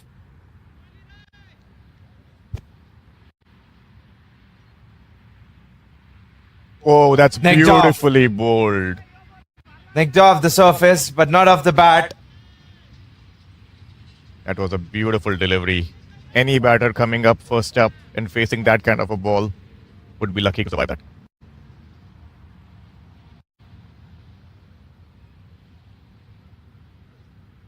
Once again, you could see the turn. It would be playing on the batter's mind. I wouldn't be surprised if Lalit Narayan looks to slip in the arm balls at some stage in this over. Wicket of Oliver Cox will be of a great deal.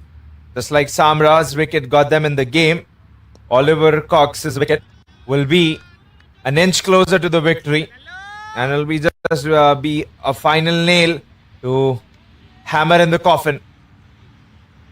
I just feel, Abdul, that they need to have a few more men around the bat just to create that pressure. Right now, I just feel that they are slightly more away from the bat and there are few more open spaces to consider taking singles. Just to put some more doubt in the batter's mind, I just feel that maybe get in a short extra cover or maybe even a silly point, which we don't see that often nowadays. Because the approach of the game has been more power oriented than ushering the ball, escorting it, guiding it, and that's the reason why that element has been missing. If you break the game into fragments, every part, especially the middle overs part, play vital role. That's when the innings build. And that's no run. Oliver Cox still remaining.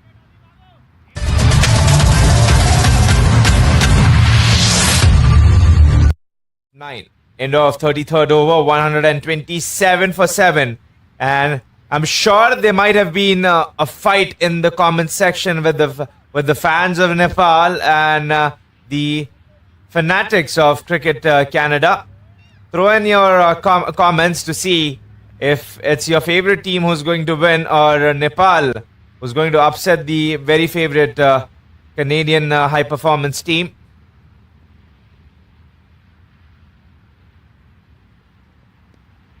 Nicely bowled once again. Anil Kumar Shah looking for his 5th wicket.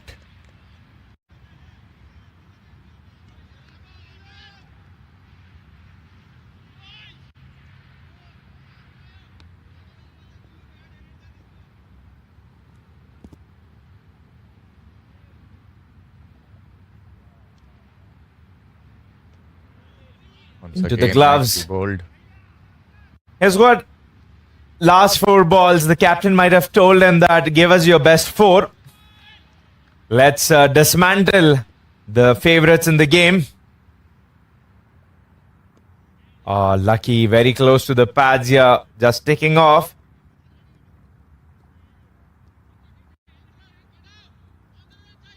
Three balls remaining, and they're all energized here.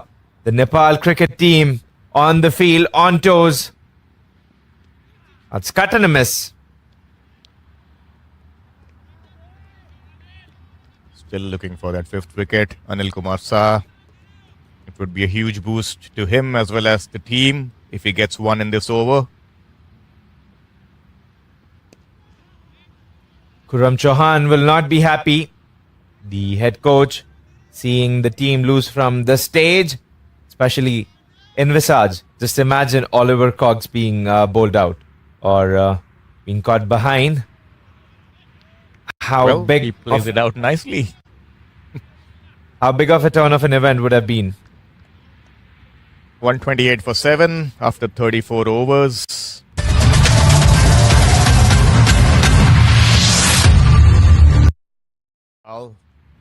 And 16 runs for the Canadian high performance squad. To quote it better, just like you said, matter of 4 good balls when they were lacking with 4 wickets, and now it becomes 3 good balls. That's correct. As we see Lalit Narayan coming in once again to pick up his 2nd, although he has bowled much better than that, I must admit. 1 for 27 doesn't do justice to his figures. A lot of noise being made by the Nepal cricketers on the field.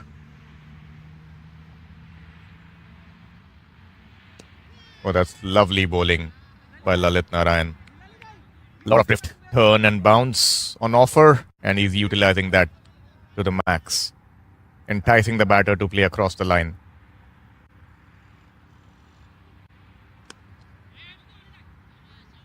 We'll have to wait. Well, definitely will have to wait.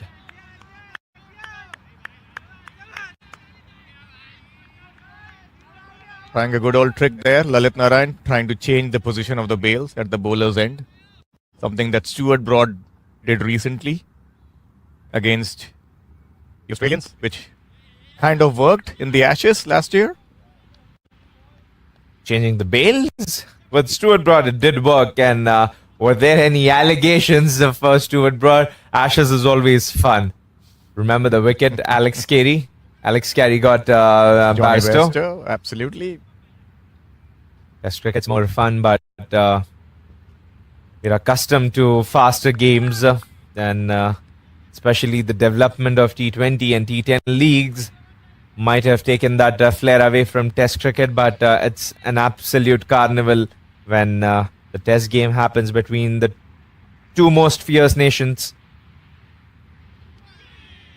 To be honest, Abdul, forget the Ashes. I'm looking forward to the Border Gavaskar series later this year. That's the most anticipated series. And imagine if India can repeat what they did in the last few occasions and make it 3-0 against Australia in Australia.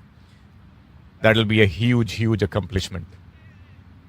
Well, sure, that has been buzz of the town because India's been unbeaten, but Australia's trounced them in the World Test Championship as well as the World Cup. So they've been their nemesis.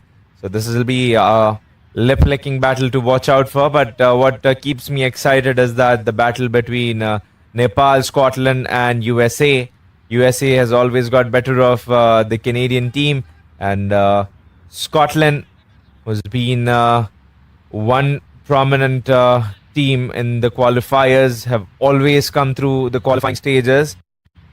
Has never been disappointing. So up against Nepal, who are on the verge, on the climb, will be an interesting game of cricket to see the players. This is the level of cricket that brings in the flair, the stubbornness in the cricketer when your nation's growing.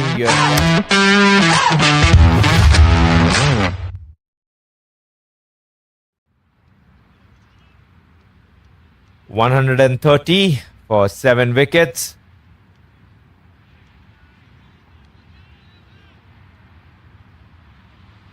As we see a bowling change, Kushal Burtel coming in from the northern end. Would be interesting to see if he can have an impact on this game now. He's rolling his arm for the first time in the game. That's correct. 14 runs required. Kushal doesn't have too many runs to play with. Even if they go 1 and over, still the high performance side will win. It's the wickets that'll keep Nepal in contention.